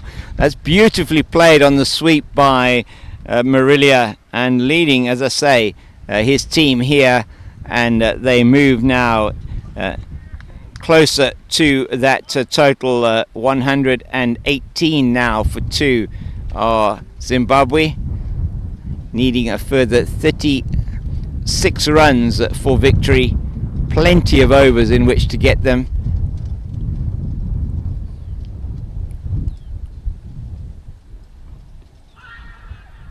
Comes forward to that probably outside the line of the off stump, and Yogesh with a big appeal, but not able to get the decision from umpire Karvir. I think it may be Usman Malvi that has now gone off the field. We have Jigar in at slip, just for that one that might kick a little bit on Marillier from outside the off stump. Seeing a lot of balls keep very low here from the southern end of the ground. He just plays that nice. He's got the boundary off the over. There's no need to do anything heroic here in terms of trying to hit the ball. If it's there to be hit, one feels he will hit it. Just the key thing is to stay there at the moment. Knock off these runs for Zimbabwe. Another one where he's forward and probably outside the line of off stump, and very animated appeal from the bowler Yogesh, but umpire Karvir has nothing to do with it, stands there unmoved, and the end of another over. And Zimbabwe have moved at the end of that over to 118 for the loss of 2. 36 required now from 22 overs. So about 1.5 an over that they do need now, and another 6 runs off that over. It's going to be Viral Amin once again bowling his off breaks. From I think they are off breaks. So I just want to have a look at his wrist action a bit closer. Sometimes difficult to tell here. It's a bespectacled Amin. Effected a very good run out earlier on in the day. In fact, it is he is bowling his wrist spin, just bringing that arm over, and Rennie on that short delivery not able to pierce the boundary, finds the man who is out on that deep boundary. That looks like is that Mayank who's out there? I don't think so. Just trying to see who that is. It's a substitute fielder. It's Abai, sorry, and that's swept by, or attempted sweep, should I say, by Marillier. Doesn't get hold of it, and there is no run.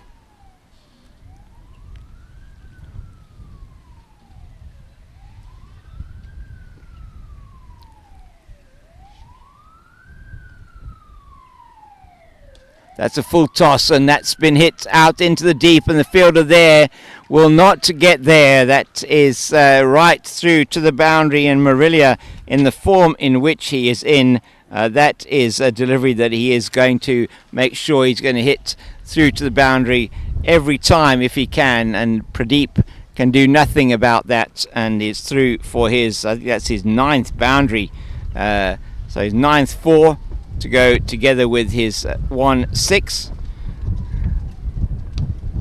That's beautifully played through the cover. It's going to go to the boundary for another 4. My goodness, Marillier is on fire here as he smites his 10th 4 of his innings. He's well into the 60s now. In fact, he may even be into his 70s. Just seeing what he's on now is Doug Marillier. 71 he's on. That one's short outside the off stump. He plays it again into the same region. It's going to have the same result. It's gone down to the boundary, backward a point for 4. 3 4s of 3 successive deliveries. 75 he's on now is Marillier, and Zimbabwe are moving incredibly close to this target. They need 23 of 117 balls, is it? 127 balls. So Zimbabwe now looking like at the end of this over, in fact, they will have more overs than balls, more overs than runs that they need, should I say. And that's a full toss again. He doesn't manage to get hold of that as it dips on him, but they'll take a single. Rennie's through, and it means that at the end of the over, Marillier will keep the strike, and that's exactly what Zimbabwe want. And that is the 100 partnership between these two. A fantastic effort from them as they move at the end of the 24th over. Zimbabwe now have moved to 132 for 2. So with the first boundary in that over, and it was an over that went for 14 from Amin after a very good first over, they've moved to 132 for the loss of 2, needing 22 to win off 21 overs, and only the 2 wickets down. It's umpire. Whoa! Sure, but they this time unfortunately not able to save the laptop from blowing off the table. Hopefully everything in order there. So it is going to be a change of bowling from the southeastern end of the ground, and it's going to be Pradeep Kumar, number 18, Paddy, is going to be coming on to bowl. And so Zimbabwe needing 21 to win this match. Sorry, 22 to win the match of 21 overs, 126 deliveries, and they need 22 runs.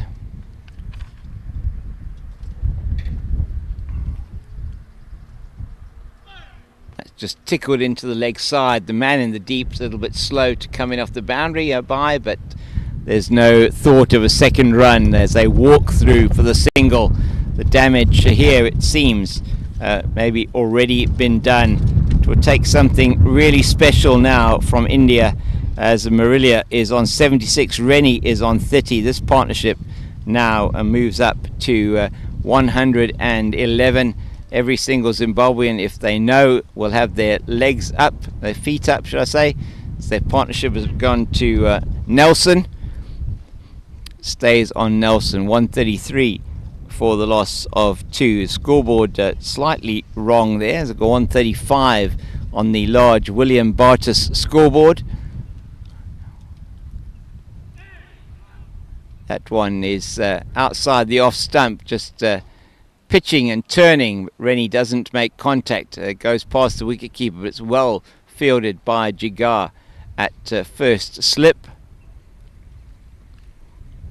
Well, that one did have turn and bounce from Pradeep, and this one is high and going down the offside, says umpire Kadir. Visiting us here from the United States, was here last year for the Over-40s World Cup. Wonderful to have him back here with us. That's nicely played by Rennie. It'll be straight out to a bye in the deep cover position. Hurls that one in left-handed to the bowler. So Pradeep, the 7th bowler to be used by India today. Short. Another appeal from the right arm off spinner. Looks like it might be angling down the leg side. And once again, umpire Kadir explaining why he's not giving the decision. And it is the end of the over for Pradeep. And 134, I think it is, for the loss of 2. It is 134 for 2. Indeed, after 25 overs, Zimbabwe batting at a rate close to 5.4 to the over, and 25 gone, and they only need another 20 to win this game and get into the playoff for 5th and 6th places, as it's Virat Amin bowling his off breaks to the left-handed Rennie, from the Table Mountain end of the ground. It's been a beautifully sunny day here today, but a very, very strong southeasterly wind blowing directly towards our commentary and camera position here. That's played very nicely into the offside, and they're gonna... Oh my goodness, Rennie's run out. They didn't go, they went through for the single, and then they decided not to take it. He went back, and there is it's going to be a discussion between the two umpires. Doug Marillier is calling the two. Doug Marillier is just waiting. The two umpires are having a discussion. It was given out by the square leg umpire Kardir, and umpire Sadiq Mayer having a discussion with the umpire, saying that the ball was thrown onto the stumps, was picked up by the wicket keeper, and as far as we could see, thrown onto the stumps. Perhaps we can see that in a replay. I think that decision is going to stand. We're just waiting for that.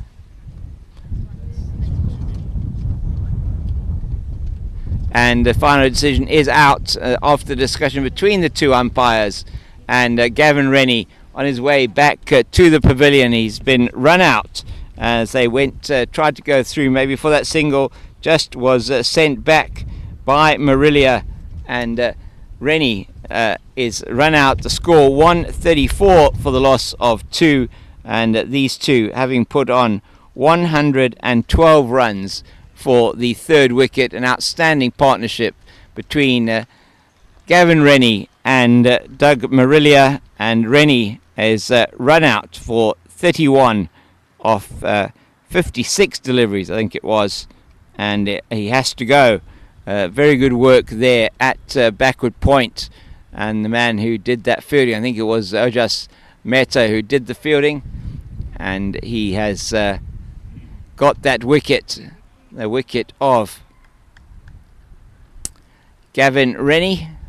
And coming to the crease now, it is Arthur Harley. So Arch Harley coming to the crease. Zimbabwe need 20 to win this match. They've got 7 wickets in hand. They've got 19 overs and some balls to do that. 19 overs, I think, and 5 balls. So essentially, Zimbabwe in a position now where they feel they have got a good opportunity to take this home and win this match. Marillier there on 76, 77 it is. Rennie, the last man out, a run out for 31. Oh, that's full toss played down the ground to Deshpande here. Sachin Deshpande at long on by the left-handed Harley. And another run to Zimbabwe, 135 for the loss of 3. So just to confirm, Gavin Rennie, 31.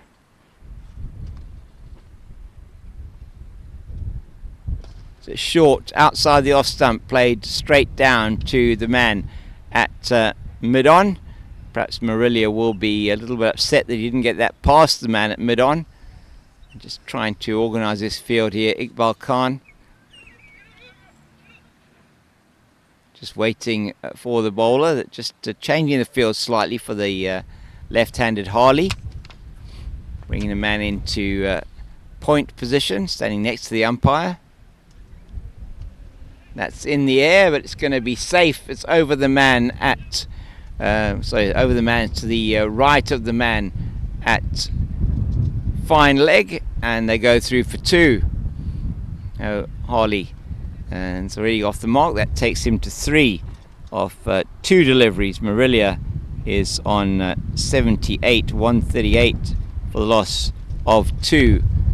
Zimbabwe 16 required for victory now. That's down the leg side, and we've signalled wide by umpire Sadiq Mayer.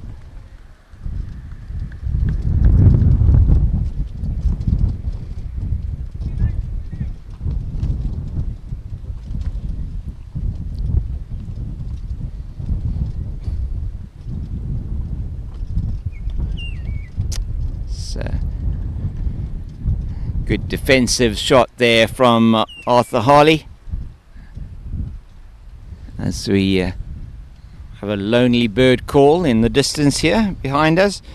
Gavin Rennie, just to run through those numbers again, losing his wicket in that over, run out by Pradeep, and the wicket keeper Fakir Dungaria, who did very well to pick it up, flick it back onto the stumps. Ready 31 of 56 deliveries with one boundary, and a partnership of 112 between him and his captain. After Zimbabwe were reduced to 22 for 2 when Neil Ferrer was out. That's beautifully played once again by Marillier. I think Deshpande will cut it off, will he? Yes, he will. That's brilliant footwork from the man here in the deep, right in front of us. He did so well to run past that ball, stop it from going over the boundary, and they get through for 2. Marillier into the 80s now with that. He's 80 not out. Zimbabwe 141 for 3. Tries the reverse sweep, does Marillier, and that is not going to be successful.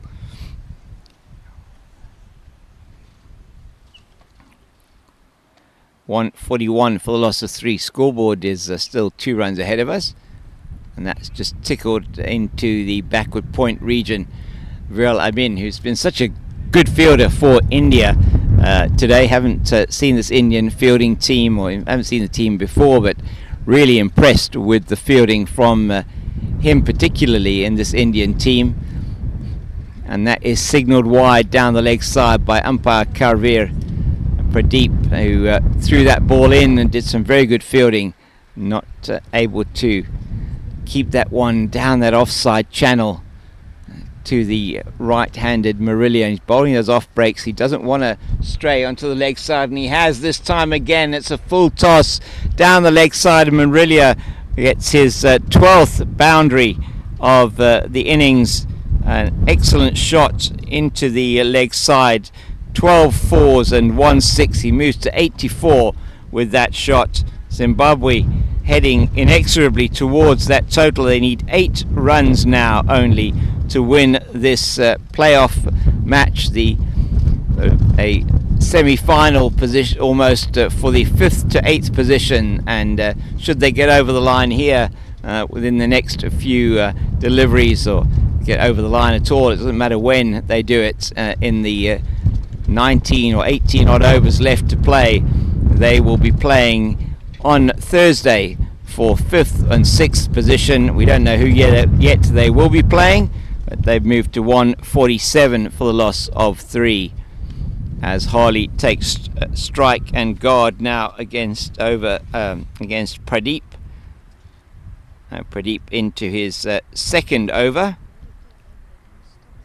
Pradeep Kshirsagar, and India bowling today. It's been very difficult for them on this wicket, not having made enough runs to defend. It's been quite difficult to defend, and really they've come up against the wall that has been Doug Marillier. He's let nothing go past unpunished that was there to be hit, and the former Zimbabwean test batter, the man who's the captain of this Zimbabwean team, has led from the front to get them into the 5th and 6th place playoff. Has been an outstanding performance from the team, and bowling effort that was brilliantly put together by Pete Rinker, it must be said. 2 for 13 in his 9 overs, ably supported by the rest of the team, and is going to be, I think, going to be Mayank again that is coming on for his change of bowler. Is this a bye? I'm not sure. It actually looks like it might be a bye. It is a bye, yeah, a bye. Saraya, who's coming on to bowl, so the 8th bowler being used by India, and just the 7 runs to win. 147 it is. It was at the end of 27 overs. 147 for 3. Just 7 runs to win, and Doug Marillier on strike on 84, I think he is, 85 at the moment. That's into the leg side, and he plays it beautifully, as he has done for most of this innings, to the man at deep mid-wicket. That's Pradeep and they go through for the single. Zimbabwe here are looking set to go into the 5th and 6th place playoff on Thursday. Had a very good game against Australia. Didn't get over the line earlier in the tournament against Canada, just by the 2 runs that they lost by, and they've really put on an outstanding performance here. The team getting really coming into their own in this match against India. A crucial encounter as he's bowled Arthur Harley's bowled by Abai, and that is the end of Harley, as the one just angles in and then turns away from the left-hander, and the off-spinner Abai has taken the wicket, and Harley has to go, and it is Zimbabwe's 4th wicket that falls. So Arthur Harley is out bowled by Abai.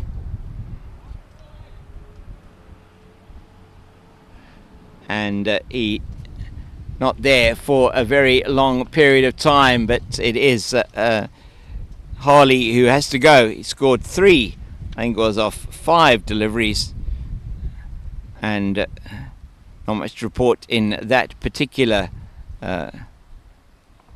partnership. It's 148 now. They scored 14 for the 4th wicket, and 6 runs required to win for Zimbabwe. 148 for the loss of 4. It is Harley back in the pavilion, and it is Kingsley Went who is coming to the crease. Also a right-handed batter for Zimbabwe, and we have Zimbabwean supporters here to our left, sporting the Zimbabwean flag. They look very happy. Zimbabwe looking close to getting over the line here, and only the 4 wickets down, 6 runs needed for a victory.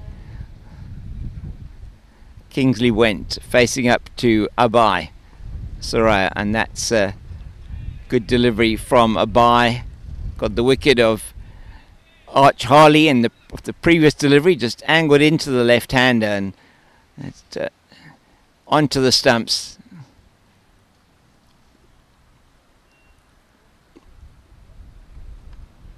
Tosses that up, but it's just a full toss, and it'll be Deshpande doing the fielding out here. Looked very good in the field here, Sachin Deshpande. And India, it's 149 Zimbabwe. India needs 6 wickets. Zimbabwe need 5 runs. And Marillier, who's been their captain, who's played his part massively in this win, undoubtedly for Zimbabwe, should they get over the line here, will be the man of the match for them. Moves to 86. 150, I think, is up on the board now for Zimbabwe.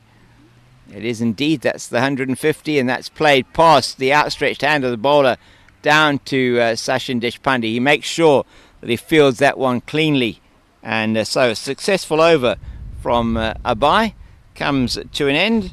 Just the 4, I think it was, off the over. It's 151 for the loss of 4 after 28 overs. Just 3 down needed for victory for Zimbabwe. And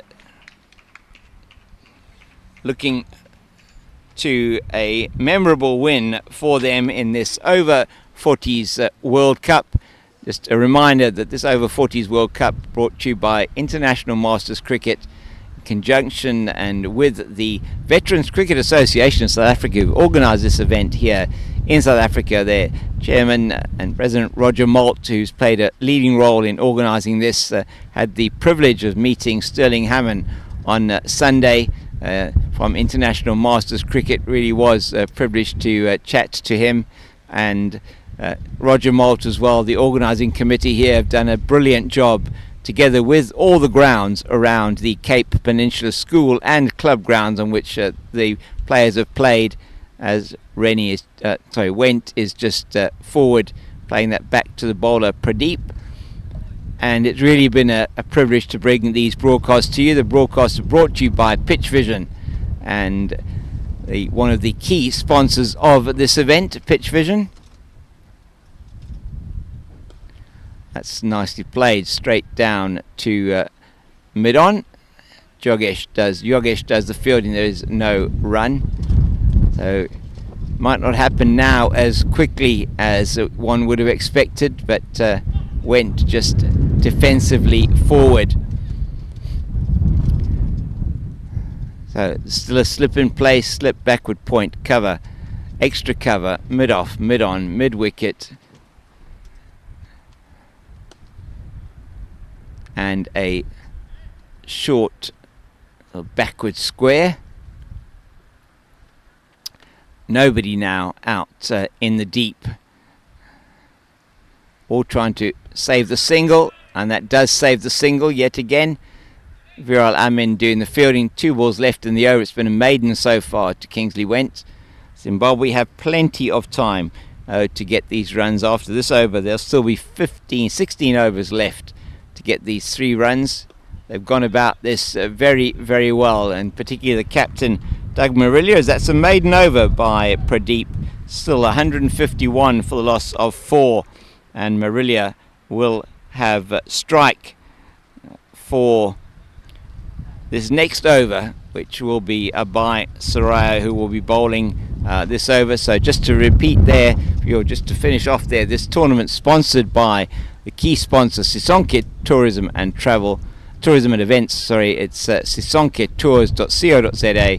That's SISONKE tours at .co.za. Please visit them for all your tours and travel requirements and events requirements. They've done a fantastic job here sponsoring this event, and they will take the single, easy single on offer there down to Jigar at mid-on. So one more closer to the total. Just need 2 now to Zimbabwe to win this match. Other sponsors, main sponsor Vita 24 vitamin boost drinks. I'm having one of those right now, a delicious blueberry flavour. Went plays it back past the bowl, and they will take another single. It's just knocked on off the knee of Jigar. You just feel for him there, that one just coming off the knee, just feeling that knee now. Get some ice on it. Perhaps there's only one left here for Zimbabwe to win this match, and it will be, if Doug Marillier gets this last run to win the match, it will be most fitting. The captain leading from the front, tosses it up, plays it down the ground here in front of us. It's going down to the boundary for 4. That is, I think, his 12th or 13th boundary, and indeed his 13th boundary for the captain of Zimbabwe, and he has taken them to victory here. They end on 157 for the loss of 4. And 92 it is to Doug Marillier, not out.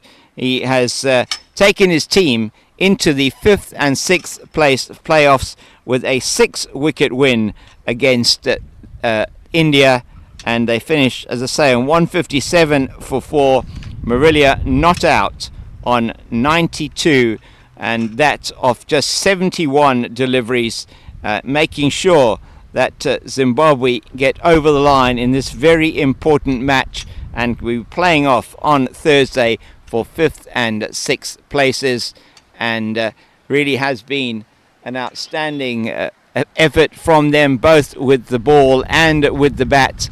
India will be playing off for 7th and 8th place in the tournament, and those fixtures will be confirmed at the end of play in all the other matches today. This match now here finishing here at about 10 to 4 South African Standard Time, and it is a win for the Zimbabwean team. As you see the players shaking hands, it was a good contest. Zimbabwe, who lost the toss, India deciding to bat first on a wicket that was not easy to bat on, and it certainly seemed to remain that way, although Doug Marillier maybe had other ideas. Marillier taking the attack to the Indian bowlers, but early on it was India who had gone to 57 for 7 with some great bowling from Pete Rinker, who took 2 for 13, ably supported by Ray Buchanan, 2 for 32, 1 for 34 from the captain Doug Marillier it was, and other contributions in that bowling effort from Arch Harley with 2 for 13 of his 3, 1 wicket apiece for Bell, as I said, Marillier, Farao and Seager. And in the batting effort from India, a brilliant 55 from Usman Malvi, saving the team really from 57 for 7 and taking them to 153, all out, just short of the 45 overs. And it was then at the break, India then coming out to bowl to see if they could defend that total, and having in their team bowlers like Yogesh Dicholkar, who's taken the most wickets in for India, 12 in the tournament so far. It wasn't to be for India though, as they did get early inroads into the Zimbabwean batting lineup. Trevor Gripper it was the first to go with the Zimbabwean score on let me get that for you, sorry, on 15 I think it was, 15. Then Neil Ferreira run out with score on 22, and then an outstanding 112 run partnership between Marillier and Gavin Rennie scoring 31 of 56 balls. It was in the end Marillier finishing not out on 92, and not out, as I say, on 92. With him at the crease at the end, Kingsley went on 3. Arch Harley was out for 3, just coming in towards the end of that innings. 4 down was for 157. That partnership of 112 really making the difference. And the innings of Doug Marillier on what was a difficult track, 92 not out of 71 balls, 13 fours and 1 6. Right here, almost onto our commentary box, our commentary position, should I say. So we're certainly not in a box here. We're out in the southeaster. It was an outstanding win for Zimbabwe, and India will be playing off for 7th and 8th. Zimbabwe will be playing off for 5th and 6th places on Thursday. A reminder that there's 5 games on Thursday, deciding positions 3 through to 12, and the final of this particular tournament on Friday at the Wally Wilson Oval at the Western Province Cricket Club. And just a reminder once again, as we leave you here today, this tournament brought to you by International Masters Cricket in conjunction with the Veterans Cricket Association of South Africa. This tournament sponsored by main sponsors Sisonke Tourism and Events, that's sisonketours.co.za, Vita 24 Vitamin Boost drinks, Pitch Vision, and this broadcast was brought to you with our producer Bandile, scorer Labiba, and cameramen Scott and Shoaib, and myself, James King, the Cape Fox, commentating for you today. Had some help earlier on from Mark Nicol from the Zimbabwean team, and really appreciated his inputs. And the Dragon's Peak Beer Company, another main sponsor of the event. Other services provided by smcricket.co.za and Softphone VIP. The City of Cape Town, a big supporter of the tournament and one of our key partners here for this particular event. Grounds throughout the peninsula that have been used for this event. There's 2 days left of this tournament. Please join us again on Thursday for the playoffs and on Friday for the final. And now from here at the Cape Town Cricket Club, the Boone Wallace Oval here, it's going to be a goodbye from myself, James King, and the rest of the team. It's been wonderful having you with us. We hope you've enjoyed our broadcast, and from us here, goodbye.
Good afternoon, ladies and gentlemen, and welcome to the post-match presentation.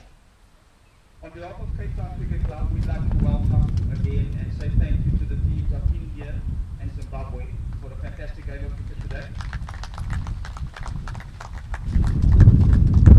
We'd also like to start off by thanking the tournament sponsors, Demos League Beer, Mitre 24, Pitch Vision, and Sony, Travel and Events.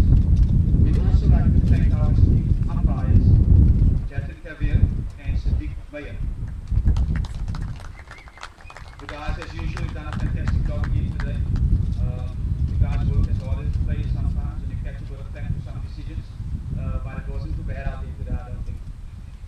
Before we get things started, before I hand over to Mr. Kavir for the actual opening of the prizes, I'd like to first invite the captain of India, Mr. Deepak Kaur, to have a few words.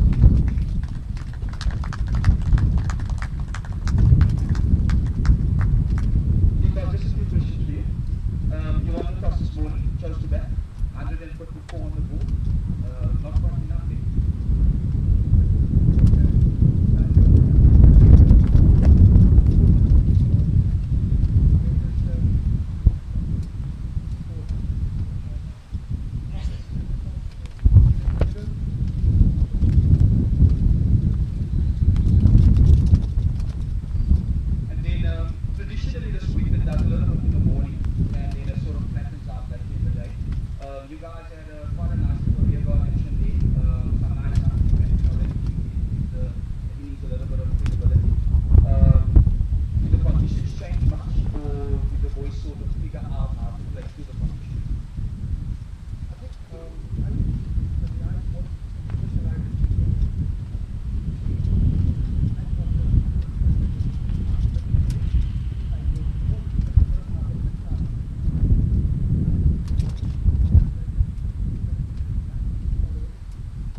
Yes, absolutely enough. And then once you achieve the 150, what was the package like in the dressing room before you came out? Obviously, as I said before, these type of scores on this cricket, Mr. Mayer knows very well. It's a bit tricky out here, batting second, and 154 on our club side of cricket side always feel they in with a shout. What was your chat like with the boys before you came out?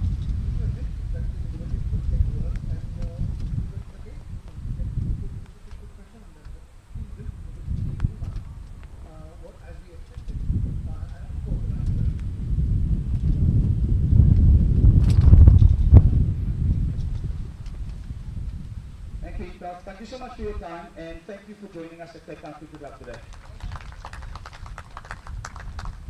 If I can have Marillier up here, please. Come and have a few words with us. Welcome, Doug. Doug, well played. Leading from the front there. Again, 154. I think there's a couple of boys in the Zimbabwe side that's played a bit of cricket on this wicket. I know your TLO is an old Cape Town boy. So you guys have had a bit of inside information. 154 on the board. What was the thoughts going into that? Given 154 at the start of the day, if it's hitting us just in the ball here after 154, we would take it on any wicket. I think it was the toughest wicket I said that was really difficult to do. So I mean, credit to the guys that batted nicely and all of that. And also a good spirit out there, guys. Thank you very much for a fantastic game. Spirit of cricket is always the thing that comes first, most important. Competitive right to the end. We'll keep it telling you I should say big shots all the time. Yeah, I think it could have got interesting. Had there been a few more runs, had there been another 40 or 50 runs on the wicket, ball was getting a bit soft. You never know. Yeah, I think for us, it's a nice sort of culmination of a lot of work that's gone into it. To be in a position where we can play against India, we've got a long history of playing against India, Zimbabwe and India. That is great for us, even as older guys now, to come to that position and play in the right spirit. Thanks. I just want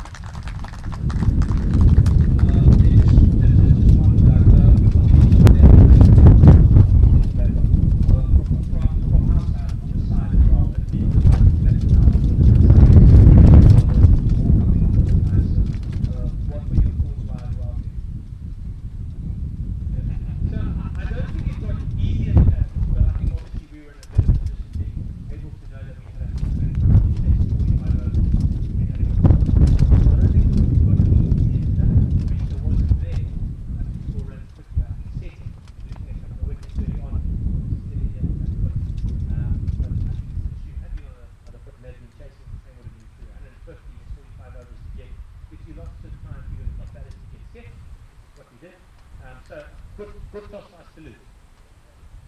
Thank you so much for your time, and thank you for joining us at Cape Town Cricket Club, and good luck to you next match. And now we're going to get on to the presentation of the awards. We're going to ask Mr. Jatin Kabir to come up and just present the awards for player of the match, opposition player of the match, and the award. Thank you, Mr. Let's start with the first one, man of the match. All winner there means person who bowled 9 overs, 24 runs on a wicket. Along with that, 92 handsome runs not out goes to Douglas Marillier. He was the first to hand him over the man of the match trophy.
So much for your time. That concludes the presentation.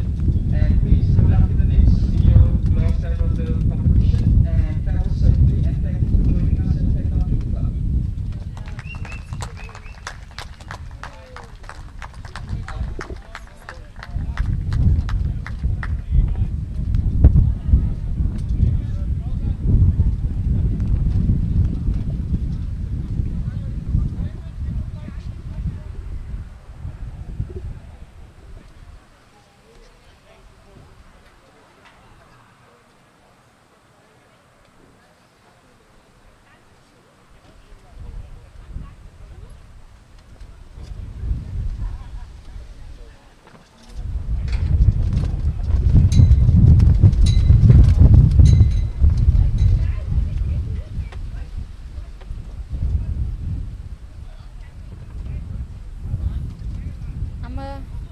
Isn't your keren? Dan nama tekap jas, dan akan make salah.